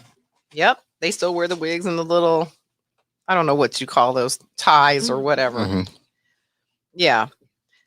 So, I mean, but there's different, just different laws. Levels. Okay, got it. Right. Okay, got it. Lots of probably similarities, but just different nuances, so to speak. Okay, cool. All right. So now, as you become a lawyer, did you go prosecution? Did you go do that type of stuff? You want to be that type of lawyer? I mean, you said, no, I'm not doing that. I'm going to kind of deal with what type of law did you after you got your law degree? So license. Yeah. So the first firm I worked with was a property tax firm. Okay. Shout out to damn property tax. Purdue, Brandon, Fielder, Collins, and Mott was the very first firm I worked for. Loved everybody there. Still do. I didn't know what type of law I wanted to practice. Okay. So that was just the first firm I got hired on. And, they, in property tax collections, we did bankruptcy law, and then I fell in love with bankruptcy law. I was like, oh, this is kind of cool because, we practice in federal court. It's not state court. So I kind of fell in love with bankruptcy law. And then, as I was there for a couple of years, I'm like, okay, that's all they did. And I'm like, I don't really want to just get blocked into this area of the law. So I went and I applied for a job at AIG. Mm-hmm. And then, it was American General Insurance Company, AIG. And then I went in-house counsel. Right. And then they merged with AIG. And then they downsized. I was laid off, whatever. And then I got another job at a firm where I did bankruptcy law mostly. And then I was pregnant when I first started with my son. Right. When I first started there, I was billing like 2,034 hours. I mean, I was always working. So after I had my son, I was like, okay, I can deal with this. Okay. Right. And I raised my own kids. I didn't have a nanny. I didn't have none of that. Right. I'm like, I'm raising my kids. But by the time my daughter came along, I was like, yeah, I want to be able to be there for my kids. And there was no way I was going to be able to do that being at the firm that I was with at the time. So that's when I decided to go out on my own. Yep. I heard that. She decided to go out there on her own. On my own. So going out on their own consists of what? Well, I didn't quite know. I was just like, when I left, I was fortunate enough that I took a couple of my clients. Okay, got it. Well, their clients. I took a couple of their. Shout out today. Come with me. Come on with me, and they did. Mm-hmm. Then I also was able to get a contract with Citi as an outside attorney, for the housing community development. Mm-hmm. So that, I was okay. And then, slowly but surely, I started building my clients up. And, I'm doing okay now. Shout out to just rolling them up like this right here and doing okay. I guess word of mouth is a good thing. Well, I love the word of mouth right there. My work speaks for itself. So quality woman all day long. Okay, so now, how did we fall into the sister thing? How did this come about? That's what I need to know. We need to get the nitty gritty. I want to know how you met the big lady. The big lady. How you ran up on her now. Miss Foster now. Don't play. Oh, they got a piece on her tomorrow too, right? She's gonna be on. Yes. Yeah. Don't act like I don't know what's going on with her. Isn't her birthday coming up? Well, her birthday was on June the 25th, so there was a birthday celebration. It's a video compilation of birthday wishes, which is airing on IOM network. Please download so you can on your iPhone or your Android. It's an app, and so you can tune in tomorrow to watch the full celebration, hosted by Mike Lee, my brother. Thank you. All right, Mike Lee in the building. Mike Lee, he's hosting it, and so so this is how I got. I'm because I grew up reading Sister magazine. I knew, and I grew up looking in it. Yeah, that's what I'm saying. Like, if you're a guy, you act like you ain't winning Sister magazine. Something wrong with you. That's where all the women was at in the conversation. I knew who Jamie Foster Brown was, but I mean, never in a million years did I think I was ever going to meet her. So actually, it was back in 2019. A friend of mine. Well, yeah, go ahead. Yeah, woo, my girl. See, when you find like that, that's what happened. No. He was like my brother. Yeah, I know, but yeah, he was like your brother on your side. Hey, that's the briefing. No, because the guy that I dated in high school, that's his best friend, so he would never cross our line. So we were I ain't say you crossed no lines now. I just said. Oh, okay. He said that. I did not. I just said he knew you were fine, so it is what it is now. So he brought me on. He met Jamie. He kind of talked her into trying to restart the magazine again, digitally. And he asked me to come in as the attorney to help navigate through, the whole process. And that's how I met Jamie Foster Brown. That's how I became involved with Sister2Sister. Never in a million years. Never in a million years. Never in a million years. I mean. Now, did you think that would take you into interviewing people and stuff like that? Because you all there talking to Kenny Lattimore and all these other people and everything. You talking to a whole bunch of people now. You better stop playing around now. She used some of her alumni what do you call it? Privileges. Connections. You know what I'm saying? To get people on the books. So the crazy thing about Kenny was, he was at Howard the same time we were, but I don't ever remember seeing him. I don't remember him either. So he's from DC. And the crazy thing about it is he's actually, he knows and was friend or is friends or what, used to hang out with a good friend, a mutual friend of ours. And I was talking to him. Shout out to Jeff Coles. Shout out to Jeff Coles. Coles. Okay, Jeff Coles. Shout out to Jeff Coles. Right. Who I happened to talk to earlier in the day. I'm like, I'm getting ready to go interview Kenny Lattimore. He's like, that's my boy. Like, we used to hang out in the School of Architecture. Well, tell him I said, what's up? I was like, he was there when we were. He's like, yeah. He was like, but he's from DC, so he really never hung out on campus. I was like, oh, okay. He wouldn't get caught up in that street boy college thing. You know what side he had to deal with. Right. But no, I never thought I would be interviewing people ever because that was just never me. I mean, it made sense because I talk for a living, right? When I go to court, I talk to people or whatever, present my case. So, when God bless her, Aurora Gordon, AG, she was our PR person. She passed away last year because of COVID. She was like, hey, so-and-so wants to do an IG live because, Jamie was not doing IG lives. So can you come in and fill in for this interview? I was like, okay, why not? Let me give this a try. Hold up now. Hold up. Hold up. Hold up. This is what I'm about to tell you now. Now, wait. This is the real deal. Oh, you didn't even know you had bread over there, did you? No, I did. I saw it. Okay, but check this out. I'm about to eat the bread. But let me tell you. But let me tell you this right here. Now, this taco. Listen, I don't even eat tacos. Oh my God. Okay, I don't eat tacos. But I'm gonna eat it. But thank you. when he jumped, he was on the show, right? So when he came on the show, we had set up. So he cooked. We stood up the whole time. He was on the show. We stood up, and we had cooked things set up and everything. And so during his show, he cooked the whole show. And you put these tacos on me right here that you about to get on. When I tell you these tacos are serious, they're serious. Oh, I can tell. I can look at that. Let me tell you, they're serious. So I just want to see you take a bite of it. I'm gonna take a few bites. Full. I'm gonna take a few bites. You can't get a bite in, just a bite, just one bite. I'm glad it's in foil, just so one I can bite. wrap it to go. That's what it's put the last meal, the last stuff.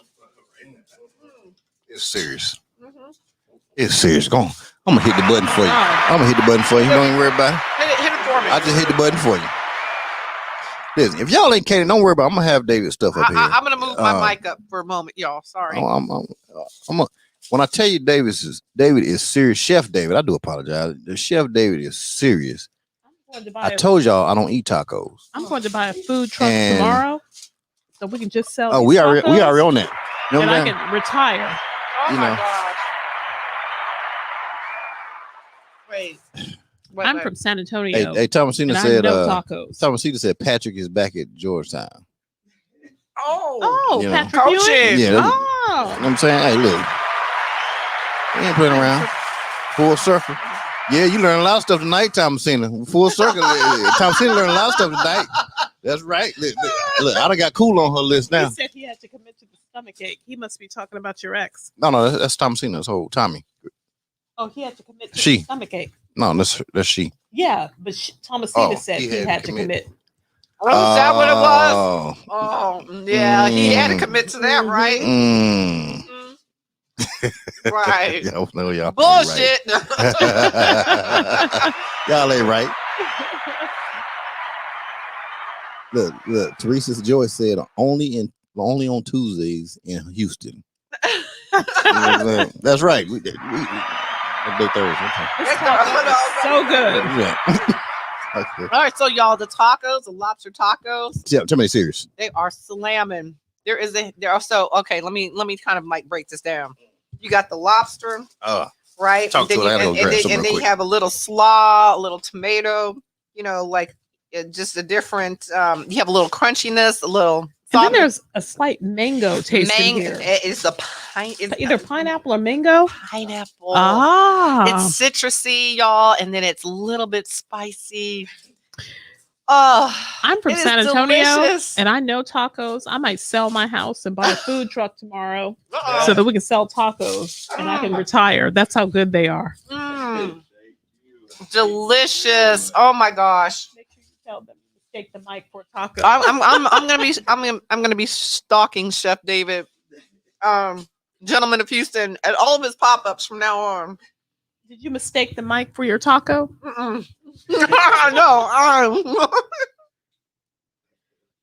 No, without a doubt. So, what's your favorite dish that you cook? Yes. Is it the nachos? Favorite? I do a lot of seafood. Yes, I do that. But I guess, and that's actually, it's simple. And then if you know how to add flavor, the spices, all that, it's real easy to do it. It's quick. So like, the seafood, I just whip it up like that. It's just easy, I guess. Oh my God. Soul food, But what's your absolute favorite? If you were making a dish for the special person at home and just had to really, really impress them, that was their first and last meal, what would you prepare? I like how you put that. But what I'm going to say is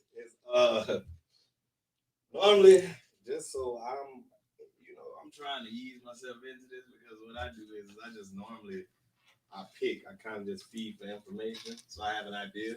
I mean, because I cook for so many different people, I have to be careful as far as when I say cook, because I cater, of course. I have to know if they're allergic to certain things, so I just kind of pick around and see what is your favorite, basically. Now, forget all that. That's the public relations answer. That's the safe side.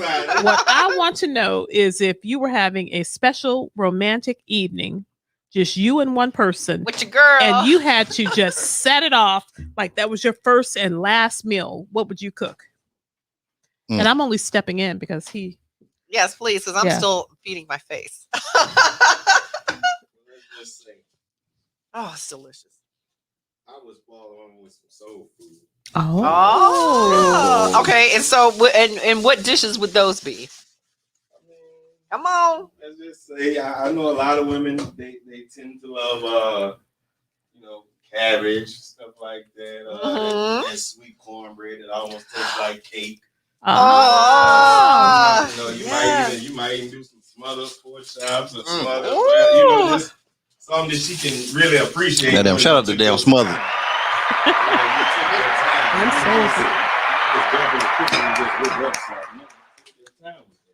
That was gonna be her last meal. I'm gonna get that smothered. That's what I know. You better get some smothered. Something. And that is memorable. We still remember grandma's soul food, so we'd remember that. That was 50 years ago. Especially if being a man, there's not a lot of men out there that they're capable. They're move pots. Keep it real. There's not. Now I appreciate it. Ain't nobody got to move no pots out here. I do. I appreciate a man that can cook. Do you wash dishes too? My dishes are already washed over here. I've been seeing them go back and forth. I'm like, that's what's up. Yes. I'm done, doing my part. That's the easy clean. This is absolutely delicious. How the younger ones are the only ones who approach me. Yeah, you keep running around that ponytail and that baby hair. That's what's going on. Here, I have to do that on that.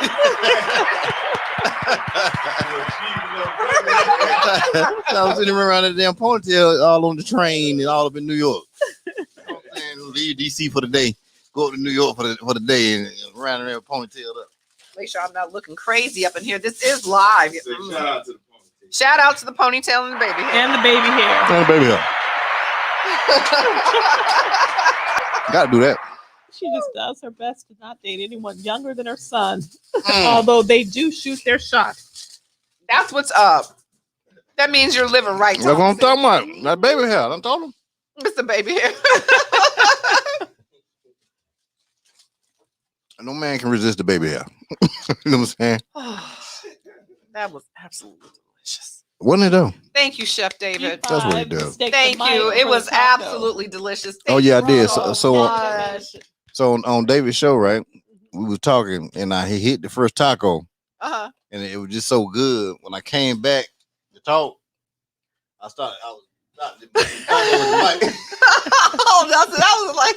And I was about to talking to the taco. I was like, man, look at this right here. I was like, okay, let me not get too close. It's like, yeah, I'm telling you, it just. Okay, no more drinks. Okay, so you open up your firm. I open my firm up. And what's it called? Law Offices of Jennine Hovell-Cox. Y'all better stop playing. Y'all heard what she said. Say it one more time. Law Offices of Jennine Hovell-Cox. Law Offices of Jennine Hovell-Cox. Of Jennine Hovell-Cox. Y'all better stop playing. That's mine. Cause ain't no Cox on the end of that one, man. The Cox is light on. It said light. She was light on the Cox. Right. You know what I'm saying? Oh, what I heard is offices is what it is. That's what I heard right there. Yeah, now. not just office. That's why I had to restate that. Okay, so I don't know why I did that. There's only one office. Well, there's more than one. You have locations. I have locations. Oh, I kind of do that. I know. Okay, now let's talk about locations then. No, I'm just out. I'm out in Sugarland. I'm out. I'm Houston. I travel. Missouri That's City, a good, Houston, Missouri. Pearland. Yes. That's a. Shout out to all the money. I don't know about all that, but I'm trying to tell you. She said it earlier to me. I do good for myself. Though she said, remember earlier? I do good for myself. I do good for myself. Listen, I'm from the country. I know what people say that. I do good. I know what that means. I do good. I do I. Keep the lights turned on. It pays the bills. So what have been some great moments while doing your interviews? Yeah, that menu would make me kiss you, bro. Oh, damn. Got Tony M fired up on your menu over there. Tony M fired up on your menu. Hey, listen, Tony. Hey, Tony a country boy too. So me and him, we big on this country boy thing. Okay, all right. Me and Tony.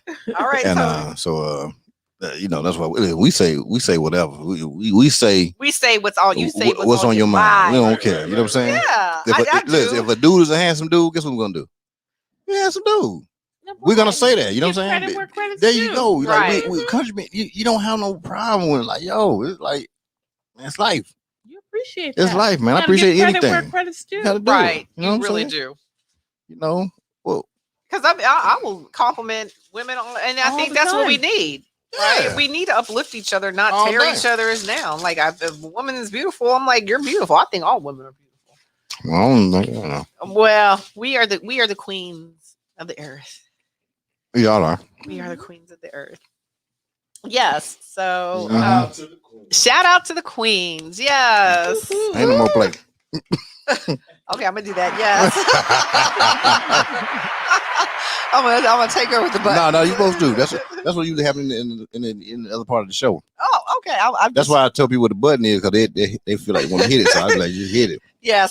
So if you ever see me post say something, I'll say blah blah blah, and I'll capitalize and say push the button. Oh, so that's what I'm saying. Okay. When I say push the button. Because I'm feeling like family now. You found it. I'm trying to throw you in here. Yeah, we know what she mean when she put it that way. Yeah. That's what's up. Okay, so you got all 12 locations of your law offices everywhere throughout. Mobile them. You know what I'm saying? They mobile, but they there. They mobile. Wherever the car's parked, that's his law. Wherever office. I get the car, that's where I'm going. That's where it's going. What's up? What have been some memorable moments for you with Sister2Sister 2.0? Oh my gosh, just probably, of course, Jamie. Working with her, working with my brother Mike Lee, working with Aurora, who's not with us anymore, but she she was something special. And probably just the people that I've been able to talk to. I mean, that I probably never thought in a million years I would have, ever talked to. Oh, for real? An interview, yeah. Like I'm interviewing like celebrities. I'm like, yeah, you're a celebrity. What you talking about? You better believe. They getting to talk to you. No, they're getting to talk to you, Jennine. No. I am not. I do not consider myself. Listen, no. What I'm saying is, like, everybody, we all breathe, right? Right. I feel that everybody's always be appreciative. I'm appreciative to talk to you. I'm appreciative to talk to David. I'm appreciative to talk to D. You know what I'm saying? So it's one of those things like, yeah. It goes to what I was saying yesterday when we were talking on the phone, right? And I was saying the whole point of my show is I want to celebrate people. And why do we wait till somebody does something, accomplish something, or get a contract or become a star before they're celebrated? Everybody on this earth deserves to be celebrated. That's so true. You know, so and it doesn't take because you on TV or it doesn't take that. Right. No, we all need to be celebrated. I mean, I appreciate. I'm in heaven. Right? That's right. You know what I'm saying? Shout out to heaven. This has just been just the most awesome experience. Like seriously, like you know, just the thought and the effort and just the invitation and Chef David coming and my girl Dana coming. I'm just happy. That's what I'm talking. You look happy too. She glowing and ain't talking about it coming to light. I know the light hitting her, but you know what I'm saying? The light was on her earlier today. The light was hitting. The light was on her, yeah, but it's on her more now, you know. And that's a good thing. Goddard. Oh, shout out to Goddard. Thomasina, you know, Thomasina is a beast. She's a woman. Like you said, that is Olivia Pope. Olivia Pope. I'm trying to tell you. Listen, you want her on your team. I'm on her team. So you know what I'm saying? I'm on her team. I'm on her team. Shout out. Yes. And shout out to Thomasina because she has hooked me up with some of my interviews. Thank you, my sister. Thank you. That's the GOAT right there now. Listen, right? It ain't nobody that don't know her. Nobody. I know her now. Shit, I'm trying to hang out with Tony Braxton mama. Miss Evelyn. I'm trying to hang out with Miss Evelyn. Y'all some Miss Evelyn. So if y'all see me doing a 5-cast with Miss Evelyn now. Okay, now if y'all see me do a 5-cast with Miss Evelyn, it's a wrap now. I don't know who her boo is right now, man. You got me fooled. I got to wrap that one up. I have to wrap this one. Yeah. So I mean, just everybody that I mean, let me just go back. I mean, I've interviewed. Oh gosh, Brave Williams, Asia Epperson, Dorian Wilson, Christian Keys, Chef David, Vanity. I think Danny was on that interview. I mean, there's just been so many people that I've interviewed over the past, over a year now. It's just been amazing. It really has, and I've been able to sit on some interviews as well. And then to just know Miss Foster. That's what I'm saying. The Queen. That's Queen Jamie. That's what we call her. That's a button in itself, right there. Queen Jamie. She is truly the queen. That is a button in itself. Yes. You know, hey, listen. All right. Because, you know, I don't want to hold y'all late. You know what I'm saying? I don't even know what time it is. You know what I'm saying? Oh, look at D. Boy, they even own it over there now. Oh, I'm that's a road dog for real right there now. She's a road dog. I'm telling you, do not let the smooth taste fool you. She's the one that wants to stay out all night. Yeah. This will be the one here. Come on. Are your fingernails pink just because they're pink? Just because you like that color? Because that's not a common pink right there. No. But it's pink. I know. Thank you. I figured that out. How about that? I figured that out quick. You know what I'm saying? Thank you, Danny. Eat my shrimp. What did you do? I may want to stay out, but I'm the one who keeps us out. Yeah, she is. She is. She wants to stay out. Sometimes she'll talk me into, staying out, Sometimes when I'm like, no, it's just, I just need to take my ass home. I just need to take my ass home. That's what's up. Well, sometimes going home is good. Yeah, sometimes. Yeah, sometimes. Yeah. But when you're with a publicist, it's going to be cleaned up regardless. I know. Because they know how to clean it up. Listen. Shout out to the cleanup women. Yes. Olivia Pope. This is my Olivia. This is Olivia Pope right here. Yeah. If we start the problem. Hey, that's what I'm talking about. That's what I'm talking about. But so with that right there. So how I'm gonna ask you, D, first. How has the experience been tonight? From what you've seen, real, raw, honest. I will say overall, this has been a great, great, great experience. And even you as an interviewer, me being a professional journalist, it's difficult to get stories out of people. You have made everybody feel so comfortable to just really tell the real story, including me. I was telling some things that I wasn't even expecting myself to tell. So I think you have great journalistic skills. I think that this is a great venue. I think that it's a novel idea to just really, and that's something that I've thought about before, just kind of having conversation over dinner with people. To really get to know who people are, because like you said, everybody has their own story to tell. And everybody has their own life. They've overcome obstacles, and you just don't know from one day to the next where it leads to. It'll be interesting to have Jennine back next year, this time, a year later. 2.0 show. Yes. To see. The second time they come back, it's always the 2.0. Yes. But I'm really interested in sitting down and interviewing you. Let's make it happen. Let's make it happen. You know what I'm saying? Yeah, we've got next. You know what I'm saying? We've got next. Dana and I will interview you. That's what I'm talking about. Interview me. But this is such a comfortable setting. It is. And, it feels like you're amongst company, family, friends. Yeah. It's been appreciate awesome. That. I just feel so like at home. I mean, we just met in person today. But it's just like, this is what's up. And I just think you have a gift of just, I'm gonna ask you. You kind of answer some of the questions.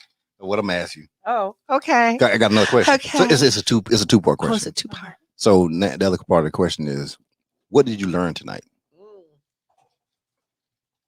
What did I learn tonight? I am learning, I guess, overall, from a journalistic standpoint, that you just don't have to get these types of interviews on the major networks and in prime time. You find more information and even better interviews. I mean, you have done like an Oprah type interview for the most part, able to get information. If you were to sit down with the King or Queen of England, or, Prince Harry, or the Olympic gold medalist, you'd be able to get the same type of story that a Robin Roberts would get or an Oprah would get, because this is a comfortable setting. So I have learned that the traditional old journalistic standard does not uphold today, that you can do the type of interviews. You can probably get the same type of audience that you would normally do in a traditional setting. Shout out to you. You know what I'm saying? I appreciate that. And that's from, a business standpoint. No, and I'm saying that. I really appreciate that. You know what I'm saying? Especially coming from somebody who does what you do. Yeah, this is you. Yeah. You know what I'm saying? So to even hear that from somebody of your caliber is like really, I really, really appreciate that. Yeah. And I mean, even from a business standpoint, if you were to get the right person, if you were to get Prince Harry or somebody come in, you can probably be just as popular as a Robin Roberts or an Oprah or anybody on that standpoint, because you have the format, but you have the skills to get the types of questions and answers from those people. But you know what's funny though? I'm telling you, like, I don't see no skill I got. I'm just being me. Yeah. And you're you know what I'm saying? And that's what it is. And I'm sure I do things wrong. I'm sure somebody could be like, oh no, you need to do that. I'm sure. But I just liken it to, I'm just a country boy. And because you're so relaxed and so comfortable, you're able to really get a story. I'd be more likely to talk to you than somebody who has probably had 20 years of experience like George Stephanopoulos. I'm more comfortable and relaxed talking to you. I'd give you a better story than I'd give somebody like that. So I think that if anything that I've learned tonight from a professional and business standpoint, that these types of stories matter. That they're more significant than something that you would hear on Good Morning America or one of those types of formats. Go ahead, girl. You're so professional too. You're so professional. Hey, y'all, she's so professional. Oh, you know what I'm saying? I'm talking about it. It was just so professional when she just put all this stuff. She just bundled it. That's one of Jamie's favorite words is bundle. She bundled all of that. Telling you how I feel about things. I appreciate that. You just don't know. I really, really, really, really appreciate that. I'm just strumming through the because one thing I do is I make sure everybody in my audience, their comment comes on the screen. I love that. Because one, I love it to be interactive. Yes. So even if I ask you just right here, I'm opening up the phone lines so people can call in. Oh, too. all right. So I do that too. But and I used to ask this question after the phone calls, but I do it before now because one, I just think they get to ask something a little different and better because they kind of see what to ask afterwards. And it's just different formats I tried. You know what I'm saying? Shout out to my girl J Rich. She on vacation with her son doing big things. Hey. She been all over the globe. That's the queen of trucking right there, J Rich. She does what she do. So I asked you. Yes. How was the experience tonight? This experience was an experience. I have never experienced anything like this before. Like I said, I mean, I am just in awe of your studio. And the fact that you said you've only been doing this for 5 months now, it's just amazing. I mean, you seem like you have been doing this for 5 years, 10 years. I mean, I'm telling you, I mean, just your whole, the whole setup here, you know, the soundboard, the computer, your technology. I'm just like, I'm just blown away. And you have made me feel like, you have made me feel so special tonight. And I just want to thank you. I want to thank you for extending the invitation with me to come out and talk to you and to be on your show. I am honored. I have enjoyed interacting with our guests. I've enjoyed, you know, Chef David and his culinary skills. Yes. Chef David doing this thing. Thank you, Dana Dane, for coming out and hanging with us tonight. I mean, I'm not like this often, but I'm just speechless. Really? Like, really, like, yes. You make me smile over here. You know what I'm saying? Y'all, they making me smile, David. You know what I'm saying? Oh, thank you. I just want to thank you, and I want you to keep doing what you're doing because I am. You are. And I just like it. I do it for fun. Right. Yeah, like I you can like tell that, you know, this is what you are meant to do. You have a passion for this. You can tell this is your purpose. It is. And like I said, I don't think that there's anything around Houston that I'm aware of that's even anything like this. So I just want to, you know, congratulate you and give kudos to you. Oh, thanks. And I'm going to continue to support you and, you know, get the word out about podcast. Yeah, we're gonna have to have you on. Hey, I'll be on with it. I know you ready to get me too. We're gonna have to do a tag team. Absolutely. And that's cool. Yeah. That's cool. Yeah. So just keep doing what you're doing. I mean, you know, we'll continue to support each other, but you know, I'm proud of you. I mean, just as a, you know, a Black man and just, you know, being an entrepreneur and, you know, just doing something outside of the box. Yes. This is totally outside of the box for me. Big props up to Brian. Okay, I'll just hit the button. I appreciate that right there. Yes. I'm still gonna beat your ass on Gallagher, but that's all right. She playing because we gotta play a game of Gallagher. There's a challenge of Gallagher tonight. I'm gonna get a 3-game warm up first because you know people got to brush up on some skills and stuff like that. But because I don't really think. You know, she understands what she's dealing with. I don't think he understands, you know? But that's all right. And so my final question to you is, what did you learn tonight? Wow, what did I learn? And it could be anything about yourself, or it could be anything.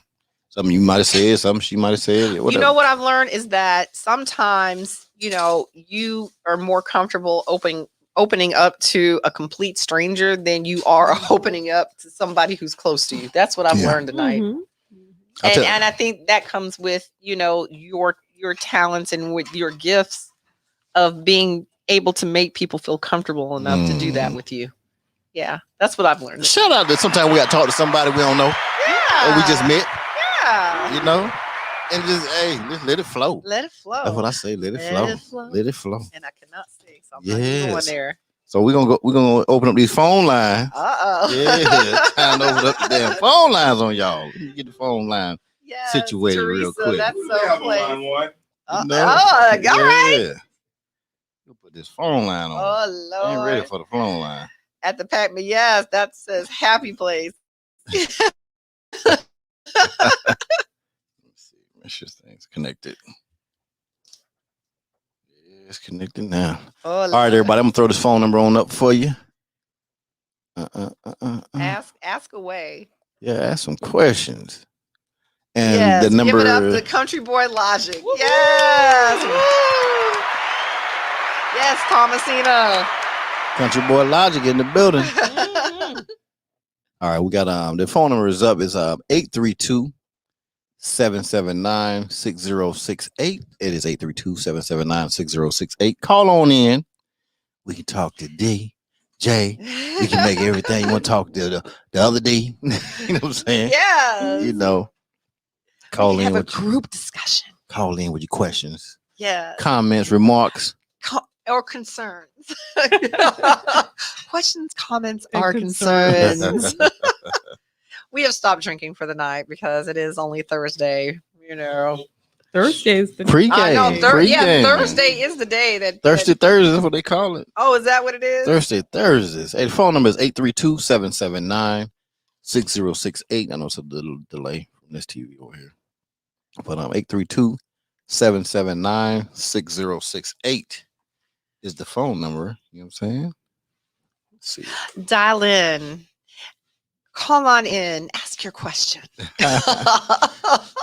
We may or may not answer it, but call on and ask anyway. And we have a publicist on site, so yes, if we need to get answered another way, you can get answered another way. Clean it up, yes. There we go. 832-779-6068. Call in. You have a question, Chef Dave? Yes. Can you hear me? Oh, we got you loud and clear. Who we got here on the line? It's that other country boy, so affectionately known. Oh, Tony M in the building. Tony M. This is Tony M calling in. What's up, Tony? What you think about tonight, man? Man, you know, it's been a blast, boy. It's been a blast. You know me. I'd have been in the bed, but I can't do it, goddamn. I think podcast like crack to me, goddamn. You know, so. Well, Tony, thank you so much for tuning in tonight. And shout out to our brother David back there in the kitchen sweating. Man. Listen, David put it in, man. If people are not, you know, getting him to cater their events or just coming through or hitting one of his pop-ups, then something's wrong with them, bro. Because I'm telling you, the food he put us on our back. Amazing. He put us on our back. Yes. Y'all all leaning back in them chairs right about now. I'm glad they recline a little bit. I'm trying to recline now. Tony, we saved a taco for you. Yep. I'll get it tomorrow. Right. Oh man. So I got a question. Okay. So if there's one area law. I got a couple questions. Let's do this. Yeah, go ahead. Is there an area of law that you aren't practicing in right now that you're thinking about doing, or no? No. All right. No. And my other question would be this: would you recommend students fresh out of law school, past the bar and everything? Would you suggest they go out on their own right out the gate, or how would you do it? How would you do it if you did it over again? No, because I went to a firm. I was with the firm after I passed the bar. So, you know, one thing the law school does not teach you is how to actually practice law. You know, they teach you like the fundamentals, but for you to be able to go out and actually practice law, to set up your own law firm, you know, as far as billing is concerned, getting clients, and, you know, and just trying to figure out what area of law. I mean, unless you know, like when you know, or start law school, what area you want to go into, but there are so many areas, and you might change your mind between the time you're in law school and time you graduate, and by the time you pass the bar. So I would just recommend, you know, that somebody just go into a firm that has different practice areas and find out what is of interest to you. Yeah. Find your niche. Okay. Yeah. Mm-hmm. Then you can go out on your own. That's cool. Well, Chucks. Well, I appreciate the reply there. Yeah, absolutely. Thank you for tuning in. Oh, no doubt. Don't miss the show. If I do, it's because there's some extreme circumstances, you know. So. And I understand why, because this show is the bomb. Yes. Shout out to podcast. Look, when the show first started, I said, "Boy, y'all gonna be up till 1 o'clock in the morning." You know, David, go ahead and start. David, go ahead and start the grits right quick. The grits, I know, right? Hey, for breakfast. And them Tommy grits too, right? You know what I'm saying? In fact, I got to buy some of Tommy grits too. Nephew Tommy got them grits out now, so I got to buy some. Nah. Yeah, but because my shows easily do that. I can see why. They do that. Oh yeah. One of my shows lasts along. My girl Jay Rich and girl Tiffany shot in Indianapolis. She had came down. We did a show. She flew down here because she stays for a week and she does clients. And so we did a show.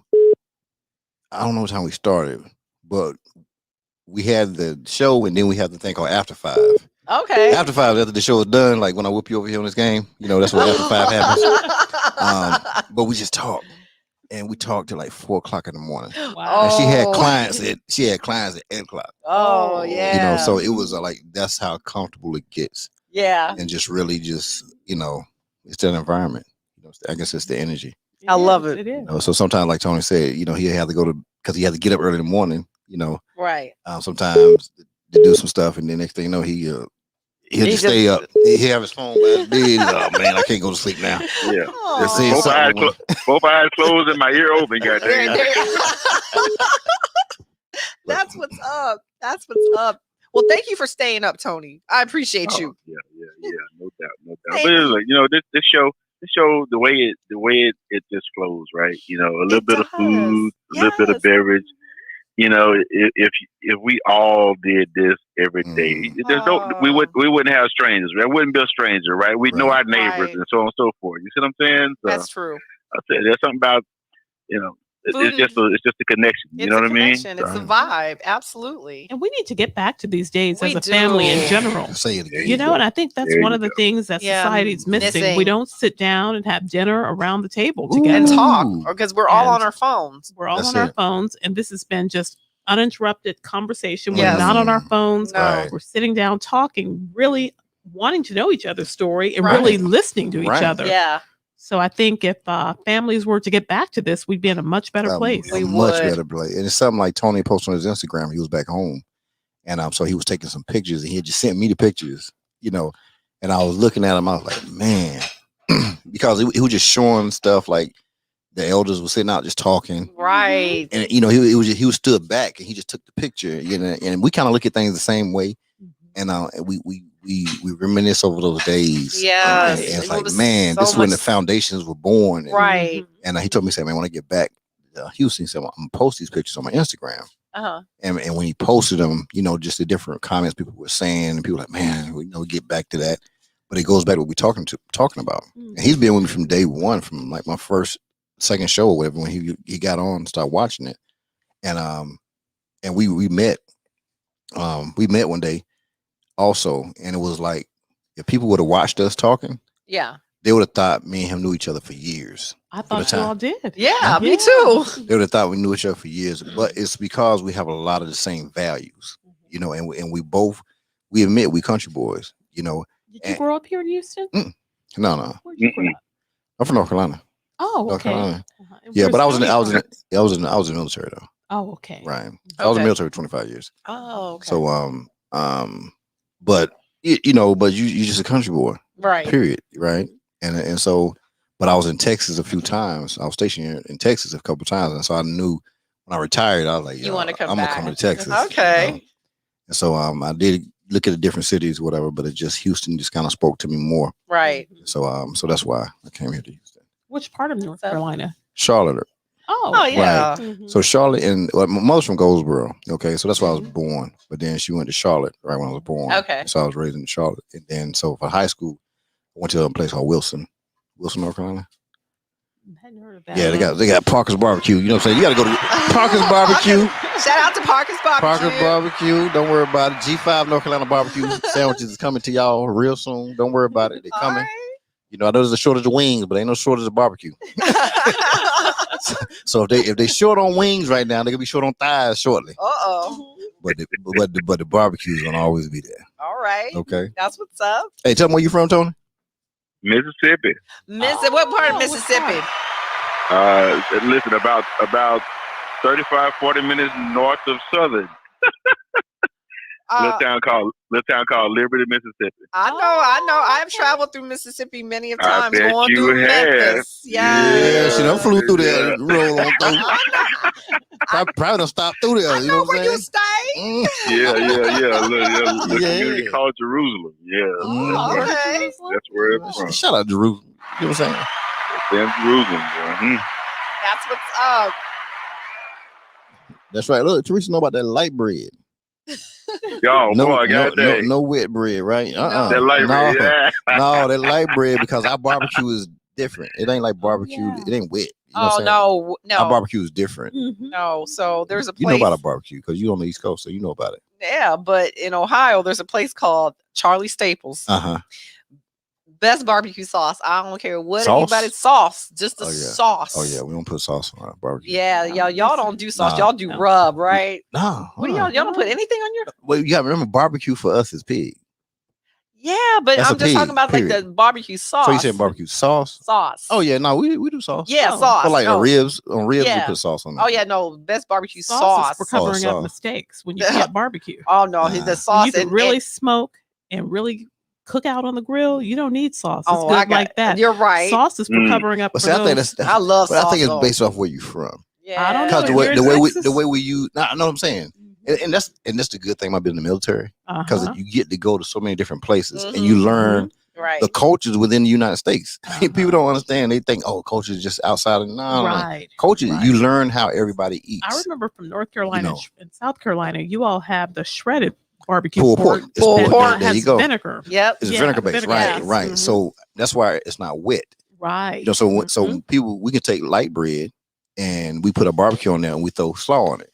We eat it with coleslaw. Yeah. But the slaw is different there than it is here. The slaw here is like wet. It is. It's wet. Our slaw is not wet. No. So, and that's how it when is I bring Memphis these too. North Carolina barbecue sandwiches here, I'm shutting it down. I'm shutting it down. It's the same way in Memphis too. I never even heard of coleslaw on a barbecue sandwich until I was in Memphis. Did you taste it? It was delicious. Like the knocked you out, didn't it? It was delicious, and like you said, it wasn't wet. It was dry, and it just meshed. It just meshed. It just meshed.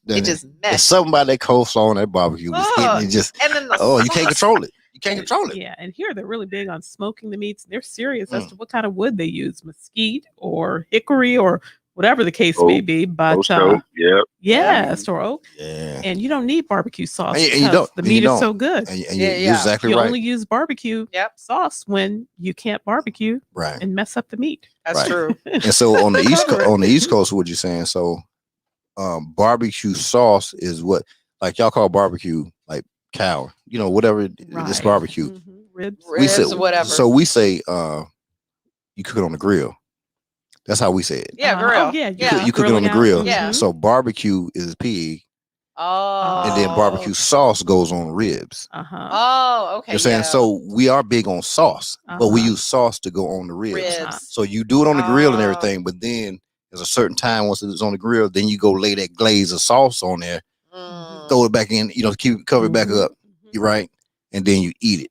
Okay. Afterwards. So that's how we don't say barbecue. We don't say barbecue. Hey, we're having a barbecue. We don't say that. Yeah. You know what I'm saying? We say, hey, we're cooking out. Or we grilling. Grilling. Okay. And what we having? We having ribs. Oh man. So we know we're gonna have barbecue sauce on it. Oh. Or if you say we having barbecue, we know it's pig. Oh, see, we don't. So that's what it means to us. Yeah. No, barbecue is everything in Ohio. No. Barbecue, put it on a grill. Barbecue is only pig for us. Barbecue. It could be ribs. It could be chicken. Anything that goes on the grill, and sauce can go on anything. Now, since we talked about DC for so long, what about that mumbo sauce? Up in DC? I never. I never mess with it. I never mess with it. And I don't know if maybe it's just one of their things they did or something. But I mean, you got everybody in DC that came from down south. Right. Every last one. Well, that's true. Yeah. Everybody from DC, Migration. even though it was all it was from one of the places down south, but then they had their own things, you know what I'm saying? And that's what it is. Sauce. Right. And so, sometimes they create stuff. It's what it is. It is what it is. It is what it is. And there's nothing bad because, like, I can't go to nowhere and say somebody, I can't say, hey, North Carolina stuff is better than Texas stuff. I can't say that. Oh, yeah. It's just because different. it's just different. It's different. It's just totally different. Everything is and different. just like you taste the barbecue, like, oh, man. Slaw on it was good, but before you thought, put slaw on top of never would have thought of that. I never heard of that. Never saw it growing up. When I kill them with the G5 North Carolina barbecue sandwiches, it's gonna hurt them. It's gonna hurt them. Okay, but hey, man, I appreciate you, brother, as always. Yes, sir. And as always, you know what I'm saying, all time, man. Good night, Mike. Good night. Tony. Oh, Tony. Oh, tell myself who the hell Mike. We ain't said nothing about no Mike tonight. We ain't said nothing about nobody named Mike all night. What the Mike are we talking into? Yeah. Clean up. Oh, look at you. You might be a publicist. Publicist. And I don't know how I got that name wrong. My last two boyfriends' names were Tony. Oh, Lord have mercy. Too many Tonys. So this person called right here. We can see who this is right here. They called. Teresa, I put slaw on my fish sandwich. No. Hey, how we doing? Who is this? I'm sorry. I saw your call come in, so I called you back. This is Teresa. Hey, Teresa. What's going on, Teresa? What's up with you, girl? Oh my God. I was hoping I wasn't breaking any rules. I heard the line beeping on air. I'm like, oh, I need to hang up. Now you guys are so awesome. You guys are so awesome. I'm going to make y'all laugh real quick. Go ahead. We ordered fish from a place out here called Mama's. It's on the north side off Jensen and Parker, like a old school place. My grandparents been going there for years. When you call them, they answer the phone and take the order over the phone, but they never answer. But they will call you back and say, "Hey, you calling Mama's for some fish? We ready to take your That's order." Right. They ain't missing no money. Absolutely gonna. They ain't missing no money. That's why you got to do it.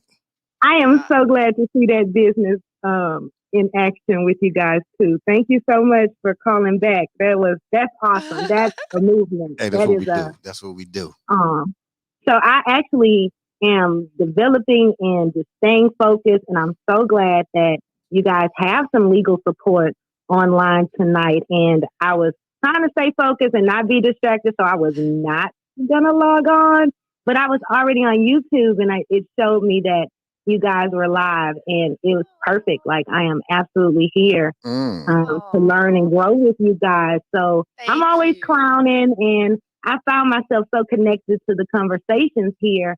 And I've been learning a lot from these platforms. So many platforms. You guys, I danced with Debbie Allen. I took a Debbie Allen class live. And it was only like 8 of us in the class. And I was in the vet office, like on my phone, like no battery.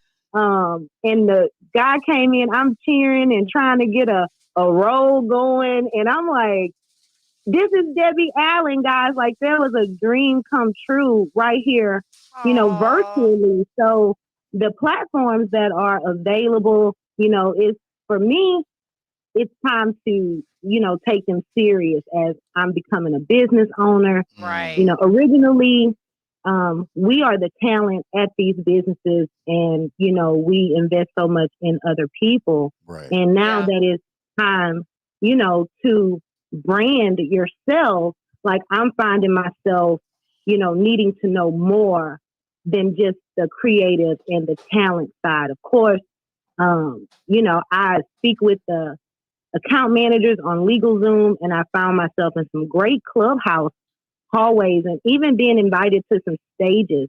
And the diversity that I received in the corporate world is what my personal world was missing. Everyone wasn't linking themselves, but what you guys are doing, the inclusion, the diversity within our culture is what we were missing. Right. It's like, you guys are allowing the message and preparing and developing the platform, not necessarily telling anyone what to do, how to do it. And that's the comfortable rawness, the casualness that I find here. And I always try to respect the rules. I know that this is a business now, that is where I'm growing, because I'm like this across all platforms, even at church. Like, people think they're going to learn something new about me. Right. No, you tell them who Teresa was in this room tonight. I invited my niece here, and she is probably laughing her butt off if she's hearing me talk. So she's like, yep, that's Aunt T. And I just want people to know it's okay to not be perfect. And I don't want followers. I need a network. I need people who are honestly trying to grow and respecting the growth process for everybody. Because it's not just one of us. It's absolutely going to be all of us together. Like, the movement that is happening is definitely, I'm here for it. I love being here, and we just got to give it up to the preparers of the stage. I can't even, it's not even enough time. I'm learning how to yield the mic without yielding the light. And you guys do it so well. And if, I'm so grateful to be here with you guys. So keep going, keep fighting, guys. I'm here for it.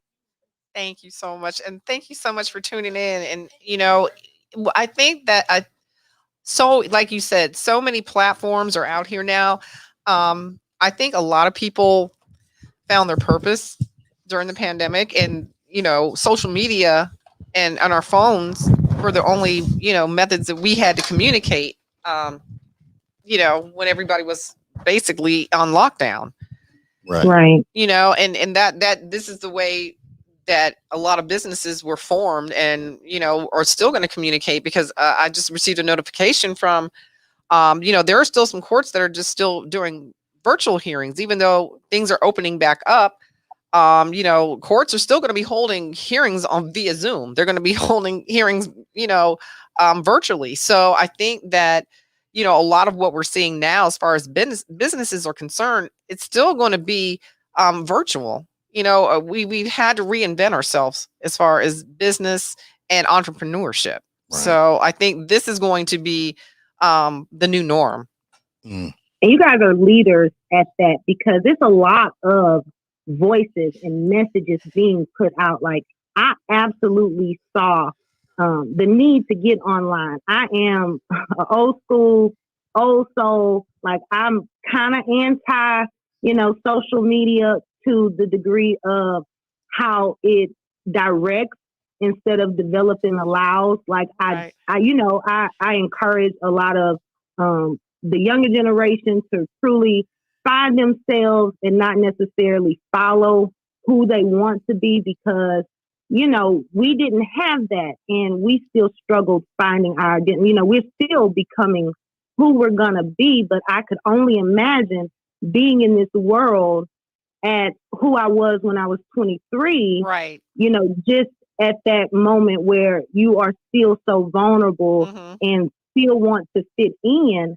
What a world to fit into. You can see what people are doing in China, and we didn't have that viewpoint or that aspect to work inside of, or even like, I had to go complete silent during the election, because the energy that was inside of me, like, I worked for the census, so we were still in the field when shut down. Like, we had to adjust to it, and it was very clear that was the job, and it needed to get done regardless. Right. So, we had to adjust. The world had to keep going for us. So people's like, oh, now you got to re-enter the world. I'm like, when did we ever stop? Like, this America we live in never stopped for us. Right. So these platforms are what they're using to brand themselves now. But like you say, in business, we're used to this. Like, I'm a part of Toastmasters International. Like, it's a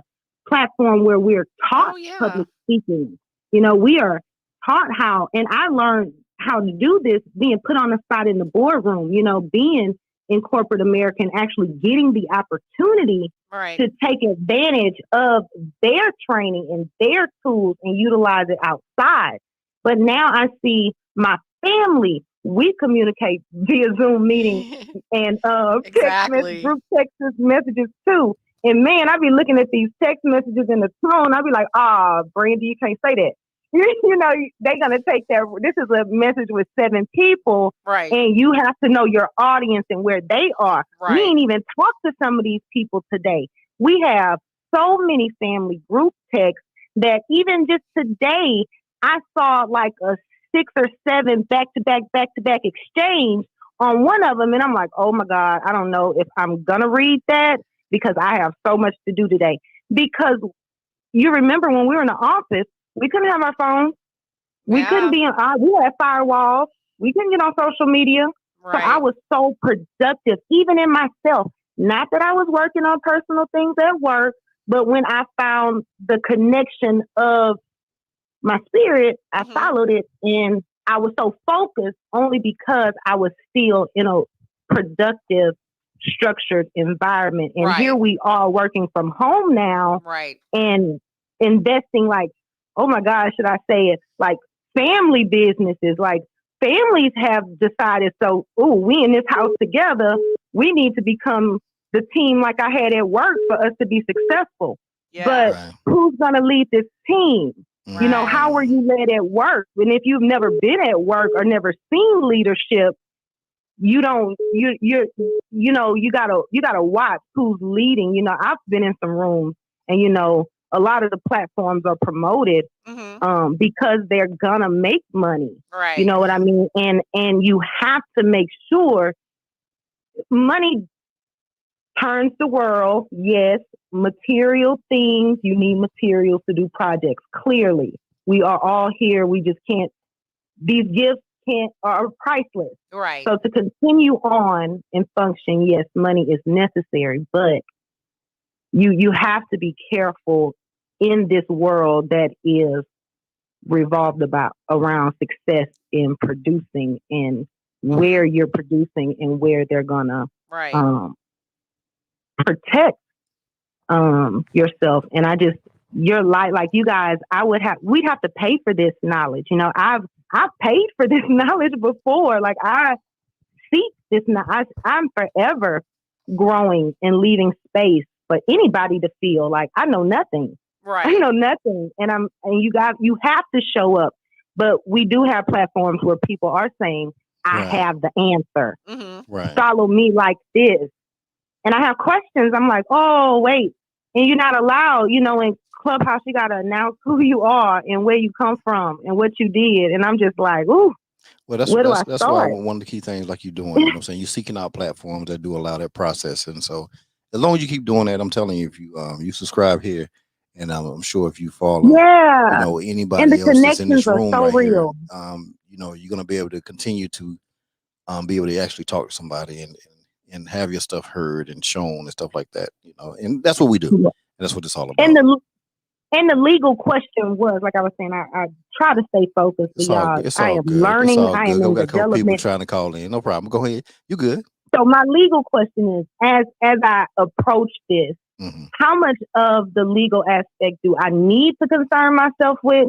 And when is getting attorney or like having someone ready to protect your interests? Like, where does that process or that handover need to be? Because right now, you know, when you're self-owned, but you are putting yourself out in the virtual world, that is a need for some sort of legal foundation. So where would I start, or just direct me to, you know, even if you have this information somewhere, I just would appreciate, I'm looking for the greatest direction to that. I mean, if you're trying to, you know, grow a brand, especially if you're trying to brand whatever business you're in, I would highly suggest that you get in touch with a trademark or copyright attorney to protect your brand, number one. I mean, and if, you know, your business is involved with like doing businesses with other vendors or whatever that require contracts or negotiations, anything that or an agreement, you know, as far as your business is concerned, I would, you know, just highly recommend that you have an attorney, you know, look over those documents before you sign them. Okay. And is this something that is provided by LegalZoom? Do you go through them for that, or should you seek out, you know, someone who is part of your, you know, just your network or community, someone you know and trust? I mean, that's a difficult question. I mean, they have, you know, services available on LegalZoom if you want to do things yourself, as far as you know, if you just documents that you want to fill out yourself. But I mean, if you have like legal questions, you know, I would just suggest that you reach out to somebody who's, you know, experienced in that area, whatever question that, you know, you have in particular. Okay. Yeah. Yeah. Yep. I appreciate that. Thank you guys so much. You're welcome. Thank you for international offices. Yes, ma'am. Thank you guys for calling back. Hey, no problem. No problem. Thank you. Have a great evening. You too. Bye-bye. Hey, hey, before Chef Davey gets out of here, I want to make sure he can let everybody know where you can contact him. I'll put everything up in here in the marks as well. But say a few words, brother. I really appreciate what you did tonight. I'm telling you, listen, you got me leaning back like Fat Joe right now. No. You know what I'm saying? Man, lean back. Look here, lean man. back. You know what I'm saying? I appreciate you having me, especially amongst these beautiful ladies over here. You know, and I really do. I'm actually honored to be able to cook a meal for you all. Oh, thank you. Even yourself, my man. You know, another. You know what I'm saying? We ain't gonna leave you out. You know, we can't leave you out. But yeah, that was awesome, and I'm glad y'all enjoyed everything. You can actually find me. Anybody that would like to book me for a private event, public event, whatever it is you desire, you can reach me at gentleman_of_Houston on Instagram. And you will actually see the information as far as the booking. You'll see a link in my bio, or you will also see an email, and or you can just contact Shine Glow Getter on Instagram as well, because she takes care of that. You know, so just look her up, and she will gladly help you out. Shout out to Shine Glow Getter too. Yes. Yeah, get Shine a shout out. Give shout out. Yes. But yeah, man, I really appreciate this, bro. Appreciate all. I really appreciate you, man. You came in and did your thing. So I'm telling you, if y'all have any type of event, anything going on, special event, your cookout, girlfriend birthday, boyfriend birthday, a special dinner. You know what I'm saying? When I tell you, Dave will pull up on you, he will pull up on you and make it happen. And definitely look out for him as he's doing the pop-ups. He did many different restaurants here in the Houston area, because he's there and he's making things happen, because he really does great work. He does. And also, I forgot to mention, you know, I'm sure y'all see it up there, the logo, the Winks and Drink. Wink and Drink. I cannot leave without saying download that app, because I'm gonna tell you, that's probably gonna be the quickest way you'll ever find me. Okay. Download that app. And I have it on my phone already. So Wink now and Drink. That's it. Go ahead, download that app. I'm telling you, winking and drinking. I don't know what you're doing. I'm just saying, you know, I might be doing a little bit of cooking too while I'm winking and drinking. So you might mess around and get lucky a couple of ways, you know. That's what's up. But nah, thanks, I appreciate it, though. I really do. And delicious. Look, I'm not gonna hold y'all. No. Who got on the line? Uh-oh. We got a caller. They want to know something. I don't know what happened. Tell her B. She's like, "Aw, I know. Thank you, Thomasina. Oh, I love you." Hello. What's going on? I see you sending text to people. I got it. I'm on the air. No, I just meant because he was there. Hi, everybody. Hi. What's going on? I think there's a delay from me watching to you guys. Yeah, you got to turn. Hearing you guys. You got to turn your whatever that is. Turn that down. Okay, gotcha. Turn it all the way down.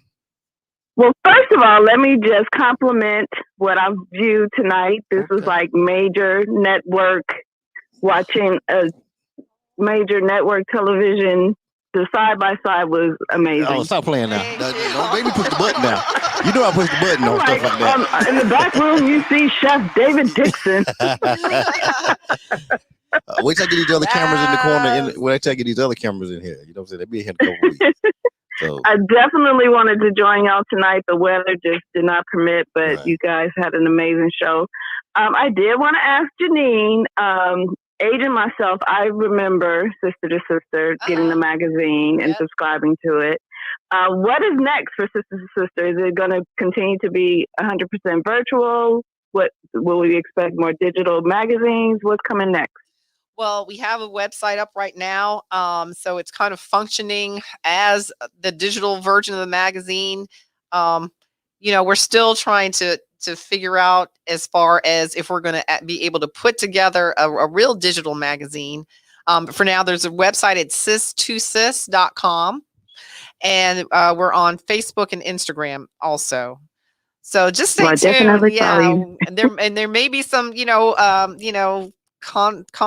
festivals or conferences, in the future as well. So just stay tuned.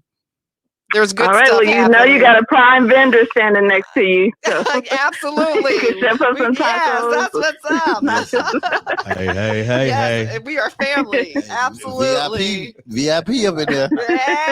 They'll be diving, knocking people over for these. You can have tacos. I'm trying to tell you. Right. People get hurt. We gotta get some. Listen, you better have your insurance game together because security. Somebody gonna be getting knocked over to hold these tacos. Right. I need to put that on my checklist. Yeah, listen, I know the tacos. I know the nachos is banging, but I'm telling you, I'm gonna put these tacos. Yeah. I'm gonna put these tacos out here on the street. Dana already said she's gonna get a food truck. Hey, listen. Yes, we're looking forward to that as well. We're about to take over Houston. So Absolutely. all day long. All right. Well, everybody get home safe. Peace and blessings. Thank you. Same to you. Thanks for tuning in. You have a good night, Shine. Good night. Bye. And I got you, Shine. All right. Okay. Bye. Bye. Yeah. Oh, Shout out for man. Shine. Oh yeah. Shine doing her thing. Absolutely. No, but like you together. said though, real quick, I know you gotta go, but like you said, this was a great, I think, superimposed networking / Yes. what we're supposed to do. Right? This What is we're supposed to do. We're supposed to hire, you know what I'm saying, you know, if I gotta spend money to do something, you know, this is the way to do it. We can give it to Papa Do's, we can give it to whatever. Right. But why not give it to you understand what I'm Spend saying? money with your people. There you if go. you're gonna do it. Yeah. And then bring your own and then Right. show Right. case. Right? You know, this is how we do it. Absolutely. Oh yeah. This is how we do it. Support Black. And I'm loving businesses. You know, Yes. So Oh yeah. hey, follow the model, y'all. I'm trying to tell you. Hey. Follow the model. The precedent has been set here tonight. Follow the model. This is how we do it. We want to cry about stuff. Stop crying. We got to fix it. Amen. That's what we got to do. So, hey, so I appreciate you. And us together, we'll fix it. Oh, we're gonna fix it. It's already on Fixed Street. Right. Group It's already on hug. Fixed Street. Group It's hug. already on Together Fixed we'll Street. fix it. That's what's going on. Yes, we are the No. world. We are the people. You got anything coming up? You got anything coming up this weekend? As a matter of fact, you know what? I actually have a day off. Okay. Ain't All nothing right. wrong. Sometimes you need that right there. Sometimes you need some rest. Sometimes you need to get ready for what's about to pop up. Because Right, stuff will right, pop right. up. Like, you know how stuff pop up, man. Yeah, this is true. Stuff will pop This is up. true. That's This where it is. true. One You know what minute I'm you won't saying? have They say- something, then next thing you know, 5 things. Pow, pow, pow. Right. You know. You know, and that's where that man upstairs prepare you for That's that. what he do. Hey. So he probably telling me, "Hey, look, just rest a little bit because I got I something got coming. something for I you." got something coming." So yeah, Amen. yeah. Hey, his time. Yes, sir. That's time. what it is. It's his time. He spoke of this right here. Yeah, He spoke of this way long time ago. And look what happened. Right. And it And happened. we didn't know nothing about it. Look what happened. It made it happen. Tell you just gotta look at the way things work, man. You know what I'm saying? We can't, man. Listen. I know. Country boy. There it is. That's all I'm gonna say. One time for the country boy. Country boy, you know? Hey. I believe it. I believe it. I believe it. I believe it. All right, bro. I ain't gonna hold you no more, man. I appreciate you. You know, I'll be hitting you up again. Come on, bro. sir. You already Yes, know. sir. You know how we do. Bye, Thank you. sweet. Thank know how we you. do. Mwah. Yes, absolutely. We will be in touch. We will be. And y'all, You look, be we know safe. how to find each other. Yes, we do. Y'all have a wonderful night. Thanks, you too. Be And y'all be safe. safe as well. Thank you for everything. Keep your information. We have a lot of events, so Yes, ma'am. Look, I'm going to. I'm ready. That's all I say. I'm ready. I'm ready. I'm ready. Oh, it's already Yeah, done. the food just showed up. The food was delicious. It's already done. It's already done. Let it be spoken. It was Have spoken. a good All night. right, you too, sweetie. Oh, it's 11 o'clock. I know that's how it works right there. That's how it works. All right. That's how it works. So, hey, just want to get those phone calls out of the way That's all right. and everything. So we got them out of the way. And That's all right. Thank you, everybody, for tuning in. you really enjoyed yourself? I really enjoyed I'm myself. glad you did. Thank you so much. Yeah. I'm like smiling. I know. I see that. I see that smile. I see you. Now, I don't know if you, I don't know if you can smile as hard at this right here. Okay, you we know. gonna do one game. One game. You know what? One game. It's past my bedtime. See, that's what I do. I told, but did Yeah. I not tell you it was gonna be an experience like you never had did. before? And I told you this yesterday. This is beyond my wildest imagination. Right. I had no idea. Like, I've watched episodes, but it's just like, unless you're sitting in the seat, and that's what I tell everybody. unless you're sitting in the seat, you really don't get it. Right. But I've got Because one, you can't get the effect of the room by watching the show. What you see on the screen, you can't see you can't see what was felt. But that's what you can't see what's felt. The feeling, yeah, right. Yeah, and that's what it is. And the energy and the vibe and just the whole. And I think that's what everything. That's what catches people off guard. You know what I'm saying? When they come and they walk down the hallway, they're like, "Oh, okay." Yeah, as they're walking up, then it's like boom, and it's like, okay. Yeah, this is pretty cool. A whole vibe right here. And that's what it's the same thing. So it's a vibe. So that's good. So I just want to thank you again for reaching out. Nah, thank you. Thank you for accepting. Me. Absolutely. And thank you for coming with her. I'm sorry. Make sure you get that voice on here. I really, truly enjoyed this evening, and I want to thank you for having us. The entertainment was good. The conversation was good. The food was good. And hopefully we will come back again. Ain't no hopefully. This is guaranteed. I'm a country boy. That's what we do. But the roles are going to be reversed. And that's cool. You're going to be on the other side. And that's cool. And that's cool. All right. Good thing about it, I know how to have conversations. So yes, you do. I can have it on both sides, so it's all good. Yeah, absolutely. It's all good. So, hey, I appreciate everybody for joining in tonight once again.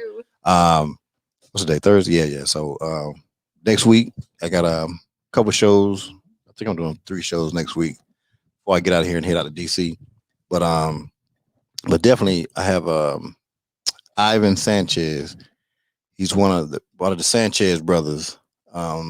Anything commercially that goes up in this city or probably the state, the Sanchez brothers, I'm telling you, that's probably how it got funded through them. Wow.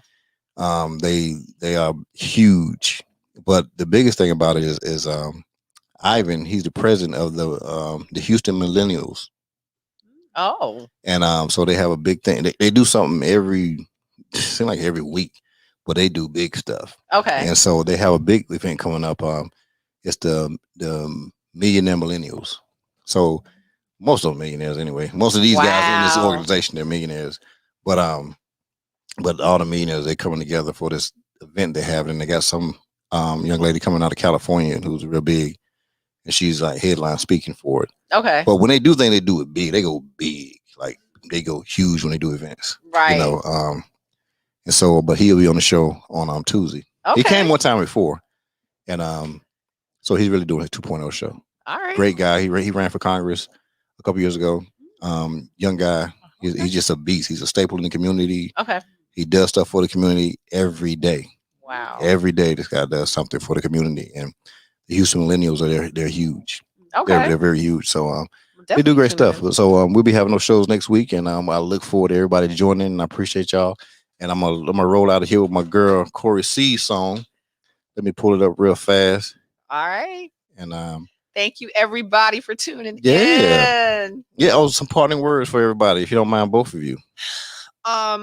You know, I would just say, don't be afraid to pursue your purpose. I mean, unfortunately, I had some personal things that popped up last year, like I'm sure we all did. And honestly, that's kind of how I found my passion in doing what I'm doing. Mm. So, you know, sometimes the trials that we go through in life, we don't understand why we go through them. And, you know, it's somehow through the pain, you really do find purpose. So I just want to encourage everybody, don't get discouraged. You know, just keep a positive attitude, keep God first in your life, first and foremost. You know, and just fly. That's all I can say. And don't be afraid. I didn't mean to do that right there. Hold on. I'm scared this might be Thomasina. Oh, we got to talk to Thomasina. I don't want to not answer that phone call. Oh, no, we got to talk to Ms. Thomasina. That publicist there. You reached 20248. Hold on, calling you back. Look. She sent me a text. She said, I can't believe I've been on here this long with y'all. Are you all still on air? Mm-hmm. Shut up. I'm calling you back. Here, I'm like, we are.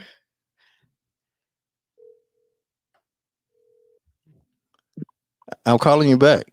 5K. Hey, I don't know what happened. Yeah, I don't know what's going on. Shout out to you. What's going on now? Thomasina. Hey, y'all. Wake up, sis. Hey, how y'all doing? Hey, Dana. Hey, Thomasina, my new BFF, my partner in crime. Hey. And David, I'm gonna need you to put something on ice and send it on over here. Oh, he already left out. He left out. Did it. Yeah. Well, he gonna know. He gonna know. He'll get it. I'm just laughing at y'all. Got me up here laying in the bed, watching this on my phone. I keep saying I'm a hey. I put it in my chat that I was gonna put y'all down like the old folks say. I'm gonna put y'all down, and I still ain't do it because every time I get ready to lay it down, y'all say something funny. So we have entertained you tonight, ma'am. Oh, you have totally entertained me. When I say those stories about the old stomping grounds, oh my God. You guys are naming some places that y'all missed chapter 3. Oh, y'all missed that's right. How could we forget that? How could we That's legendary. I know, right? Yes. Chapter 3. Wow. Hey, Tom said, what was the other place? It was DC Live. That's what it was. DC Live. I could not remember it. DC Live. And then if you're a little ratchet, you want to go up north a little bit, you go hit dinosaurs. I don't even know. That must Come on. Dinosaurs, the Hangar Club. Yeah, you know what I'm saying? It was called the Channel Inn. There you go. Look at you. Come on now. Miss DC right here. Do you remember going to Bay Street? Yes. Come on now. That's Bay Street. Come on. Bay Street Lounge is the one that's in the hotel. In the Best Western. In the Best Western. Don't play with me. Yeah. Tom, see, like I don't know. Yeah, like I don't know now. Okay. You can leave me alone. Well, you know what's funny? What's funny, and Jennine probably knows it, Asia Chandler was hosting there right before COVID. And I was like, they're still around? Dang. I didn't even know they were still doing stuff up there. But they still were. Bay Street making that money still. Wow. Yeah. And was that one club that I was talking about over before? Was it called Charlie's? See, now I don't know Charlie. And when you said that, I'm like, I'm gonna have to. I'm like Dana and Jennine.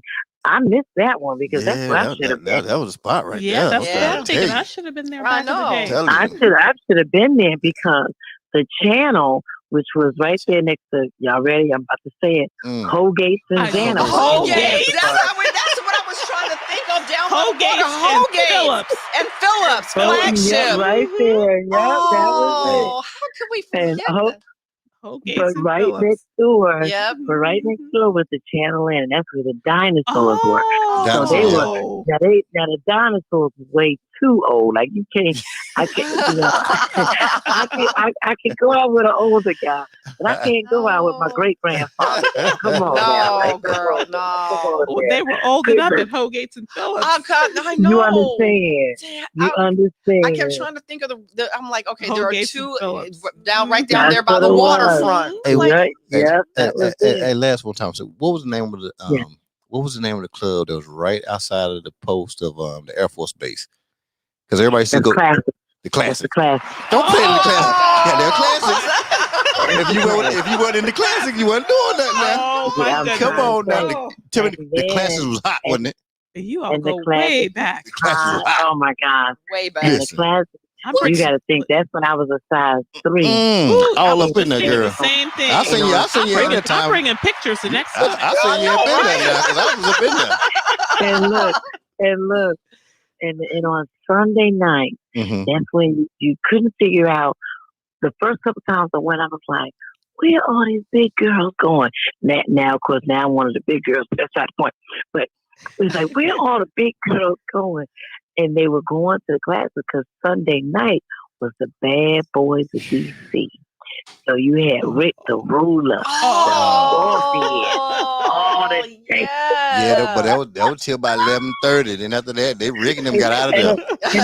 And G5 went in there after that. No, because you know what happened. You know what happened because by 11:30. That's when you seen all the men was outside because they knew the dancers was leaving. So they coming in to pick up the pieces. And that's what I said. 11:30. That's when 11:30 we roll up in the club. Come on now, we know the numbers. We know what time to get up in there. We're playing with it. Classics. I hadn't heard that. They got the 80s. Oh my God! Now that brings back some memories. Yes. Come on now. Oh, yeah. That's what fun. Mm-hmm. Wow. I'm gonna say this, and then I'm gonna take my butt to bed. It's like we've kept you up too long, Thomasina. It's all right, girl. We love you. I can't wait until you come to Houston. We have some stories to tell. It can't be told on air. Well, you know it's okay. Well, you know it's funny, and Jennine, I'm gonna have to make sure I introduce you to him too. One of my friends, Muhammad, is he's a filmmaker. He did Carter High, and he actually has 3 new movies that he's filming right now. Okay. He's right there. He's right there in Houston. What? Yep, he actually has a new movie out right now called The Little Voice, and it's out everywhere you stream. And but yeah, I didn't realize that he was in. In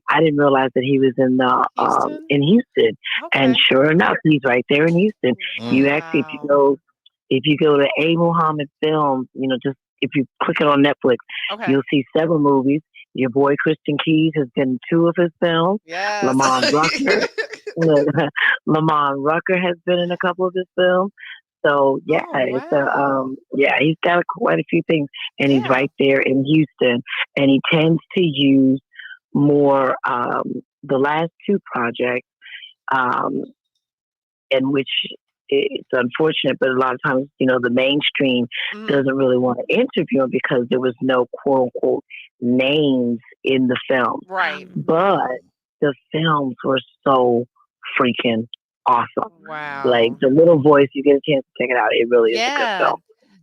Did you post something up on Instagram about that today? Okay. I did see that. I definitely did.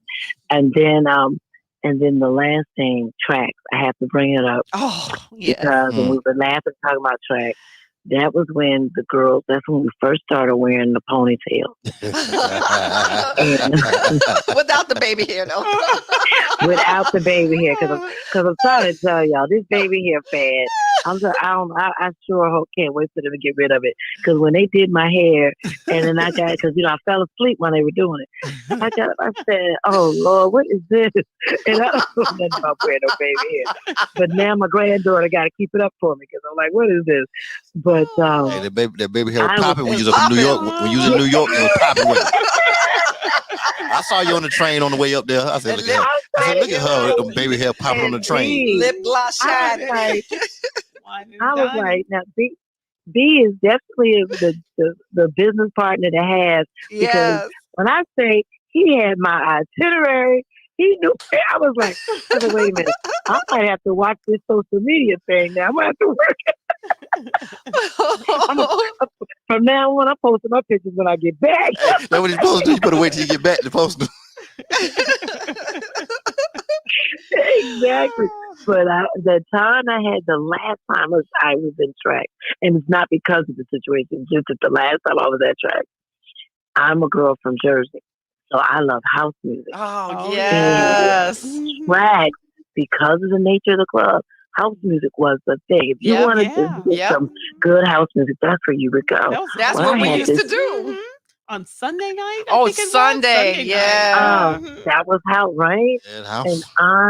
And when you're a girl, you don't care whether it's straight night or not. Yeah. Right? It didn't matter to you when you were a girl.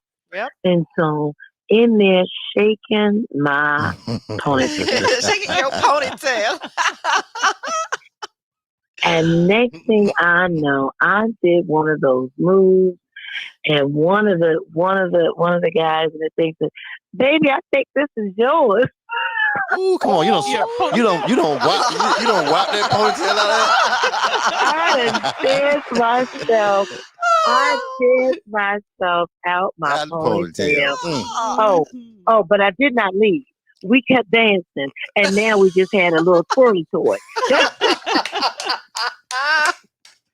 I will never forget that. And you guys totally brought that back to my memory. I'm like, oh my God. The love tracks. And now they tore it down. It's gone. I know. Well, actually, they were going to put a new strip club there, which was unnecessary. But I'm not sure. But I think that's gone too now. So, it is what it is. But you guys, thank you for taking me down memory lane because of you. I'm calling my hangout buddy that used to go. We used to be out Monday through Monday, I guess, because I don't think there was a day out. It's 7 days now. It was 7 days up there. Exactly. I know, Lord knows. Thank you for reminding me of chapter 3. I would have never remembered chapter 3. Thank you for that memory. Yes. Oh, that was the go-go piece. You needed to go-go. That's what you had to do. But anyway, ladies, thank y'all so much. Thank you, for all of Mama. that. And I have to say this again to Brian and to Jennine. You both are incredibly powerful. I kept listening to both of you downplay who you are as far as it, as far as it concerns, concerning your platforms. Both of you are incredibly powerful. You have your own styles. You make the people that you're interviewing feel comfortable. You make the viewers want to know more. We get invested in what you're talking about when you're talking to your folks, Jennine. I haven't had anyone yet to say that they didn't enjoy interviewing with you. Every person I've put on so far, and because trust me, there's been some times that I will get a call like, "What the heck did you just do?" Yeah. So, thank you, so I Thomasina. just I wanted to make appreciate sure. you so much.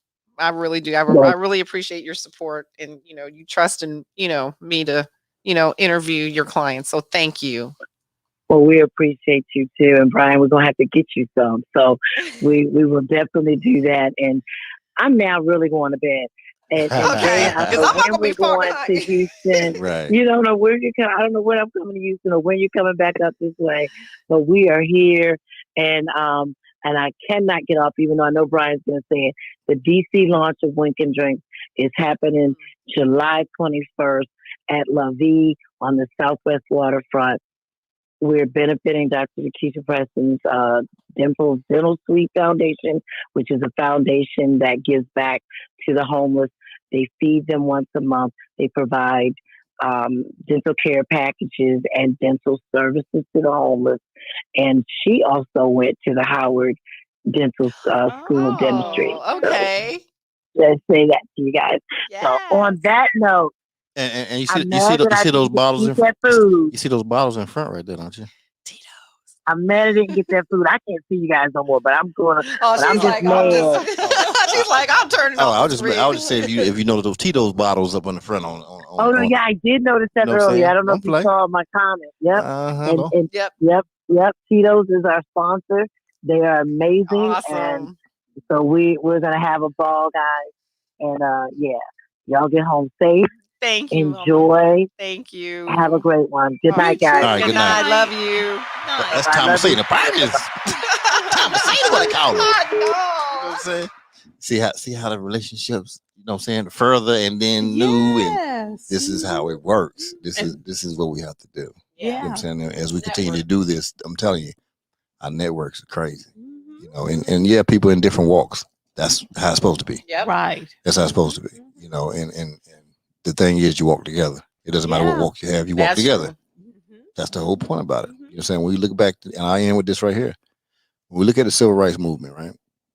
Those people walking, they didn't walk on profession. Right. They walked as united. Exactly. And they were all different types of people. Right.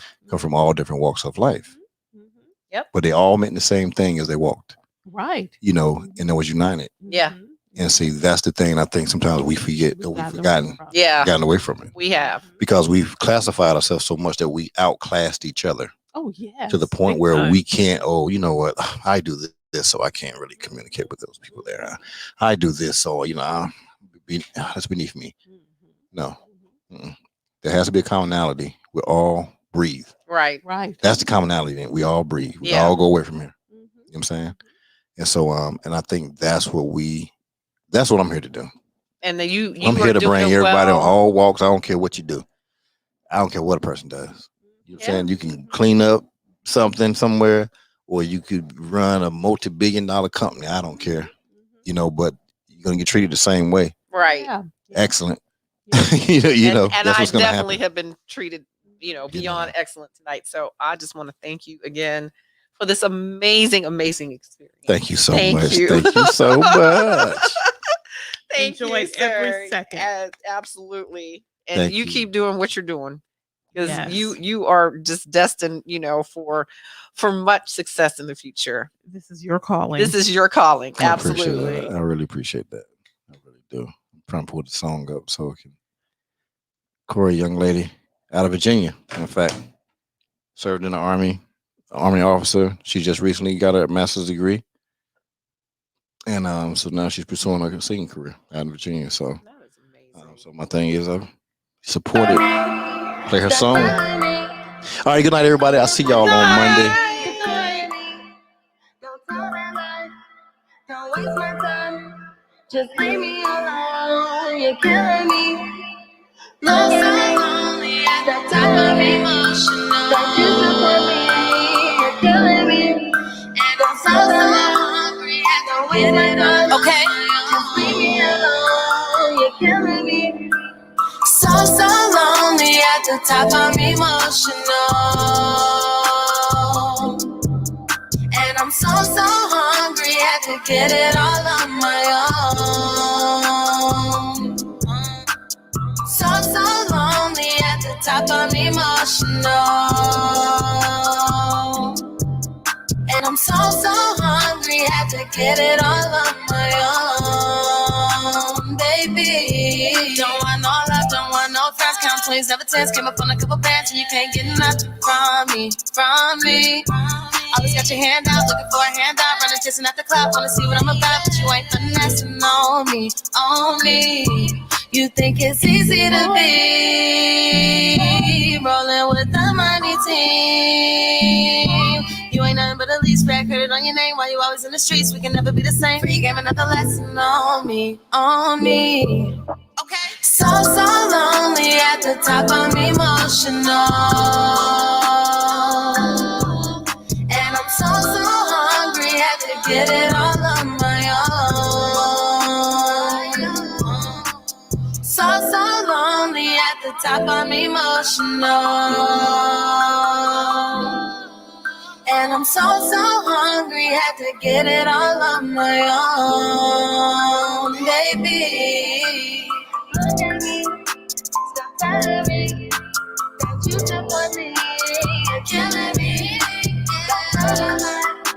Don't waste my time, just leave me alone. You're killing me. So lonely, that time of me. Don't you support me, you're killing me. And I'm so hungry, don't waste my time, just leave me alone. You're killing me. Now shorty, just pause. Keep that fake love, I don't need your applause. Where was you at when my back hit the wall? Know when the call was about to end it all. Went off the deep end and you let me fall. Bounce back like D-Rose, bitch, watch how I ball. Lonely appear, but that's life, fuck them all. Can't trust them at all, cause last I recall, look, I've been making moves, no help, 10 toes, mad losses, this shit I had to take. Drifting on my own like castaways. Thinking about the homies who passed away. And rigging up the loot the fastest way. Better make them mad today. Fuck who don't feel it, the menace and villain. OG got me wheezy, it's really no ceiling. If you switched up on me, better stand on that shit. Still walk around like I be the man in this bitch. Shooters and that red dot like Japan in this bitch. Finna blow shit up like it's Iran in this bitch. You can never kill the vibes, take your best shot. Sitting high, number 9 is the best spot. So lonely at the top of emotional. And I'm so hungry, had to get it all on my own. So lonely at the top of emotional. And I'm so hungry, had to get it all on my own, baby.